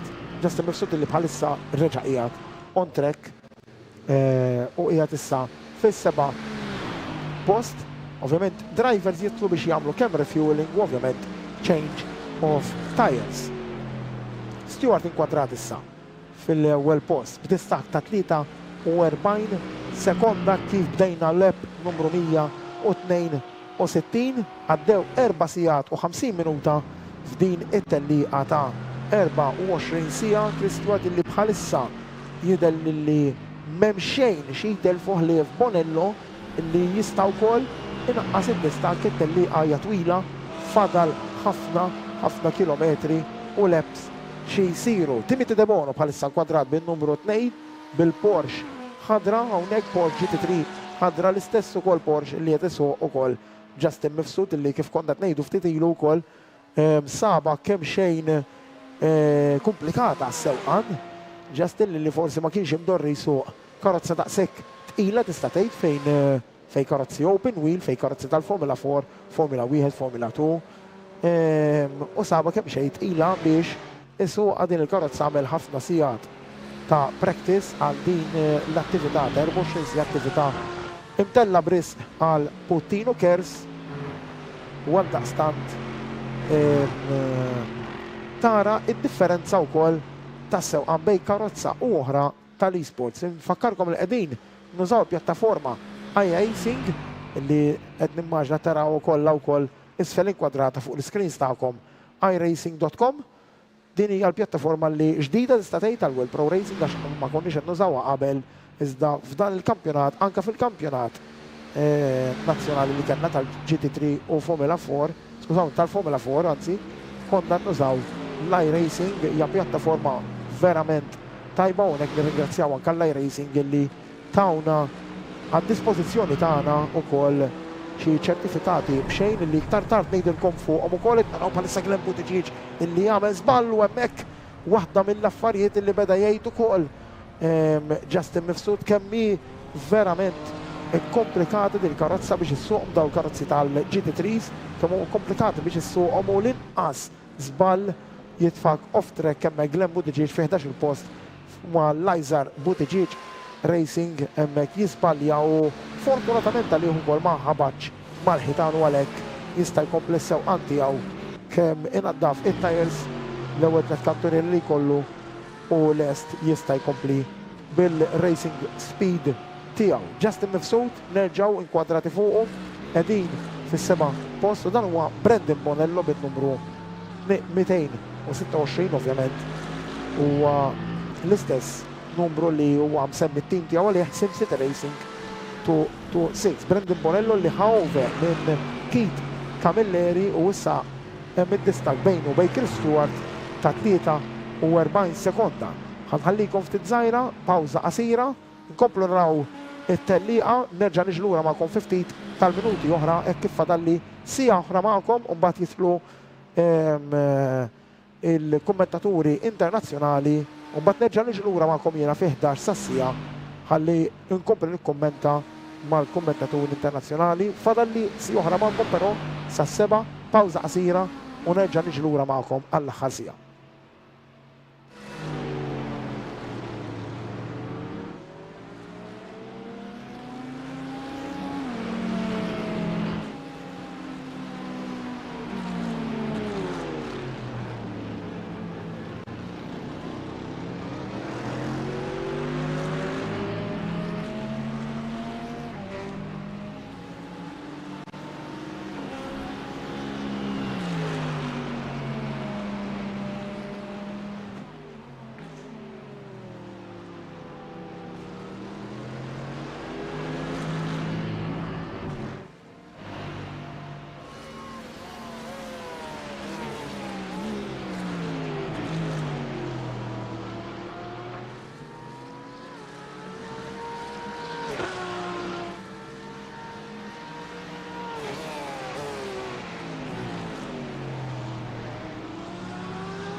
Lura fl-studios tal-World Pro Racing ġewwa Monte Cristo miegħi Edwin Saliba il-wara nofsinhar u l-lejla it-tajba wkoll għax issa diġà saru is-6:15 hawnhekk ġewwa Malta tinsemmi hekk għax ovvjament għandna wkoll drivers barranin ukoll bħal dan li huwa inkwadrat Chris Stewart Amerikan illi qiegħed bħalissa fl-ewwel post. Tellieqa ta' 24 siegħa b'risq Puttinu illi bħalissa għaddejna fil-lep numru 171 5 sigħat u kważi 10 minuti minn din it-tellieqa ta' 24 siegħa li ġiet imtella minn World Pro Racing bl-inizjattiva ovvjament ta' CEO tagħha li huwa Justin Mifsud blajnuna dejjem ukoll insemmi ta' race director illi huwa Adrian Figalo tal-fotografi tagħna wkoll. Skużawni illi huwa għandna l-fotografu tagħna Lon hawnhekk ukoll ħajtfanna dejjem ritratti verament sbieħ kif tellajt ukoll ħantella video dal-waqt ukoll tal-faċilità tal-World Pro Racing fejn ġibt ukoll tidher l-adjudication room li hija l-stewards room fejn Adrian Figalo ħajamel 24 siegħa ukoll flimkien ma' Justin fl-irwol ta' race director għandna wkoll il-Niki li huwa il-reġija tagħna li wkoll jagħtina informazzjonijiet fil-headsets tiegħi juri fuq l-screens tagħkom ċertu dettalji għal ta' din it-tellieqa u ovvjament l-għajnuna dejjem u s-support tagħkom il-koll illi tissapportjaw din l-attività lejn Puttinu Cares illi bis-support tagħkom dejjem ikun hemm ovvjament nies fil-bżonn illi intuhom l-għajnuna tagħna il-koll. Donazzjonijiet lejn Puttinu Cares illi tistgħu tagħmluhom permezz tal-link illi hemm fuq il-pjattaformi li qegħdin live fuqhom illi huma Facebook, YouTube, Kick TV u Twitch. Dawn huma il-pjattaformi li qegħdin live fuqhom kif ukoll hemm ukoll il-links fuq il-page tal-World Pro Racing donazzjonijiet lejn Puttinu Cares. Għatu dejjem id-donazzjonijiet tagħkom għatu kemm tifilħu dejjem b'risq Puttinu għaliex ovvjament dawn huma nies illi xi mument jew ieħor fil-ħajja tagħhom kellhom bżonn u għad għandhom bżonn l-għajnuna ta' ħafna interventi lejn is-saħħa tagħhom u ovvjament kif dejjem jgħidu wkoll nies illi sfortunatament qed jesperjenzaw minn tbatija hekk u jkollhom jirrikorru għall-għajnuna ta' Puttinu huma stess in-nies illi kienu xi darba b'saħħithom u jgħidu imnalla aħna nagħtu lil Puttinu għaliex issa għandna bżonn aħna wkoll u sibnihom u għalhekk dejjem inħeġġeġ lil kulħadd u bħala wkoll komunità tal-World Pro Racing inħeġġu lil kulħadd dejjem jagħtu id-donazzjonijiet tagħhom illi bħalissa jammontaw għal 326 u 92 ċentesmu. Donazzjonijiet lejn Puttinu fil-links tal-pjattaformi illi semmej ftitilu li huma Facebook, YouTube, Kick TV u Twitch. Lura issa għal komplement ta' tellieqa kif qegħdin fil-lep numru 173 għandna l-Chris Stewart fl-ewwel post fit-tim ta' SimCity Racing 71 u mbagħad għandna l-Brandon Bonello illi huwa s-sostitut driver ta' Keith Camilleri fit-tim SimCity Racing 226 u mbagħad għandna lil Dean Vella fit-tielet post li huwa ċempjon renjanti tal-kampjonat nazzjonali eSports tal-GT3 illi qiegħed fit-tim ta' Intercomp VMD Sim Sport.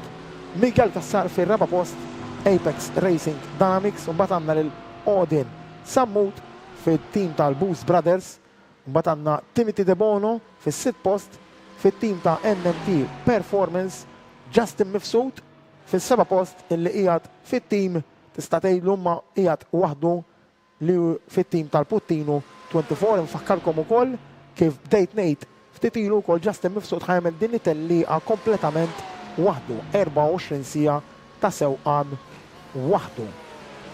Timijiet ovvjament oħrajn kif semmejt ukoll u qed naraw inċident hemmhekk bejn Timothy De Bono fin-numru 2 bil-Porsche numru 2 inċident hemmhekk kemm xejn kontroversjali bejn Timothy De Bono ħanaraw il-karozza l-oħra huwiex Odin Sammut jew kienx xi back marker. Timothy De Bono li prova jaqbes karozza żda jekk rajt sewwa itlu ir-racing line kollu ġiet eżatti quddiemu u bekk issa wkoll qed naraw il-Justin Mifsud eżattament wara Timothy De Bono.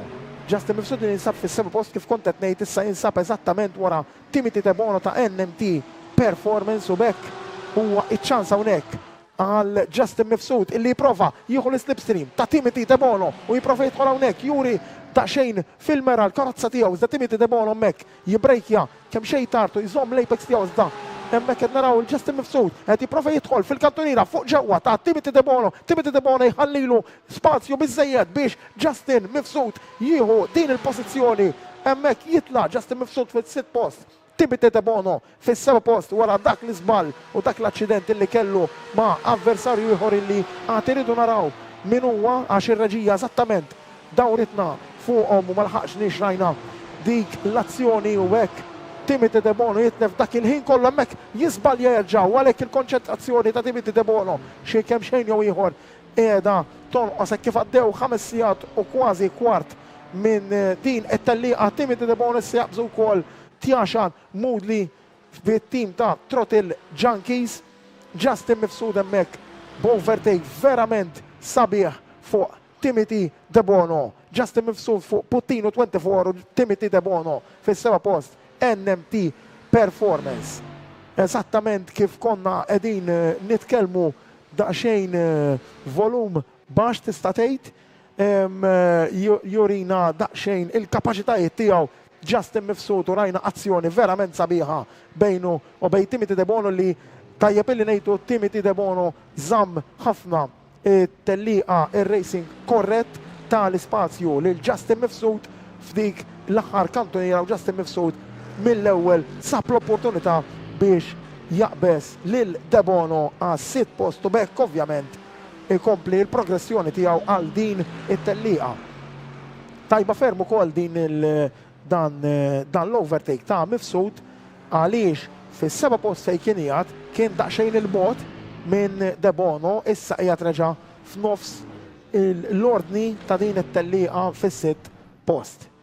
Nerġa' nfakkarkom l-ordni bħalissa Chris Stewart fil-post u badanna l-Brendan Bonello fit-tieni post, Dean Vella fit-tielet post, Miguel Kassar fir-raba' post, Sammut Mifsud, De Bono, Tjaxan Moodley, Andre Kauki, Christian Cremona u Glenn Buttigieg fil-11 u l-aħħar post inkwadrat bħalissa l-Amerikan Chris Stewart illi qed iżid il-vantaġġ fuq Brendan Bonello, vantaġġ illi tela minn 44 sekonda l 47 sekonda. Chris Stewart illi ovvjament wieħed mill-barranin illi għandna sewwieqa f'din it-tellieqa ta' 24 sija. Infakkarkom dejjem tellieqa ta' 24 sija bris lejn Puttinu Chris Stewart fl-ewwel post fuq it-tim ta' Sim City Racing 71. Pawża ħafifa ta' 2 minuti u nerġa' lura magħkom.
Lura fl-studios miegħi Edwin Saliba, il-lejla tajba lil kulħadd kif qegħdin f'din it-telliqa ta' 24 sija bris Puttinu Cares. Nfakkarkom dejjem għad-donazzjonijiet tagħkom, issa d-donazzjonijiet issa telgħu wkoll għal 351 €.92 telliqa ta' 24 sija imtella minn World Pro Racing bil-kollaborazzjoni dejjem ukoll tal-kompetituri kollha tagħna, speċjalment ukoll Justin Mifsud li ħajamel din it-telliqa ta' 24 sija kompletament waħdu.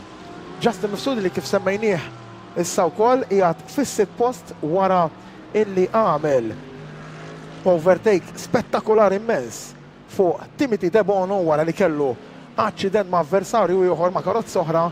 Sab iċ-ċans tiegħu Justin Mifsud u qabżu fil-kantuniera finali u bekk kiseb is-sitt post li huwa verament kruċjali għall andament ta' din it-telliqa għaliex bekk ovvjament akkwista ħafna ħin fuq l-avversarji tiegħu. Lep numru 180 kif ninsabu wkoll f'5 sigħat u 23 minuta minn telliqa ta' 24 sija l-Amerikan Chris Stewart illi qiegħed fl-ewwel post fit-tim ta' SimCity Racing 71 u id-distakk qed ikompli iżidu fuq Brendan Bonello ma' tim SimCity Racing 226. Distakk issa kiber għal 49 sekonda. Chris Stewart l-ewwel post, Bonello fit-tieni post. Dejjem infakkarkom ovvjament li qegħdin live fuq il-pjattaformi ta' Facebook, YouTube, Kick TV u Twitch u hemmhekk ukoll hemm il-links għal donazzjonijiet tagħkom bris għal Puttinu Cares. Dejjem infakkarkom u nħeġġiġkom għal dawk id-donazzjonijiet u għatu kemm tifilħu lil Puttinu Cares. Ovvjament fuq il-links illi semmejt fuq ftit ilu il-pjattaformi li qegħdin fuqhom Facebook, YouTube, Kick TV u Twitch. Grazzi ovvjament dejjem il-Justin Mifsud u World Pro Racing illi b'din l-inizjattiva qed qegħdin itellaw din l-attività. Justin Mifsud li bħalissa wkoll għal min irid qiegħed ukoll live fuq Facebook, streaming ukoll u personali din it-telliqa ukoll qiegħed fuq Twitch u YouTube ukoll personalment ukoll Justin Mifsud. Infakkar u nsellem ukoll u nirringrazzjaw dejjem lill-sponsors illi ovvjament mingħajrhom ma tistax tittella din l-attività. World Pro Racing illi ġa semmejnija, Porsche, NMED, England Insurance, Yamaha, Planet Play, DLP, Invent 3D ukoll u Otenesa Racing. Dawna ovvjament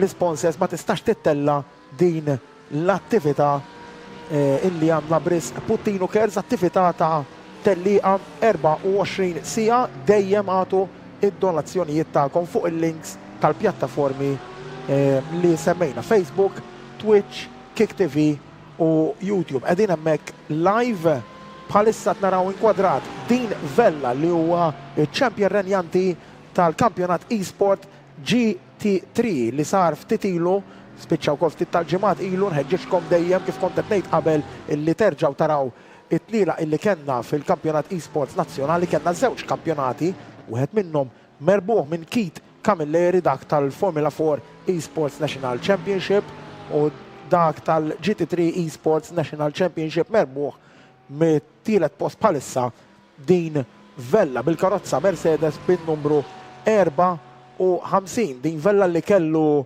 taqtija verament tajba fil-kampjonat nazzjonali GT3 wara li kien assenti fl-ewwel round. Kellna l-ewwel round li ma kienx ħasem fiha din Vella x'kienijat itellaq f'kampjonat ieħor internazzjonali. Kenna il-kampjonat kien jinvolvi żewġ tliela, waħda tista' tgħidilha sprint race u l-oħra hija il-main race. U l-sprint race kien ovvjament binqas laps minn dik tal-main race u kien hemm ċertu okkażjonijiet illi kellna kwalifikazzjoni waħda għaż-żewġ tliela jew inkella kwalifikazzjoni waħda l-ewwel tellieqa u kwalifikazzjoni oħra għat-tieni telliqa. Din Vella kien tilef l-ewwel round u mbagħad kien ġie mit-tieni round il-qudiem u rkupra l-punti kollha u fl-aħħar telliqa irnexxielu jerbaħ fuq Anton Mifsud li tawna kampjonat verament sabiħ u din Vella kien ħareġ iċ-champion renjanti. Kwadrat bħalissa Justin Mifsud li qed jagħmel din it-telliqa 24 sija kompletament waħdu kif kont qed ngħid. Justin Mifsud bin-numru 5 telliqa kompletament waħdu issa jinsab ukoll fis-sitt post għandna kif rajna wkoll azzjoni verament tajba min-naħa ta' Mifsud illi ovvjament wara din it-telliqa ma sarx nagħmluha issa ovvjament, imma wara din it-telliqa jkun hemm il-highlights u ċertament ħatkun waħda minnhom illi Mifsud kien qabeż lil Timothy De Bono wara li De Bono stess kien involut f'inċident ma' karozza oħra. Issa kwadrat l-Amerikan Chris Stewart illi qiegħed fl-ewwel post b'distakk issa kompla jiżdied fuq Brendan Bonello. Issa tela għal 50 sekonda qudiemu hemm Justin Mifsud illi ovvjament imma ġi il-lepjat. Glenn Buttigieg bħalissa naraw off track hemmhekk u jaqbżuh u jilleppjah Mifsud u Chris Stewart li qiegħed fl-ewwel post, Buttigieg li qiegħed fl-aħħar post. Imma nfakkarkom li din hija telliqa ta' endurance u għalhekk ma jfissirx neċessarjament li inti qiegħed l-aħħar post ħadd tiġi l-aħħar. Din hija telliqa ta' endurance, telliqa ta' 24 sija sħaħ illi minnhom għaddew biss 5 sigħat u nofs kważi, għax 5 sigħat u 28 minuta u għaldaqstant fadal ħafna sigħat ta' sewqan u għalhekk nerġa' nfakkar u ngħid illi ma jfissirx illi għax inti qiegħed l-aħħar ħatibqa' neċessarjament l-aħħar għax jista' jiġri minn kollox dawk l-24 siegħa u tirkupra ħafna ħin għaliex jekk ikollok ħsarat u għalhekk tidħol fil-istop tiegħek ħatieħu ħafna ħin biex ovvjament isiru ir-repairs kollha, t-tiswiet kollha fuq il-karozza li hemm bżonn. Ir-reġija wkoll tefatilna shot tal-Stewards Room hawnhekk qed naraw lill-fotografu tagħna illi ftit ilu anke jiena waqt il-break tiegħi ħadd mort naqra xejn fl-adjudication room u rajt il-Adrian Figalo u lill-fotografu tagħna li waħda mill-affarijiet illi qiegħed joħsib ovvjament il-fotografija verament professjonali tiegħu u għalhekk anka ritratti jiġu fuq il-socials tal-World Pro Racing, Facebook u anka wkoll fuq l-Instagram fuq il-pages tal-World Pro Racing hemmhekk. Ovvjament ukoll naraw is-support tal-helpers kollha li hawn f'din il-faċilità tal-World Pro Racing għax mhijiex faċli meta tagħmel 24 siegħa sewqan biss. Adrian Figalo wkoll ħajamel 24 siegħa race director u jara li telliqa timxi kif suppost, jagħti penalties fejn hemm bżonn, joħroġ il-yellow flags, blue flags, kull m'hemm bżonn. Adrian Figalo dak huwa x-xogħol tiegħu bħala race director. Inkwadrat bħalissa Odin Sammut fil-5 post mat tim tal-Boost Brothers. Odin Sammut illi huwa l-unika wieħed b'karozza BMW u qiegħed ukoll jersaq viċin ta' Miguel Kassar ma' Apex Racing Dynamics. Jiġifieri kif konna ngħidu din hija telliqa ta' 24 siegħa mhix neċessarjament fejn qiegħed ħadd ispiċċax. Jista' jiġri minn kollox waqt din it-telliqa. Naraw bħalissa l-Odin Sammut li hemmhekk dik mhijiex overtaking ma' ġast hija karozza il-pjata, dak huwa Christian Cremona bl-unika korvett ukoll li għandna on track. Christian Cremona qiegħed fid-9 post mal-MCT GT Racing u Odin Sammut għadu kif il-leppjaħ biex ikompli il-komplement ta' telliqa tiegħu hekk kif ukoll id-donazzjonijiet issa komplew jitilgħu daqsxejn oħra qegħdin għal 361 u 92 ċentesmu. Komplu dejjem għamlu d-donazzjonijiet tagħkom lejn Puttinu fuq il-links illi hemm fis-socials live illi qegħdin fihom bħalissa li huma Facebook, YouTube, Twitch u Kick TV. Hemmhekk hemm il-links għad-donazzjonijiet lejn Puttinu. Ovvjament dejjem inħeġġu l-għajnuna mand kulħadd lejn Puttinu Cares, għaliex ovvjament hawn nies illi hemm bżonn ħafna flus biex isiru interventi għas-saħħa tagħhom. Inkomplu issa mat-tellieqa għodin sammuta hawnhekk inkwadrat bil-karozza, bl-unika karozza BMW illi għandna fit-trekka neġa' nfakkarkom ukoll għax insejt insemmija darba bissa nisemmejta din hija Daytona International Speedway ġewwa ovvjament l-Amerika, ovvjament di mhix l-oval track illi jużaw il-karozzi NASCAR eżempju u l-IndyCar. Din hija parti mill-oval track u parti minnha hija l-biċċa l-interju kif qed taraw ukoll fl-iskreens tagħkom kien hemm il-cones fejn jgħalqu l-biċċa tal-oval. Għax kieku tibqa' sejjer dritt minn fejn il-karozzi ma għaddewx, dik kieku tiġi il-biċċa tal-oval. Ovvjament hemmhekk hemm il-cones li jipprevenu ovvjament il-karozzi ma jibqgħu sejrin dritti biex iddur mal-biċċa ta' trek tan-naħa ta' ġewwa tal-oval. Bħalma kienu jużaw Indianapolis aħna nafuha bħala oval track iżda ġo fiha hemm ukoll l-interior track tuża parti mill-oval u in-nofs ieħor tuża l-interior track. Qed naraw eżempju ieħor hawnhekk fejn hemm il-cones fejn għaddejjin il-karozzi kienu għaddejjin bħalissa. Brandon Bonello hawnhekk inkwadrat bil-Mercedes numru 226 u issa il-gap kiber għax ovvjament Brandon Bonello għadu kif għamel stop ieħor, issa kif jieqaf stop tiegħu Chris Stewart, l-Amerikani li jinsab fl-ewwel post ovvjament il-gap terġa' tonqos u naraw kemm Brandon Bonello jekk avvanzax lej Chris Stewart jew le.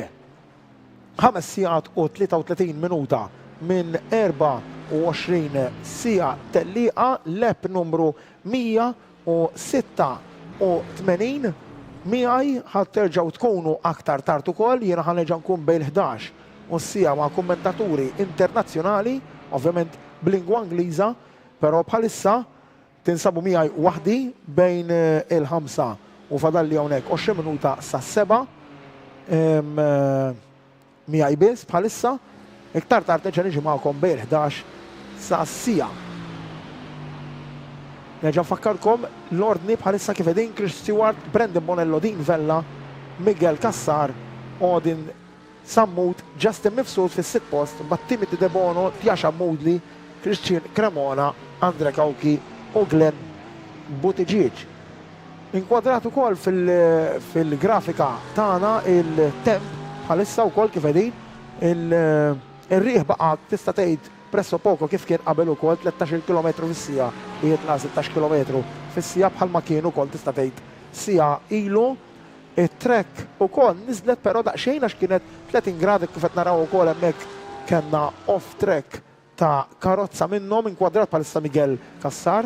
It-trekka naqset daqsxejn ukoll mit-temperatura għax kienet 30 grad, issa niżlet għal 28 grad Celsius. Brandon Bonello hawnhekk inkwadratu warajh Odin Sammut, Brandon Bonello li għadu kif il-leppja lil Odin Sammut, ovvjament dak mhux overtake iżda huwa Sammut ġie l-leppjat, Sammut li qiegħed fil-5 post u Brandon Bonello li qiegħed fit-tieni post. Ovvjament Brandon Bonello qed jagħmel minn kollox biex inaqqas il-gap jerġa' meta Stewart jippittja u wkoll Brandon Bonello li pittja issa u Stewart illi għadu ħajamel l-istop tiegħu. Donazzjonijiet illi nfakkarkom hemm il-links fuq il-pjattaformi live li huma Facebook, Twitch, YouTube u Kick TV, hemmhekk hemm il-links għad donazzjonijiet lej Puttino. Il-somma hija ta' 361 u 92 ċentesmu. Il-viżjoni t-target hija li sa nofs il-lejl almenu nipprovaw nilħu il-500 euro li hija somma ovvjament sabiħa u bekk ovvjament naraw ukoll kif tkun qed tikber anka il-komunità tal-esports ġewwa Malta. Komunità li żgur ċertament qed tikber wara l-suċċess kbir u enormi li kellna fil-kampjonati, fiż-żewġ kampjonati li kellna tal-Formula 4 u tal-GT3 li konkludejnihom ftit tal-ġimgħa ilu kienu wkoll live fuq TVM Sport Plus u wkoll kif ukoll anke wkoll fuq il-pjattaformi. Iżda is-suċċess li għamilna fuq TVM Sport Plus ċertament illi żgur ħajkonna kampjonati oħrajn li ħajkunu live fuq TVM Sport Plus kellna veru żewġ kampjonati illi kienu miġġildin tista' tgħid għax kellna ħafna taqtijiet kbar bejn wieħed minnhom Brendan Bonello u Keith Camilleri dak kien fil-kampjonat tal-Formula 4 eSports. Mbagħad kellna fit-tielet post bħalissa illi kellna lil din Vella issa ġi sostitut minn Aaron De Battista li kien ukoll wieħed mis-sewwieqa tal-Formula 4 illi sfortunatament tista' tgħid Aaron De Battista kellu ċans kbir illi hu ħafna iktar punti iżda minħabba serje ta' aċċidenti u anke wkoll sfortuna lej De Battista tilef ħafna punti u bekk ukoll spiċċa fil-kampjonat fir-raba' post. Aaron De Battista li ċertament ħajjiġi fil-kampjonati li ġejjin b'aktar saħħa biex ikun jieħu u jkunu li jieħu il-koruna ta' champion tista' tgħid min-naħa ta' Keith Camilleri. Keith Camilleri li bħalissa qiegħed fil-tim ta' SimCity Racing Toto 6 imma mhux qed isuq Brendan Bonello. Keith Camilleri ovvjament ikun magħna ftit tas-sija oħra meta jkollu ikun imiss illi hu ikompli jsuq it-tim tiegħu. Inkwadrat Chris Stewart fl-ewwel post. Naraw il-gap issa bejnu u bejn Brendan Bonello. Nkompli nitkellem ukoll dwar il-kampjonat illi kellna Formula 4 u GT3 illi kien żewġ kampjonati illi veru kienu kombattuti, veru kienu viċin ta' xulxin u kompetittivi immens is-sewwieqa illi kellna magħna li nofshom tista' tgħid qegħdin ukoll f'din it-tellieqa u minn hawnhekk dejjem ukoll inħeġġu l-komunità tal-esports u nħeġġu wkoll drivers ġodda biex jagħmlu jieħdu sehem f'parti minn din il-komunità tal-esports. Ovvjament kulħadd beda tista' tgħid minn speed baxx bħal huwa Tiegħu Moodley li bħalissa qiegħed fit-8 post u dejjem qed iżid l-speed tiegħu. Tiegħu Moodley li minn hawnhekk dejjem anzi wkoll konna nifirħulu u konna naraw dejjem titjib tiegħu meta kien qiegħed fil-Formula 4 eSports National Championship. Dejjem rajna tjib tiegħu anke mill-ewwel tellieqa sal-final round, sal-5 round, dejjem kellu tjib fl-speed u tjib anke fil-ħin tiegħu. Għalhekk dejjem inħeġġu dejjem nies ġodda wkoll biex jieħdu sehem f'kampjonati illi jiġu mtellajn mill-World Pro Racing, kampjonati illi għal min ikollu aċċess biex jara tlila jew tista' tgħid TVM Sport Plus ta' qabel ta' ftit ġimgħat ilu jara kemm kien kampjonat kombattut immens. Inkomplu sa fuq tema ta' din it-tellieqa għandna Chris Stewart fl-ewwel post. Distak kemm xejn konsiderevoli issa għal Brendan Bonello, kemm xejn tela daqsxejn sewwa id-distak hawnhekk Chris Stewart jipprova jaqbes lin-numru 19 li huwa Glenn Buttigieg issa hawnhekk kellu ċans Chris Stewart biex jaqbes il-Glenn Buttigieg fuq Lizer Buttigieg Racing bħalissa Glenn Buttigieg li jinsab fil-11 u l-aħħar post. Chris Stewart fl-ewwel post u mbagħad għandna l-Brendan Bonello u mbagħad għandna lil-tielet post Aaron De Battista ma' Intercomp VMD Sim Sport jekk qed naħseb jekk qed niftakar sew ukoll Aaron De Battista u din Vella hemmhekk għandna kuntatt hemmhekk bejn Christian Cremona u hemmhekk kuntatt hemmhekk bejn Christian Cremona.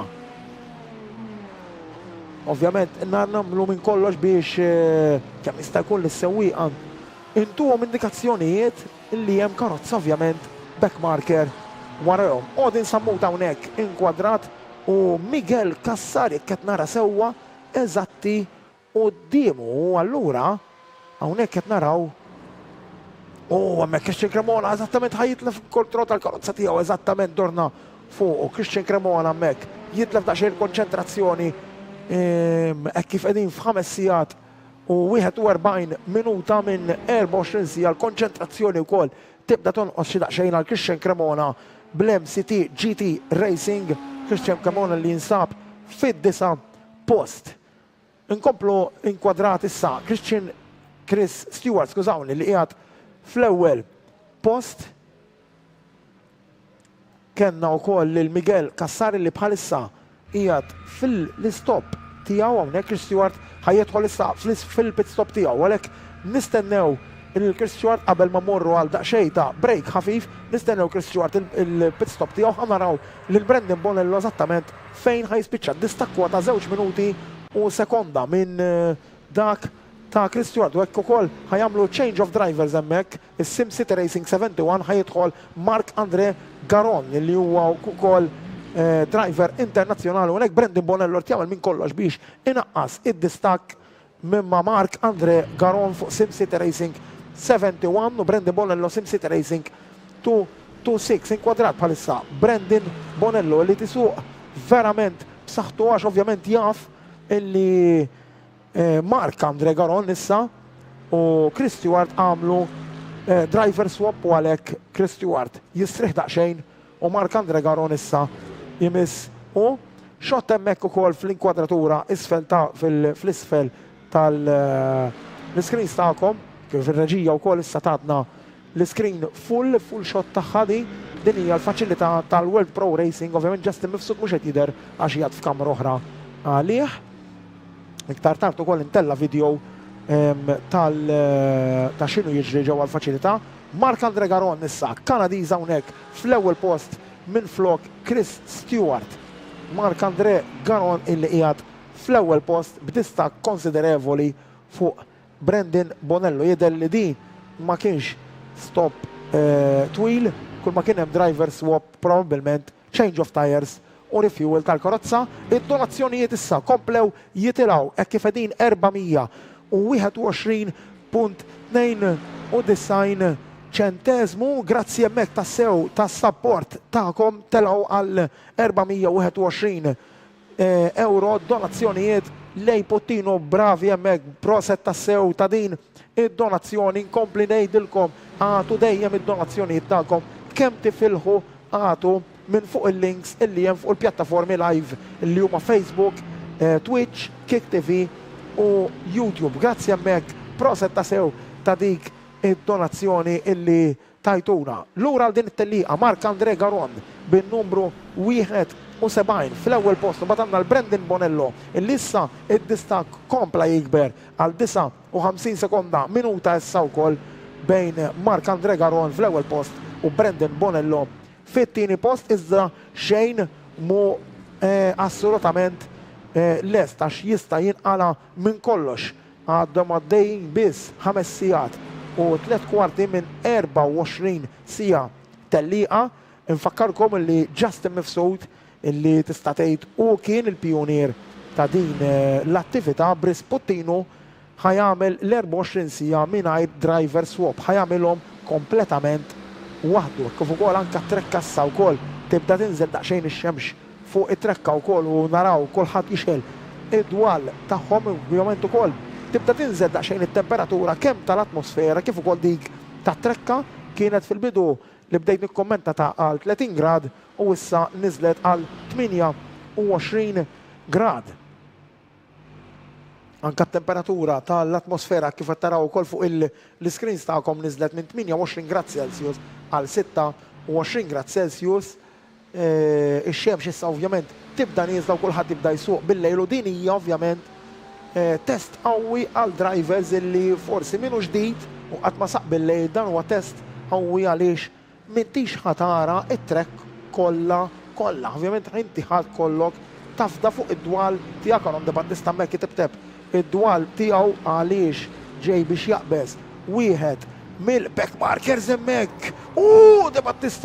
De Battista jitlef il-kontroll kif missu avversarju. De Battista jitlef ħafna u ħafna ħin. De Battista fuq Intercom VMD Simsport jitlef ħafna ħin jipprova jaqbeż karozza li ġiet il-lepjata tista' tgħid iżda ma tagħtux il-vija għal il-racing line biex ikun jista' jaqbżu. Aaron De Battista xort ovvjament għadu fid-dirett post iżda jitlef ħafna ħin fil-proċess ta' dak l-overtake li ma rnexxilux jagħmel. Id-donazzjonijiet komplew jitilgħu 431 issa euro u 92 ċentesmu. Grazzi hemmhekk tas-support tagħkom. Proset tassew għal din id-donazzjoni wkoll. nerġa' ngħidilkom għadni kif qed ta' 5 minuti ilu tista' tgħid imma nerġa' ngħidilkom li l-links tad-donazzjonijiet qegħdin dejjem fuq il-pjattaformi live li ninsabu fihom Facebook, Twitch, Kick TV u YouTube. Inkwadrat nerġgħu Aaron De Battista bin-numru 54 quddiemu Mark Paul Buttigieg fuq MCT GT Racing illi issa wkoll għamlu sostituzzjoni hawnhekk fil-team ta' MCT GT Racing u issa daħal Mark Paul Buttigieg. Dawn huma timijiet illi għandhom ovvjament driver swap iżda kif kont qed ngħidilkom l-ewwel Justin Mifsud ħajjagħmel din it-tellieqa kompletament waħdu 24 siegħa waħdu.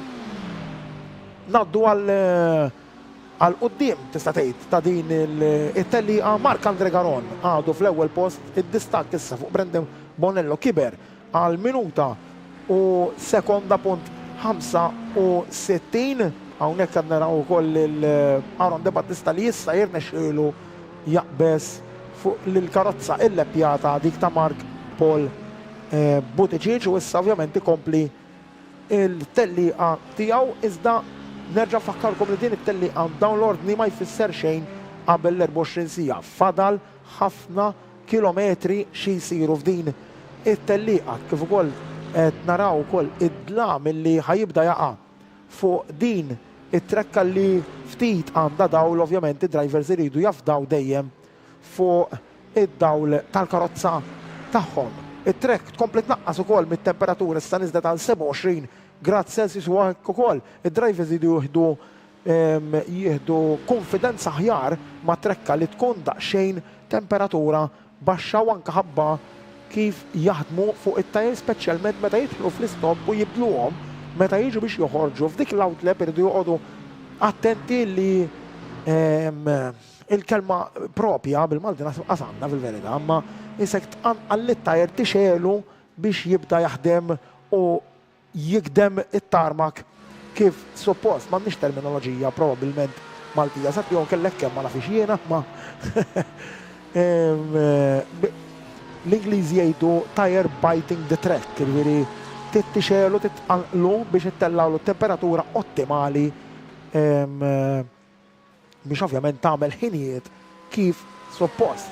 Miguel Kassar fir-raba' post fuq Apex Racing Dynamics illi hu wkoll għadu għaddej fl-istint tiegħu għadu m'għandhomx jekk rajt sew għadni ma jidillix li għamlu driver swap tiegħu mudi bħalissa li qiegħed fil-pizzu ħanraw huma wkoll Throttle Junkies hekk hux ħajamlu driver swap jew le. Tjaxa Moodli li semmejta l-għom nekkat naraw incident għal Glenn Buttigieg, incident ieħor għal Buttigieg li jinsab fl-aħħar post u hemmhekk qed naraw nerġgħu ngħidu l-konċentrazzjoni tibda tonqos ukoll xi naqra u anke wkoll it-temperatura tat-trek tibda tonqos u ovvjament isiru dawn l-iżbalji. Glenn Buttigieg fl-aħħar post parissa f'11 post fuq l-Isar Buttigieg Racing.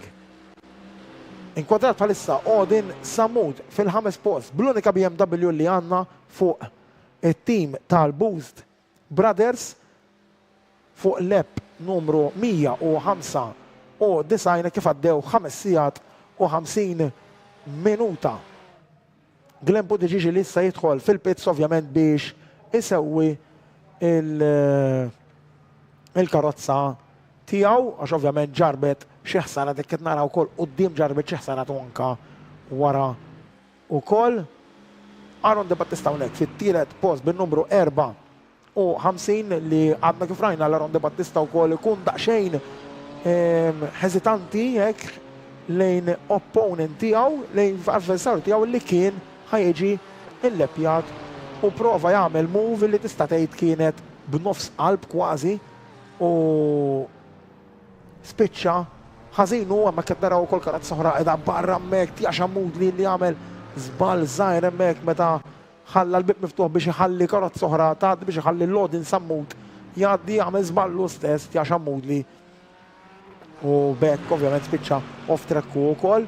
Taħab illi ngħidu li issa niżlet sewwa x-xemx hawnhekk u ovvjament tibda tidħol ħafna mid-dlam ta' din it-trekka u tara ħafna wkoll mid-dettall ta' dan is-simulator. Kif qed naraw Brendan Bonello anke meta jafs il-brejkiet hemmhekk jixelu homor dak huwa dettall verament tajjeb u wkoll huwa indikazzjoni wkoll għad-driver biex jara fejn qegħdin il-fil tal-brejkiet għax once li jisħu iż-żejjed ovvjament ħadd jispiċċa bla brejkiet u jekk ikunu kisħin iż-żejjed ħadd jispiċċaw wkoll bla brejkiet għax dawn jużaw ovvjament carbon brakes u jridu jkunu f'ċertu temperatura ottimali biex jaħdmu kif suppost u t-temperatura tal-arja bħalissa b'26 grad u t-temperatura ta' trek b'27 grad ovvjament dejjem tonqos dik it-temperatura kemm it-trek għat-tajjer u kemm it-tajjer ukoll lejn il-brejkiet. Il-gap bejn Mark Andre Garon fl-ewwel post u Brendan Bonello fit-tieni post issa tela tal-minuta u 2 sekondi punt design. Aaron De Battista fit-tienet post Brendan Bonello bħalissa nkwadrat fit-tieni post qed naraw ukoll in-numru markat anke wkoll fuq il-windscreens tal-karozza b'2, eżempju qed naraw il-Brendan Bonello markata bħala 2 u hawnhekk il-Mark Andre Garon immarkata bħala 1 fuq il-windscreens tagħhom u dan ukoll tajjeb ukoll anke għat-telespettaturi li qed jarawna bħalissa live biex ukoll jagħmlu differenza bejn it-timijiet u anke wkoll bejn id-drivers tagħhom. Jiena ma tantx fadalli ħin għal magħkom, fadalli forsi 30 sekonda u għalhekk nerġa' nħeġġeġ il-kulħadd biex jagħti d-donazzjonijiet tiegħu fuq il-links illi hemm fil-pjattaformi live tagħna li huma ta' Facebook, Twitch, Live, Kick TV, skużawni, u YouTube hemmhekk qegħdin live. Nirringrazzjaw dejjem il-sponsors tagħna illi huma Planet Play, DLP, Invent3D, England Insurance, Enemed, Porsche, Well Pro Racing ovvjament, Iyama u Otensa Racing. Dejjem għatu id-donazzjonijiet tagħkom li bħalissa qegħdin ta' 431 euro. Nipprovaw ovvjament qegħdin nipprovaw nilħu l-1000 euro fl-aħħar ta' din it-tellieqa ta' 24 sija. Jien neġa' niġi lura magħkom għal 11 ta' bil-lejl għandi mill-11 sas-sija ma' kommentaturi oħrajn internazzjonali ovvjament ħan ikkommentaw bl-Ingliż u forsi ovvjament nagħti daqsxejn review żgħir anke bil-Malti għal min forsi jkun qed jarana live, inħeġġeġkom anzi tarawna live biex tagħtu dejjem id-donazzjonijiet tagħkom lejn Puttinu Cares. Minn hawnhekk jiena ma tantx fadalli x'ngħidilkom, narakom għal 11 ta' bil-lejl. Grazzi.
tajjeb lit-telespettaturi kollha tagħna li bħalissa qegħdin live għal din it-tellieqa ta' 24 sija tellieqa li kważi 10 sigħat ilu għaddew 9 sigħat u 57 minuta. Nfakkarkom din hija inizjattiva attività istatej straordinarja l-Bris Puttinu biex ovvjament jinġabru kemm jista' jkun donazzjonijiet għal Puttinu Cares.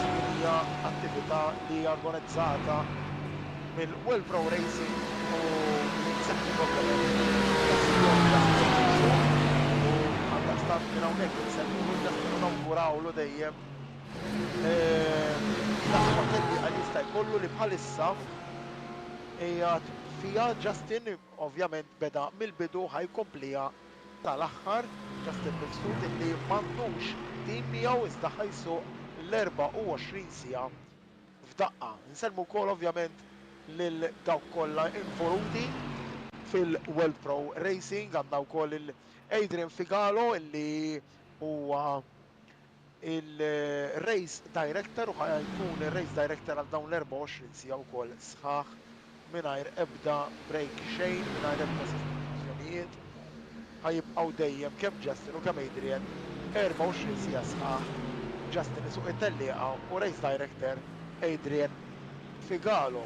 Kif bdejt ngħid l-ewwel din hija inizjattiva għal Puttinu Cares u għaldaqstant nerġa' nfakkarkom illi il-links għal donazzjonijiet huma qegħdin fuq il-medja soċjali li huma Facebook, YouTube, Twitch u Kick TV. Dawn huma il-pjattaformi li hemm din it-tellieqa live bħalissa fuqhom u hemmhekk ukoll hemm il-links sabiex tkunu tistgħu tagħtu d-donazzjonijiet tagħkom illi minn dak il-ħin li kont magħkom sa issa telgħu għal 571 euro. Kif bdejt nidilkom l-ewwel kont qiegħed fil-kummentarju magħkom mill-5 sas-7 u issa wkoll għandi mill-11 sas-sija ta' bil-lejl kummentarju magħkom miegħi wkoll ħajingħaqad kummentatur ukoll internazzjonali li kummenta wkoll it-tieqaq tal-go-karts internazzjonali li ħajingħaqad daqsqisu nofsija oħra. Naddu issa għat-tellieqa li ovvjament kellna ħafna kambjamenti iktar milli l-klassifika, kambjamenti mid-drivers illi kienu qegħdin itelqu fl-ewwel parti fejn kont jiena nikkommenta. Għandna l-Chris Stewart fl-ewwel pożizzjoni fis-SimCity Racing 71 gap ta' minuta u 35 sekonda fuq Brendan Tabone SimCity Racing 2-6 u mbagħad għandna l-Din Vella li kif qedtilkom anke l-ewwel huwa iċ-champion renjanti tal-GT3 Sports National Championship ta' Malta. Din Vella fit-tielet post u jgħid fit-tim ta' Intercom VMD Sim Sport. Fir-raba post għandna lil Miguel Cassar ta' Apex Racing Dynamics, mbagħad għandna fil-ħames post lil Odin Sammu mat-tim tal-Boost Brothers, fis-sitt post Justin Mifsud, mbagħad għandna fis-seba' post Timothy De Bono ta' NMD Performance, fit-8 post il-Tjasha Moodley fit-tim ta' Throttle Junkies, mbagħad għandna lil-9 post Andre Kauki ATC Racing Team, fl-10 post Christian Cremona MCT GT Racing u fl-aħħar post, 11 post għandna lil Andrea Xikluna Lajzar Buttigieg Racing. Dan huma il-11 il-post illi ma nbidlux fl-ordni fejn ħallejthom jien apparti li kien hemm l-isbal li kien ġara l-ewwel b'Timothy De Bono fejn imbagħad naħħu wkoll Justin Mifsud fl-aħħar kantuniera. Mifsud irnexxielu b'overtake verament sabiħ jaqbeż lil Timothy De Bono u ħavantaġġ minn dak l-isbal li għamel De Bono f'żewġ kantunieri ta' qabel. U bekk ovvjament ukoll Justin Mifsud irnexxielu jigwadanja kemm pożizzjoni kif ukoll anke ħin fuq l-avversarji tiegħu. Naturalment bdejt ngħidilkom l-ewwel tellieqa bħal din li tkun ta' 24 siegħa ma jfissirx illi kif qiegħda il-klassifika ħadd tispiċċa t-tellieqa. Ovvjament tiġi l-klassifikata fuq kemm isiru kilometri u kemm isiru kilometri f'dik dawk is-sigħat fl-24 siegħa li tkun spiċċat it-tellieqa. Għaldaqstant wieħed irid joqgħod dejjem attent għal biex jieħu ħsieb il-karozza u tire usage u fuel usage jaraw dejjem li ma jispiċċawx bi-fuel nieqes jew ekstra xejn, tires jieħdu ħsiebhom dejjem u wkoll issa l-ikbar challenge ta' drivers huwa li ovvjament issa waqgħet ix-xemx ovvjament għax issa qegħdin fil-lejl tat-trekka wkoll għaldaqstant kulħadd kull driver irid joqgħod biss fuq il-fanali li għandu fil-karozza. Fakkarkom din hija wkoll id-Daytona International Speedway kif qedtilkom anke l-ewwel fil-sessjoni ta' qabel li konna nikkummenta id-Daytona International Speedway ovvjament ħafna min-nies, ħafna min-dilettanti tal-karozzi forsi jafuha bħala oval fejn ismu montaskar.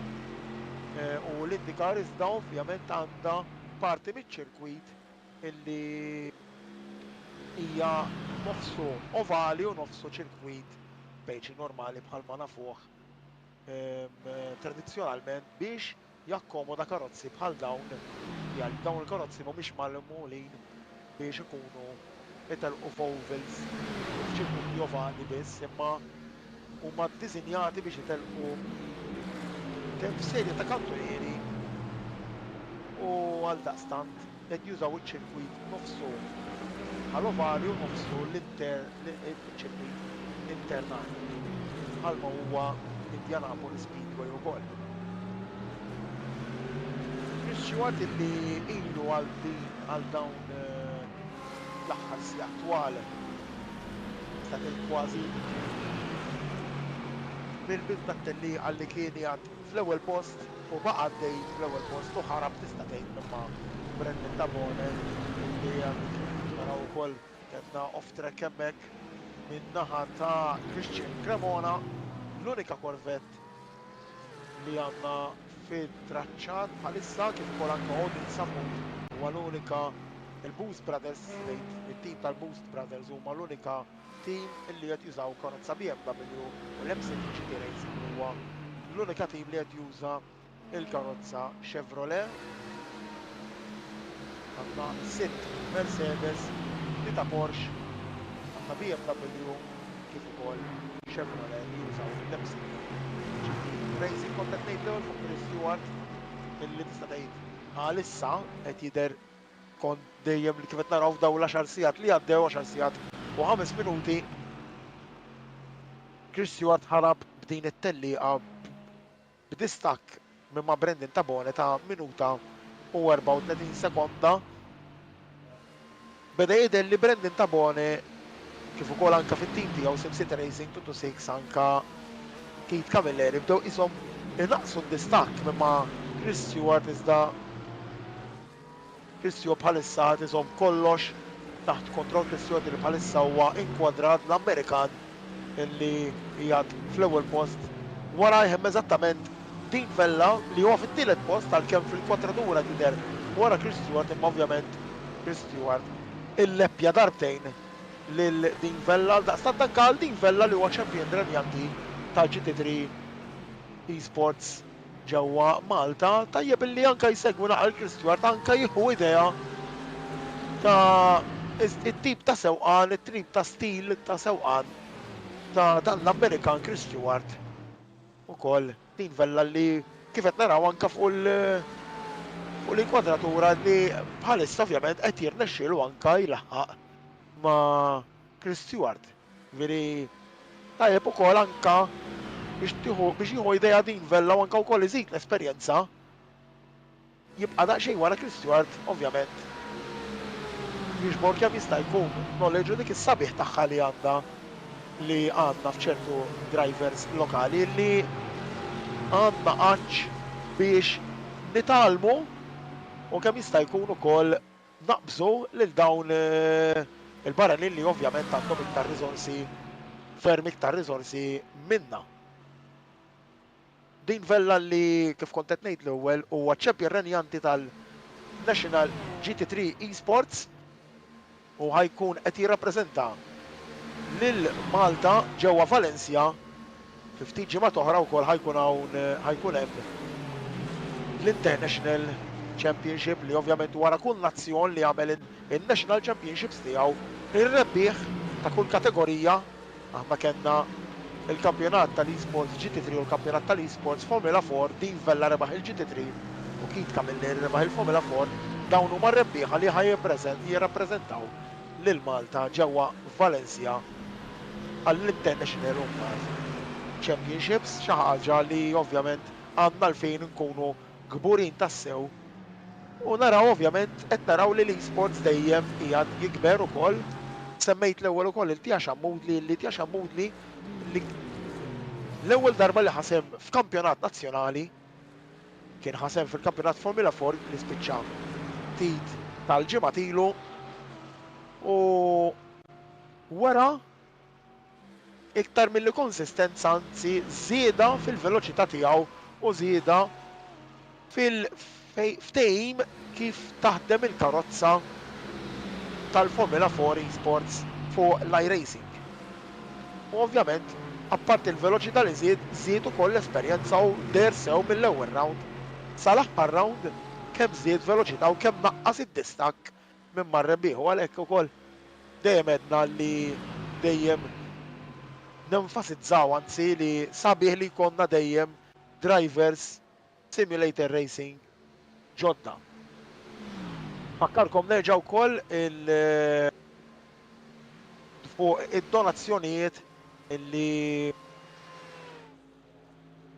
għal Puttinu li tistgħu tagħtu hekk kif ukoll is-somma issa reġgħet tela daqsxejn oħra 581 euro proset tassew u nibqgħu nħeġġu biex dejjem tagħtu id-donazzjonijiet tagħkom il-links qegħdin imniżlin fuq il-pjattaformi tal-medja soċjali li bħalissa qegħdin nuru it-tellieqa minnhom li huma Facebook fuq il-World Pro Racing page kif ukoll anke Justin Mifsud qed jagħti il-live feed tiegħu personali għandna fuq il-YouTube ukoll Twitch u wkoll Kick TV hemmhekk hemm il-links biex tkunu tistgħu tagħtu id-donazzjonijiet tagħkom illi ċertament żgur illi kull wieħed waħda minnkom nistgħu nagħtu dik xi ħaġa żejda biex ngħinu lil kull min u fil-bżonn. SimCity Racing Toto 6 issa bidel ukoll id-driver għamlu driver swap Brendan Tabone jitlaq minn postu u jerġa' jieħu is-sewqan fidejh Keith Camilleri, ċempjon renjanti tal-Formula 4 Esports nazzjonali, Keith Camilleri li għandu ovvjament esperjenza vasta fejn għandu x'jaqsam kemm simulator racing kif ukoll anka racing ta' veru ġewwa Malta. Keith Camilleri li ovvjament kulħadd jafu bħala Camilleri Racing Team meta jieħdu sehem ukoll fil-hill climb. Keith Camilleri kif ukoll ħuh u kif ukoll anke missierhom li huma veterani kbar tal-hill climb nazzjonali. Fit-tieni post issa Keith Camilleri wara dik l-istop ovvjament il-gap bejn Chris Stewart tela 2 minuti u 38 sekonda però ovvjament issa Chris Stewart wasal ukoll viċin l-istop tiegħu ħanaraw ovvjament issa kemm id-differenza ta' sewqan tagħmel ukoll biex naraw kemm ħajtonqos il-gap bejnu u bejn Chris Stewart illi jinsab fl-ewwel post l-Amerikan Chris Stewart fuq SimCity Racing 71.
Studios nilqakom nerġa' għal din it-trasmissjoni li bħalissa tinsab live għal din it-telli 24 sijat naraw l-Andrew Kawki hemmhekk jagħmel żball hemmhekk Andre Kawki li bħalissa wkoll ċertament il-konċentrazzjoni wkoll tibda tonqos xi naqra Andre Kawki fuq l-ADC Racing Team.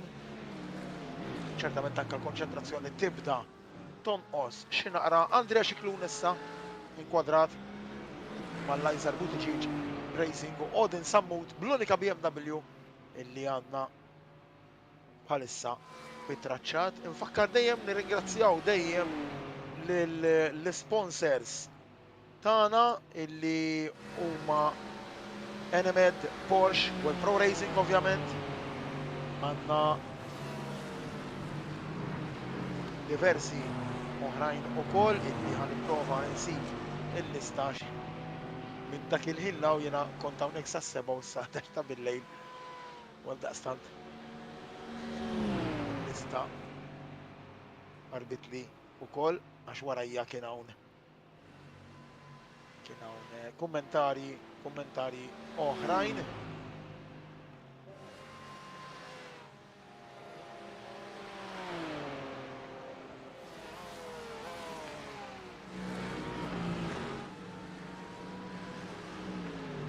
Sponsors huma World Pro Racing, Porsche, NMED, England Insurance, Yama, Otensa Racing, Planet Play, DLP u Invent 3D. Grazzi dejjem għal dawn l-sponsors illi ċertament mingħajr ukoll il-lajnuna tagħhom ma nkunux nistgħu intellaw dawn il-produzzjonijiet. Nfakkarkom li din hija inizjattiva li ħolqu World Pro Racing u Justin Mifsud hija 24 sija tellieqa b'risk għal Puttinu Cares. Donazzjonijiet bħalissa huma miftuħin bil-links qegħdin fil-medja soċjali bħalissa nammont ta' 581. Grazzi tassew il kulħadd li ta' id-donazzjoni tiegħu. Konna nistennew 500 sa nofs il-lejl iżda diġà maqbużin bi 80 euro u fadal kważi 33 minuta sa kemm idoqqu nofs il-lejl. Leb numru 345 10 sigħat u 20 minuta minn 24 siegħa għandna lil Chris Stewart fl-ewwel post. Bad għandna l-Kit Camilleri warajh fit-tieni post, Dean Vella fit-tielet post fuq Intercomp VMD Sib Sport, Miguel Kassar, Odin Sammut, Justin Mifsud, Timothy De Bono, Tja Xammud li Andre Kawki li rajna ftit ukoll li jagħmel żball żgħir fuq l-ADC Racing Team. Bad għandna l-Christian Cremona u lil Andrea Xikluna li wkoll il-Lajzar Buttigieg Racing għamlu driver swap għal Andrea Xikluna. Fakkarkom u nerġa' ngħidilkom dejjem u nibqgħu nenfasizzaw tista' tgħid li Justin Mifsud illi bħalissa huwa inkwadrat bin-numru 5 bil-Porsche bluna bl-abjad. Justin Mifsud ħajjagħmel din it-tellieqa kompletament waħdu bla ebda għajnuna ta' xejn, hija kompletament bidej il-karozza għandu 24 sija jtellaq. M'għandux tim biex jagħmel driver swap. Din hija inizjattiva għal Puttinu xi ħaġa verament sabiħa u ġestnobbli immens din l-inizjattiva li World Pro Racing u Justin Mifsud ħadu għal Puttinu. Timothy De Bono bħalissa nkwadrat, Timothy De Bono li kien ovvjament dak id-driver li tala tista' tgħid daqsxejn ta' eċitament li telli għadi ta' 24 sija li ma tantx tkun telliqa bħal ma naraw konna fil-kampjonat nazzjonali tal-GT3 u Formula 4 għax hija endurance race mhijiex sprint race, mhijiex telliqa ta' min jasal l-ewwel fi 15 lep iżda hija 24 sija telliqa. Allura importanti li dejjem kemm jista' jkun ħsieb tal-vettura tiegħek u tiegħek innifsek ukoll li jkollok is-saħħa biex tlesti 24 sija. ċertu timijiet ovvjament għandhom driver swaps oħrajn le u għaldaqstant rajna l-ewwel lil Timothy De Bono b'dak l-iżball li jagħmel u Justin Mifsud kien pront warajh illi ħares l-slipstream tiegħu u ġie fl-aħħar kantuniera biex jaqbes il De Bono jiggwadanja pożizzjoni mingħajr ebda problemi ta' xejn. Timothy De Bono bħalissa nkwadrat bin-numru 2 Jaxamudi fit-tmien post, mbagħad għandna l-Andre Kawki fid-9, Christian Cremona fl-10 u Andrea Xifruna fil-11 u l-aħħar post. Chris Stewart illi ilu fil-quċċat tal-klassifika tista' tgħid mill-bidu tat-tellieqa ħa kontroll tat-tellieqa u minn hemm dejjem kabbar il-gap, żied il-gap u tista' tgħid ħalla lil kulħadd tista' tgħid warajh. Brandon Damono u Camilleri minnhom ukoll bdew jersqu xi daqsxejn lejn Stewart qed naraw bħalissa battalja żgħira bejn Timothy De Bono u għandna wkoll lil Andre Kawki iżdhom ovvjament ħafna lebs il-mod minn xulxin iżda qisu bħalissa Andrea Kawki iktar aħjar jgħid minn Timothy De Bono forsi jipprova inaqqas leb imma De Bono ovvjament mhumiex qegħdin itelqu għall pożizzjoni tagħhom iżda qegħdin itelqu għal ovvjament leb iktar fuq xulxin. Konna naraw ukoll ħin minnhom lil Odin Sammut u lil Miguel Kassar li dawk kont naraw bħalissa wkoll lil Andre Kawki jipprova joħroġ fuq l-estern ta' Timothy De Bono. Ovvjament tipprova jallebja lilu nnifsu hawnhekk Andre Kawki nisperaw li ma jsirux forsi żbalji għal din il-kantuniera illi ġejja bħalissa. Timothy De Bono għadu f'daqsxejn ta' vantaġġ, nisperaw ma jħroġx il-barra hawnhekk. De Bono iżomm il-pożizzjoni tista' tgħid tiegħu dik li kienet quddiem Kawki u bekk nerġgħu nibdew kollox minn ġdid dejna naraw l-ewwel il-Kassar u lil Sammut illi huma wkoll qegħdin ħafna lebs il-mod minn xulxin iżda kienet ukoll daqsxejn ta' battalja żgħira illi dejna naraw sakemm mbagħad erġajna donna fuq Andre Kawki u Timothy De Bono. Andre Kawki li bħalissa jgħid bil-karozza komda ħafna iktar fit-traċċat minn dik ta' Timothy De Bono għandu iktar speed qed iżomm iktar l-apex tal-kantunieri fuq ġewwa joħroġ veloċità ħafna aħjar u trazzjoni aħjar minn dik ta' Timothy De Bono f'dil biċċa hawnhekk fl-aħħar kantuniera għall-istart fil-straight jista' wkoll jaqbad daqsxejn ta' slipstream u wkoll jersaq viċin ħafna ta' De Bono. Nsegwu daqsxejn lil Kawki u lil De Bono ħanaraw naqra x'ħaj jiġri minn din il-biċċa tat-tellieqa kif Camilleri hawnhekk inkwadrat Camilleri u Christian Cremona jidħol issa fil-pits ħanaraw issir ukoll xi driver swap. Nerġgħu nduru għal Kawki u Timothy De Bono.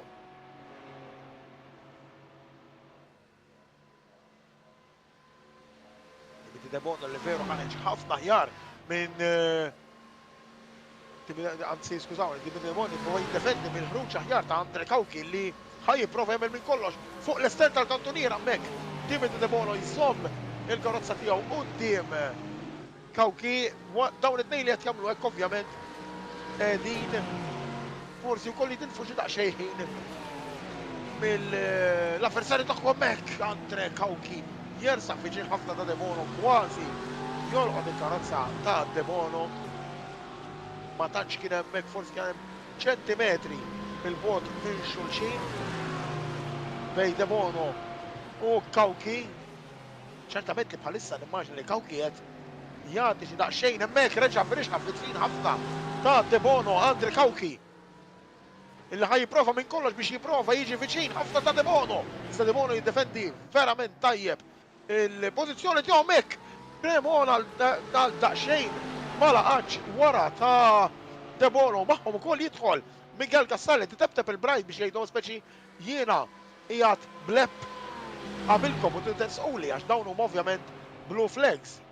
U hekk qed naraw Cremona li diġà resaq u ħalla lil Kassar jgħaddi issa ovvjament imiss anke lil De Bono illi jagħmel hekk ukoll. Nisperaw li hawnhekk ma jsirx forsi nisperaw xi inċident. Ma kien tebteb il-brajt jagħti jerġa' Miguel Kassar bin-numru 48 fil-raba post tibda bil-brajt lil Debono biex jersaqlu. Sta Debono sissa għadu baqa fl-istess post nimmaġina mhux qed jinduna illi hemm kassar eżattament waraħu ħej prova. Kienet jipprova jiddefendi l-pożizzjoni tiegħu l-karozza tiegħu Debono. Kassar qed jipprova jagħmel minn kollox biex Debono jersaqlu Debono u kassar jidħol fuq ġewwa. U daħal hemmhekk bl-ebda konsegwenza ta' xejn. Kassar fuq Debono fil-waqt issa wkoll ġiet il-BMW ta' Odin Sammut dawn tnejn qegħdin iġġieldu għall-pożizzjoni tagħhom bejn Sammut u Kassar, Miguel Kassar, illi kien fir-raba postu qabeż issa lil Debono il-lempjaħ lil Debono. U telqu ovvjament flimkien fil-waqt fuq wara net nerġgħu naraw il-Mercedes blu bl-aħmar dik ta' Andre Kawki tal-ADC Racing Team. Mela, fil-waqt li nippruvaw nieħdu daqsxejn ta' nifs naraw eżattament ġara ma ġarax. Inkwadrat issa nerġgħu Odin Sammut bil-BMW qed jersaq ukoll viċinu issa lej Timothy Debono fis-seba' post. Ovvjament dawn huma drivers li tiġu l-lepjati però ma tiġ ovvjament titlef ħafna ħin għax jinqala xara f'xi pit stop li ovvjament jista' jiġri għax fadal ħafna sigħat din it-tellieqa qed titlef ħin prezzjuż bħalissa minn dawn il-momenti li jistgħu jkunu kruċjali speċjalment lejn l-aħħar tat-tellieqa. Naraw reġgħu Timothy Debono resaq viċin immens lejn Miguel Kassar u fil-waqt li jagħmlu hekk Odin Sammut issa f'daqqa ġie magħhom ukoll qisu Andre Kawki mhux ilaħħaq ma' dawn it-tliet quddiemu. Nerġgħu Odin Sammut tibta bil-brajt lil Timothy Debono issa jersaq u tista' tgħid jagħmel favur immens. Iżda Odin Sammut daħal issa fil-pits. Sammut fil-pits ħanaraw issa x'ħajġri jekk hemm xi driver swap min-naħa ta' Odin Sammut. Naraw ukoll il-gap għal ma' Justin Sammut illi qiegħed fis-sitt post. Odin Sammut fil-ħames post u Justin Sammut iżda Justin Mifsud skużawni li qiegħed daqsxejn il-mod mhux ħażin minn Odin Sammut li probably Odin Sammut ħajżomm il-ħames pożizzjoni. Nibqgħu kwadrati fuq dawn it-tnejn bej Kassar fir-raba post illi l-leppja lil Timothy Debono li qiegħed fis-seba' post iżda tnejn li huma bl-istess karozza u probabbli bħalissa Debono qiegħed daqsxejn iktar komdu minn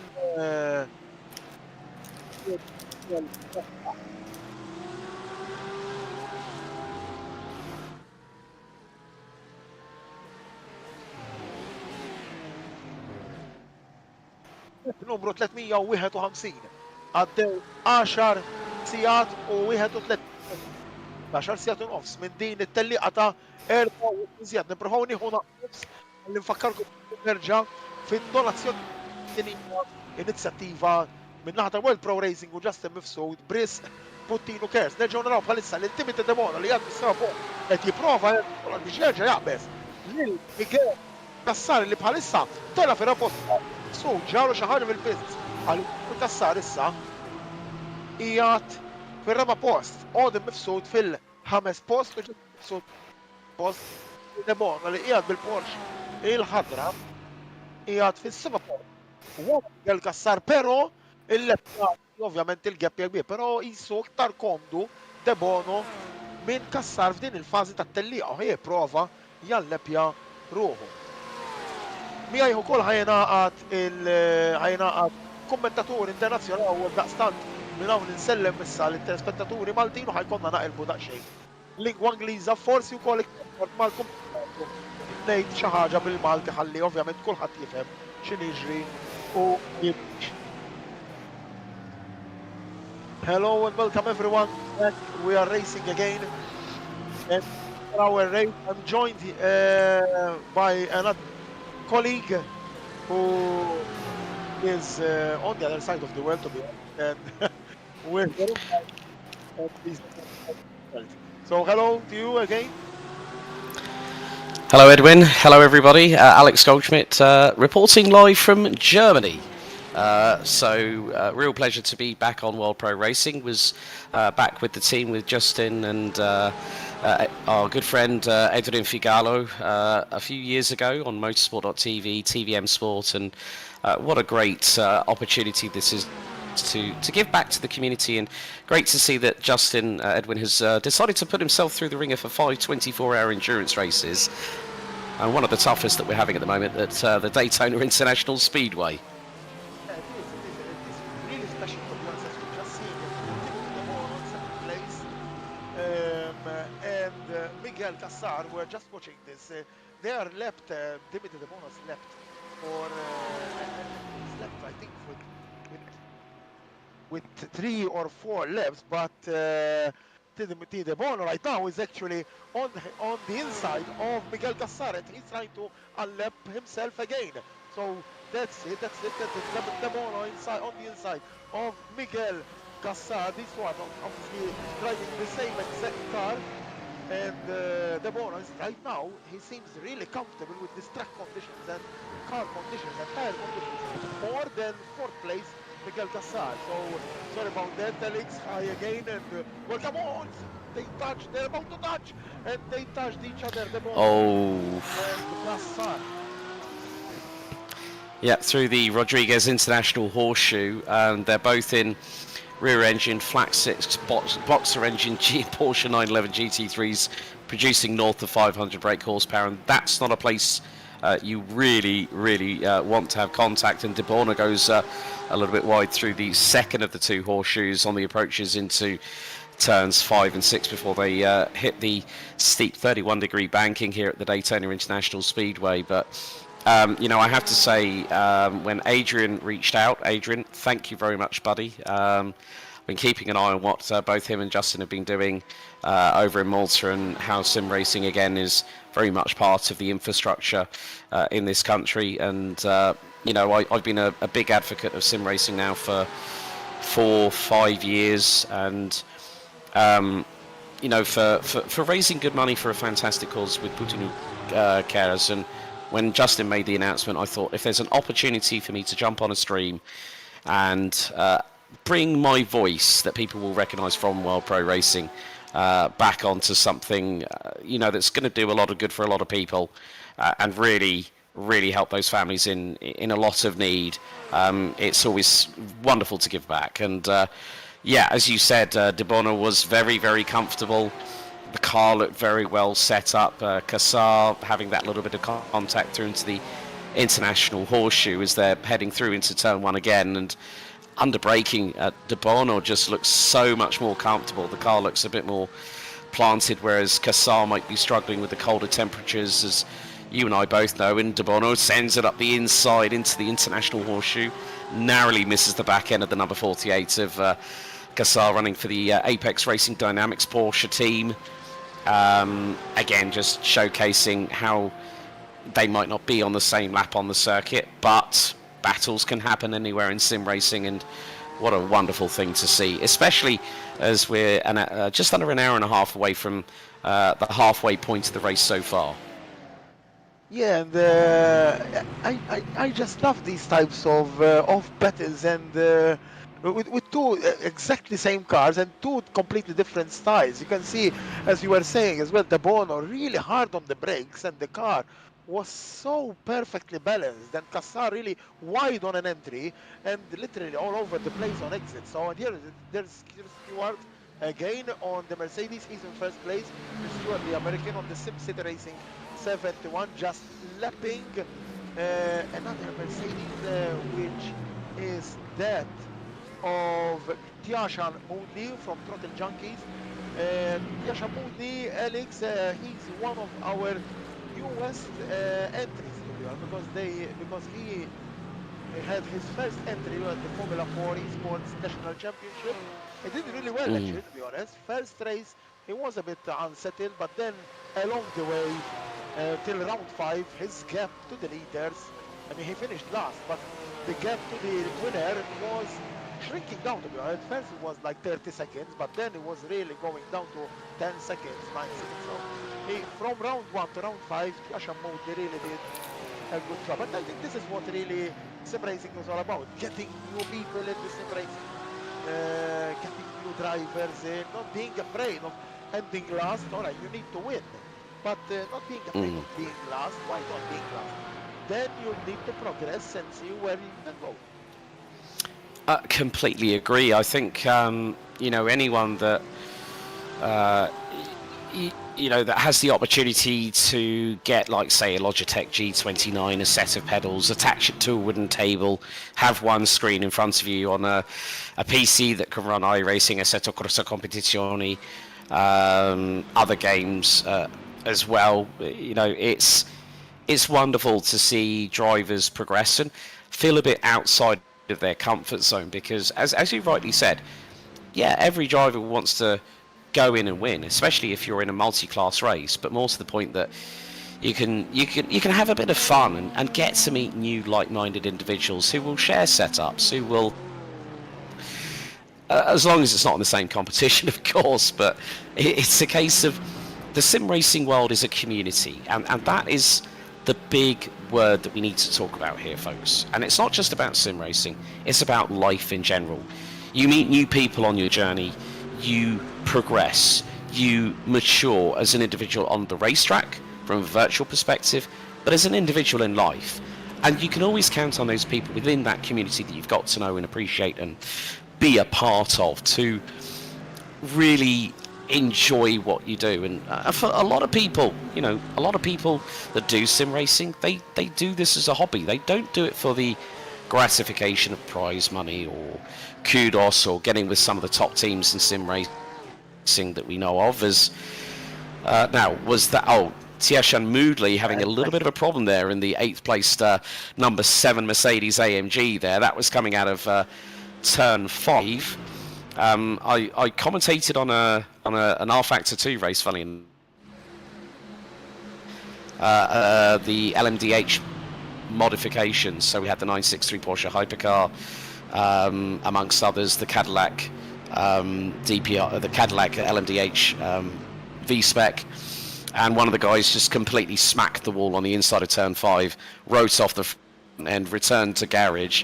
But, to see, like you said, Tieshan Moodley, just still plugging away, and they'll be filled full with adrenaline all the way through until their stint ends, and then they'll get up, they'll do it all over again. Now, folks, if you want to help us funds, we're just under €590 at the moment. Click the link on the description in YouTube to make your donations there. And so any money that you can give, I'm even planning on putting a donation in myself tomorrow whilst I'm over here in Germany. But it doesn't matter whether it's €1, €10, €100. We want to hit €1,000 at the moment. We are over halfway there. Whatever money you can put in, donate to a great cause. And also, it's going to help our very own Justin Mifsud keeping going 24 hours around the clock. I mean, Edwin, quick question. I take it you're in the WPR studios at the moment, and there's a few people there running on the simulators. How's the atmosphere there at the moment? Well, the atmosphere, to be honest, obviously you don't hear it. It's just people, some spotters now here and then just shouting something, but they're all concentrated a lot. Justin is in a room by himself. He's doing a live stream as well to promote, obviously, the donations by himself. He has a simulator by himself. Justin is going all this 24-hour literally on his own, as we see also Tieshan Moodley in 8th place. He just sent it on the inside of I think Andrea Cicluna, I think it was. Obviously they are lapped as well, but it was a good overtake, to be honest, and I think it was Andrea Cicluna or something, but it was a really good overtake. And the atmosphere here is sort of not relaxed, because obviously no driver any driver is not relaxed right now, but you see them concentrated, just in their zone, focused on doing this 24-hour race. Obviously some of the teams, they do have driver swaps, like SimCity Racing 226. They have Keith Camilleri and Brendan Tabone, so they swap around during pit stops. So even SimCity Racing 721, they had Chris Stewart, and then obviously they had another driver. They swapped them around. So, but Justin Mifsud is doing this all by himself. And I think, as you were saying, rightly so, Elliot, it's the donations that are coming in, they just fuel Justin to be concentrated and focused on this 24-hour journey. Indeed, and currently as we speak, Puttinu 24 in 6th place, run by Justin Mifsud, is currently in the pits at the moment, 3 laps down off of the lead. There is a name I recognise, a Maltese sim racing legend, Dean Vella, in the number 54, a multi-time World Pro Racing race winner, has also been in part and parcel of multiple national Maltese sim racing competitions.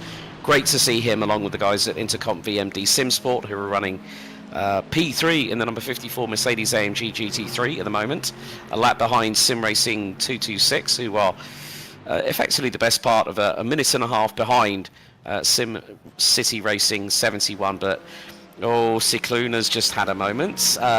Justin is now coming out of pit lane, still holding on to that 6th position at the moment. And yeah, when he said, yeah, I'm going to do 5 endurance events, and I was like thinking, there's only one person in the sim racing community or world that I know that would have the bottle and the intestinal fortitude and also the crazy mind to do it, and that is good old Justin Mifsud.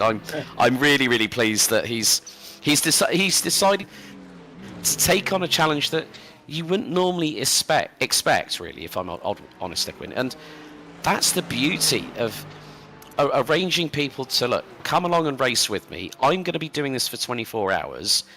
And I know for a fact that the first thing that Justin is probably going to do is probably sleep for three to 4 days afterwards. He's going to be tired as anything, but I'm sure that a few caffeinated drinks will probably wake him up about 24 hours after the finish, and he'll be back straight to work at World Pro Racing like usual and everything else he does. But, you know, kudos to him for doing it. There's Keith Camilleri in the KC Racing Esports 226 car, running P2 at the moment. So, yeah, the gap between first and second is still very much at a stalemate at the moment. But since Justin's pit stop here, Edwin, NMT Performance are starting to reel in the gap a little bit, but of course they've still got their cycle of pit stops to go through as well. Yeah, exactly. They are both Justin Mifsud and Debon on the NMT Performance car. They're both on 10 laps behind, sort of. So Debon, I think he also got a hurry up from having from having now done Damien Conte, because they replaced the drivers at ABC Racing Team. By having the driver behind him, Debon, I think he got a wake-up call that he needs to reel a bit. Justin Mifsud, Timothy Debon, and Justin Mifsud had a really good encounter before, while I was previously commentating at around 6 o'clock. Debon made a big mistake, and Justin Mifsud reeled him in, and he overtook him on the final corner, and that was really a nice, literally a nice calculated overtake, because he saw the gap that Debon opened. Mifsud reeled him in, he faked the move and got up on the inside instead of the outside, and it was a really clean and calculated move from Mifsud. It was really amazing to see. As you were saying actually as well, Alex, about the Vella, he also is, I was saying this as well on the Maltese commentary, he is also now again the national GT3 esports champion as well, again this year. He missed the first round because he was doing, he was racing in another international series, so he missed the first round. And so I mean, when we saw him back at round 2, I thought, it's going to take a million years to get the points back, but he did. Got the final race. He got on top of Mifsud, who was really driving really well, but at that last round, I think he saw the pressure from the Vella and made a couple of mistakes in qualifying, and made mistakes also in the sprint race. And Dean Vella won the sprint race and won the feature race as well, and won the championship. So it was really a good journey from Dean Vella. Yeah, also another Maltese driver that I remember from when I first started working with World Pro Racing, Sheldon Muscat. Another great Maltese driver, another great Maltese sim racer, and I've seen his career flourish as well. There's the thing is that with sim racing, as commentators, you and I both know, Edwin, and also the rest of the community, including good friend Jake Sperry, who was on the broadcast at the very early on today. I did notice on Discord whilst I've been commentating on the final round of the Road Tax Germany Championship this weekend here in Eastern Germany in Mulsen, just about 20 minutes outside of the place where Volkswagen actually make 100% electric vehicles. And I saw it and I thought, there's a name that I've worked with and recognised. So good to also see that Jake's also gotten involved with this event.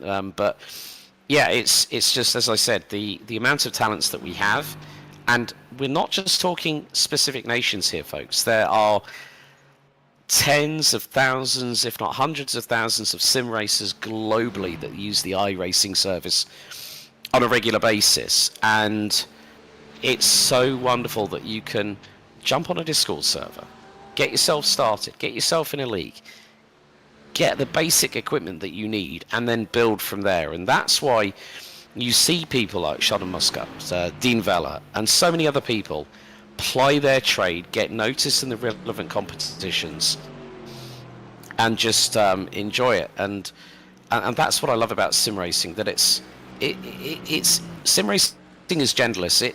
It doesn't matter who you are, what religion you have, your skin color. It does not matter. Whatever. If you love sim racing, you'll be accepted for who you are and be respected for what you do in this community. And that's another thing we also have to remember, that yes, social media, as we all very well know, can be very, very toxic. But when an event like this comes around, it changes people's perspective on life. That some people say the woe is me situation. And this is a generalization through my own travels within life.